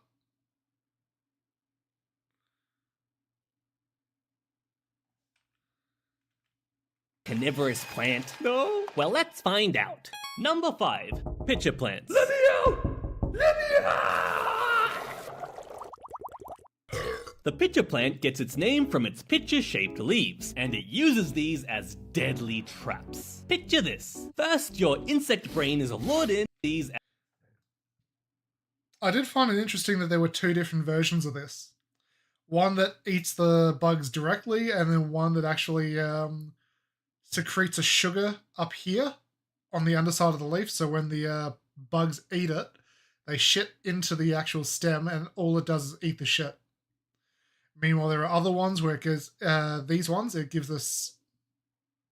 If hot dog get in. I mean, it's very suspiciously shaped.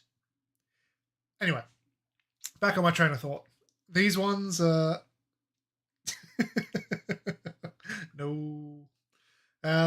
These ones give off a sickly sweet scent from their stomach here, making the plants, the bugs go in to be eaten. So yeah, I didn't know there were 2 different kinds of these pitcher plants. Ones that actually eat the bugs and one that just eat the shit. As deadly traps. Picture this. First, your insect brain is lured in by the sweet scent of nectar. And once you reach the top, you start slurping to your heart's content. But what you don't realize is the surface you're standing on has a waxy coating, making it extremely slippery. You take one step too close to the edge, and... You've fallen into the pitcher plant's digestive fluids. The walls are covered in wax too, making it impossible to climb out, and you slowly realize that there's no escape. As your arms grow tired, you begin to drown, and the plant starts digesting you alive. Why must you do this, pitcher plant? To survive. Well, that's a great question. Pitcher plants and most other carnivorous plant species live in environments that provide insufficient nutrients, so they've adapted to get the essentials like nitrogen, phosphorus, and magnesium from your flesh instead. No, please. Their diet mostly consists of bugs, but some pitchers are large enough to eat frogs and rats too. Subscribe, dude. They... What if you have a knife? Ooh. Oh god. Why the toothy hole? Come in so many different shapes and sizes. Like this one. Remind you of something? Yep, that's a toilet. The lid secretes an abundance of nectar that attracts... Oh, he's actually talking about the one I was talking about earlier. Small mammals like the tree shrew. And while it eats the nectar, the toilet bowl catches any post-lunch dumps. Yeah. That's right, this pitcher plant eats poop. A wholesome symbiotic relationship. My favorite pitcher plant species has got to be the cobra lily, and this is how it would eat you. You're lured in by the scent of nectar again, this time coming from a leaf shaped like the forked tongue of a cobra. The concentration of nectar increases as you move further up, the plant's sneaky invitation to get you to climb inside, and eventually you end up inside a beautiful dome with light pouring in through many holes. Having had your fill of nectar, you decide to leave, and there's so many exits to choose from. How convenient. But it's not an exit, it's a window. You try another one. Strange. Oh well, you'll just leave the way you came in. But wait, which one was the entrance? Confusion sets in as all the exits you see turn out to be fakes. You don't notice, but this whole time you've been moving deeper and deeper inside the plant. Until... Now, unlike other pitcher plants, the cobra lily doesn't digest you with enzymes. Instead, gross midge larvae and bacteria start eating you alive, breaking you down into nutrient soup for the cobra lily to slurp up. Now, if you don't want to be eaten by my pet plant, you should boop the like button. It really helps me out a lot. Pitcher plants are just the first on this list, and there's 4 more leafy assassins to go. Venus flytrap Number next? 4, bladderwort. Oh. Bladderworts grow in freshwater and wet soil environments, and on the surface they have cute little flowers. But underneath is where the cold-blooded murder happens. One nice sunny day, you're swimming along living your best life, and then in the blink of an eye, you're suffocating in total darkness. You've been caught in the bladderwort's trap. Attached to the plant's underwater stems are these structures called bladders, but instead of holding pee, they act as trapdoors. Oh, come on, dude. First, water is expelled, creating negative pressure inside, and the trap is set. When you came swimming along, you brushed past one of the bladder's trigger hairs, breaking the trapdoor seal. This created a vacuum, sucking you in within milliseconds. The bladderwort's diet consists of nematodes, fish fry, and mosquito larvae, but it can eat larger things like tadpoles too. It does this by digesting you in stages. First it dissolves your head into mush, then your body, then your legs, until you've been completely turned into nutrient soup. And then it resets the trap. Number 3, sticky leaf plant. Sundews are named after the glistening drops of nectar covering their long, tendril-like leaves. But despite their beauty, these drops have a deadly function. The nectar is laced with a powerful glue, and as soon as you've touched it, it's a wrap. Literally. The plant senses your struggle. Fear the sun. So it starts constricting its tentacles inwards, bringing you into contact with as much stickiness as possible. That sounds like a few hentai.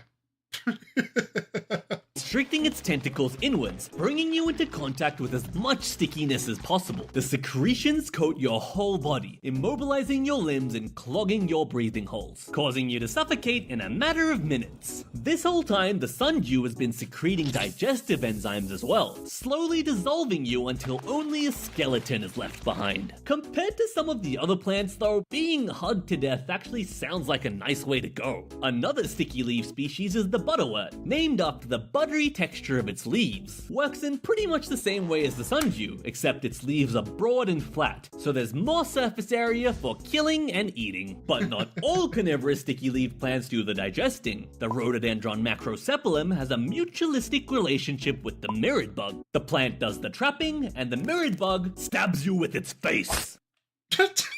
And then it sucks out your nutrient soup, turning it into nutrient poop for the plant to absorb. But something isn't adding up here. How does a plant that's highly adapted to catching bugs not catch this bug? It turns out that the mirrored bug has an extremely thick coating of grease, completely protecting it from the sticky clutches of the plant. Number 2, corkscrew plants. Oh, okay.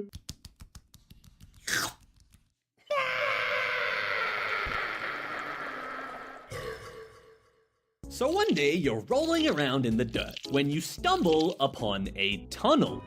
Where does it go? Don't Is enter there the hole. treasure at the end? No. You've just arrived at the opening to one of the corkscrew plant's many corkscrew-shaped leaves. As you travel through the spiraling tunnel, you brush past these strange pointed hairs. They're arranged in a way that makes moving into the tunnel very easy, but not moving out. out, almost impossible. Your only option now is to go deeper into the cave. And after what feels like ages, you finally reach a nice chamber filled with digestive fluids and a slow, painful death. The corkscrew plant's diet consists of protozoans, mites, and annelids. And because of the sheer number of them hanging around in the dirt, the plant doesn't need to attract them. It just sits there and watches as the critters walk themselves into its stomach. Number 1, snap traps. The hairs inside the mouth. I bet you've all been waiting for this one. When you think of a carnivorous plant, the first thing that springs to your mind is the Venus flytrap. But contrary to their name, these plants don't actually eat that many flies. Their diet consists of roughly 1/3 ants, 1/3 spiders, and 1/3 miscellaneous critters. Only 5% are flying insects. 4 adaptations make the Venus flytrap an effective killer. First, the leaves' bright red color and sweet nectar smell tricks you into thinking you spotted a delicious fruit. Second are these tiny sensory hairs all over its leaves. Nothing happens if you only touch a hair once, but if you touch it twice... As each trap can only operate 7-ish times before dying, this adaptation prevents wasting a snap on something like a raindrop or a fallen leaf. Third, each trap has these long lashes, which look like menacing teeth. Venus flytraps are quite picky with their food, as starting the digestive process takes a lot of energy, so smaller, unworthy prey can escape through the gaps in the lashes. I'm free. But bigger prey like you are trapped inside. Fourth, to make doubly sure that it's caught a big juicy meal, the plant waits until the sensory hairs are repeatedly triggered while closed, before it finally gets ready for dinner time. The trap clamps down even tighter, interlocking its lashes and forming an airtight seal. You slowly die of suffocation, and the plant secretes digestive enzymes, dissolving you over the course of a few days. When it finally opens up, all that's left of you is a skeleton. So many exciting ways to be eaten. Now watch this one next. Or else. I'm sorry, your or else means nothing, but you get another like. Okay, moving on to... Dad, I want you to meet my... Oh, God. What in the clanker is going on here, huh?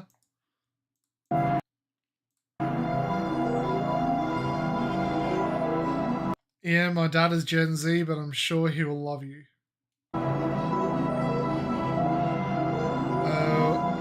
Oh no, not the capture on the fucking mug. I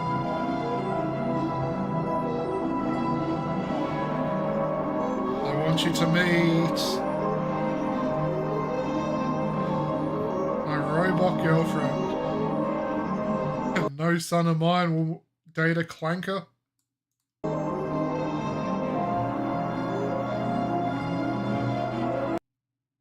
Select all squares with a bicycle. Where the fuck's the bicycle? There it is, yep. No son of mine will be dating no clanker. Oh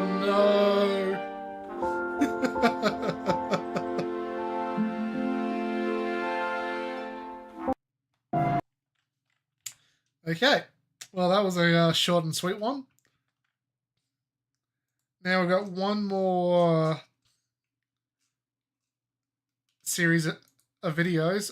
This guy, the history. I have seen a lot of this guy's content before. It is fucking hilarious. He debunks a lot of the flat earthers and just idiots bloody spouting off about, oh, these giant heads on the other side of the earth. It's a sign. Aliens. Flat earth. This right here is the oldest breakup letter ever discovered. God damn it, guys, it finally happened. It's not real. They got me. I got fucking baited. Here I was thinking, oh wow, this is pretty interesting. I've seen this posted all over the place. I'm gonna look into it a bit. So I found all kinds of people talking about it and was like, wow, this actually seems pretty legit. But what I didn't catch is the reason so many goddamn people are talking about it is because it got broken telephoned out of a fucking April Fool's article. Look at that, god damn it, look at it. These are the 3 most disappointing words I've ever read in my entire life, next to my my rejection letter from Northeastern University. This is it, guys. It's a horrible, horrible day. I've officially spread misinformation, and to atone for it, I think I have to perform some form of ritualistic self-sacrifice. It can happen to you. It can happen to me. If it's happening to us, it can definitely happen to your fucking parents. So dot your T's and cross your I's or something, and make sure that you do your goddamn research, I guess, is the moral of the story. Now, like and subscribe, and go watch my videos on YouTube. The hard thing with shit like that is to find the original article might be really fucking way too late. You go through like 50 articles, they're all just espouting what the first article said.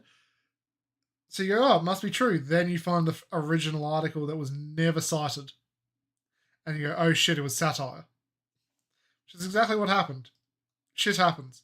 We forgive you. But there's another hidden message. We zoom in to the tower, and you mirror that image. It says 9/11. This is Shane. He's an Instagram Reels conspiracy theorist who makes all kinds of videos, including this one where he implies that the Supertramp album cover is somehow evidence of advanced knowledge of 9/11, despite it coming out, 20 years before the attacks and the band being British, who don't use a month-day-date format. You want to know what's even crazier than this? Is how this video ends. And that's why I take the hot water purified shilajit. Jesus, that fucking threw me. This isn't an outlier, though. Pretty much all of his videos end like this. The hot water purified shilajit from chalk. This is why I take the hot water purified shilajit from chalk. Now, this is one of the many benefits of taking the purified shilajit from chalk. Needless to say, I think this guy's fucking hilarious. So I thought it would be really fun to make like a big long video where I just debunk all his bullshit. I was wrong. It was not very fun. It was a lot of fun for.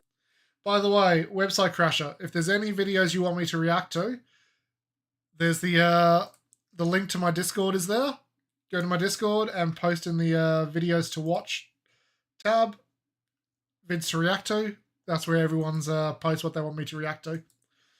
This one, they just wanted me to react to this guy's channel for a bit. For you guys, I'll watch a few more of his videos. Which is why I'm thrilled to announce that tonight's the night you can put on a long-ass video in the background while you play video games, because part 2 is out now. God damn it. Come check it. I got a question for you. Should going to war be put to a national vote? I know, heavy-hitting questions for 4 o'clock in the afternoon, but hear me out. This right here is called the Ludlow Amendment, and it's one of the many proposed amendments to the U.S. Constitution that never passed. Proposed by Indiana Representative Louis Ludlow between 1935 and 1940, this amendment would have put every United States declaration of war up to a national vote. Fine print excluding if the United States was attacked first. The philosophy behind this proposed amendment makes a lot of sense. If the young men of America were going to be the boots on the ground, they had the right to decide whether or not it was a cause worth fighting for. This took the power away from the banks and the government and put it into the hands of the citizens who stood to pay the ultimate price. Unsurprisingly, this amendment drew a lot of public support, with 75% of its population being in favor of its early iterations. But support fell throughout the 30s and it was ultimately abandoned. This wasn't the first time something like this was proposed. In 1916, a similar petition was proposed with one added caveat, that any citizen voting in favor of declaring war would be automatically enlisted. I got a question for you. Should going to...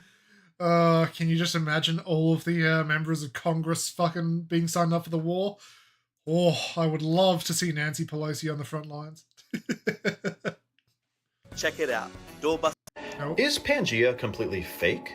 This is Shane. Everyone say hi, Shane. Shane is a conspiracy theorist on Instagram Reels. He makes videos like this. The theory of evolution is protected by the establishment. As well as videos like this. Were they using sound waves, levitation technologies, sonic, acoustic levitation, they call it? And of course... Oh, God. Oh. I've got a friend who actually believed in sound technology. Back in uni. Oh, fucking hell. He dropped off the face of the earth, and then when he came back like a year later, he's gone, oh, I've been awakened. China has sound technology given to them by aliens and they can cure cancer with it. Fucking what? Of course, videos like this. It says 9/11. Sometimes he even wears a tinfoil hat in his videos. People are digging into the official story of the Grand Canyon these days. For credit is due, Shane, that is actually pretty fucking funny. I've been wanting to cover one of Shane's videos for a while now, but he makes so many videos that I didn't even know where to start. So I picked the worst option, and I decided to cover all of them. I don't know why I chose to do this, but I've committed to it now, so I guess this is what I'm doing. The first part is up now on YouTube. It covers young Earth creationism, and it's 2 hours long. I told you, I don't know why the fuck I did this. Come check it out. That almost seems like a video in of itself to watch, just a 2 hour fucking marathon. I mean, hell, I watched the 1.5 hour Internet Historian video, so that might be something to watch later. I know sound technology. There is such a thing. You can use. I mean, fucking Sonar's sound technology. So there is fucking principles with sound, but not. Oh, you can use sound to fucking obliterate cancer. Eventually, maybe, but fucking certainly not today. Well, on that funny, weird note, though, I've just seen the time. I do actually sadly need to go because I have to be awake in 6 hours to go to work. Fuck. So tomorrow I will be. Wait, where is it? Give me a sec.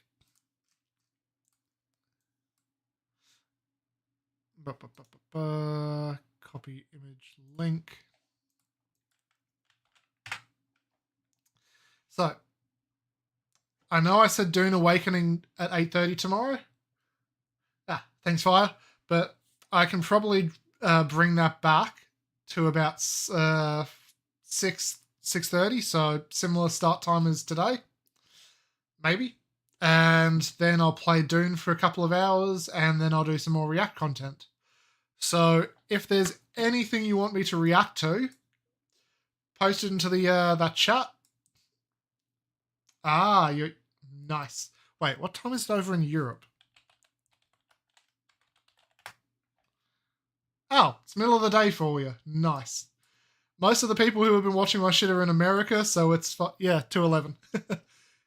Right now it's fucking like 4 or 5 a.m. for most of the people watching my stuff. So it's nice to have someone who's actually watching during the daytime. But yeah, so I will be streaming at about 6 to 7 Australian Eastern Standard Time. Ooh. And then we 7. Oh, it's 7 a.m. over there right now from it. But yeah, so if it's 2 there, I will be starting to stream at 10 a.m. ish tomorrow. I'll do a couple hours of Dune, and then I'll do an hour at least of reacting. So get your videos into the Discord, and I will see what the fuck is up tomorrow. Thanks for joining me, everyone. Until next time, have a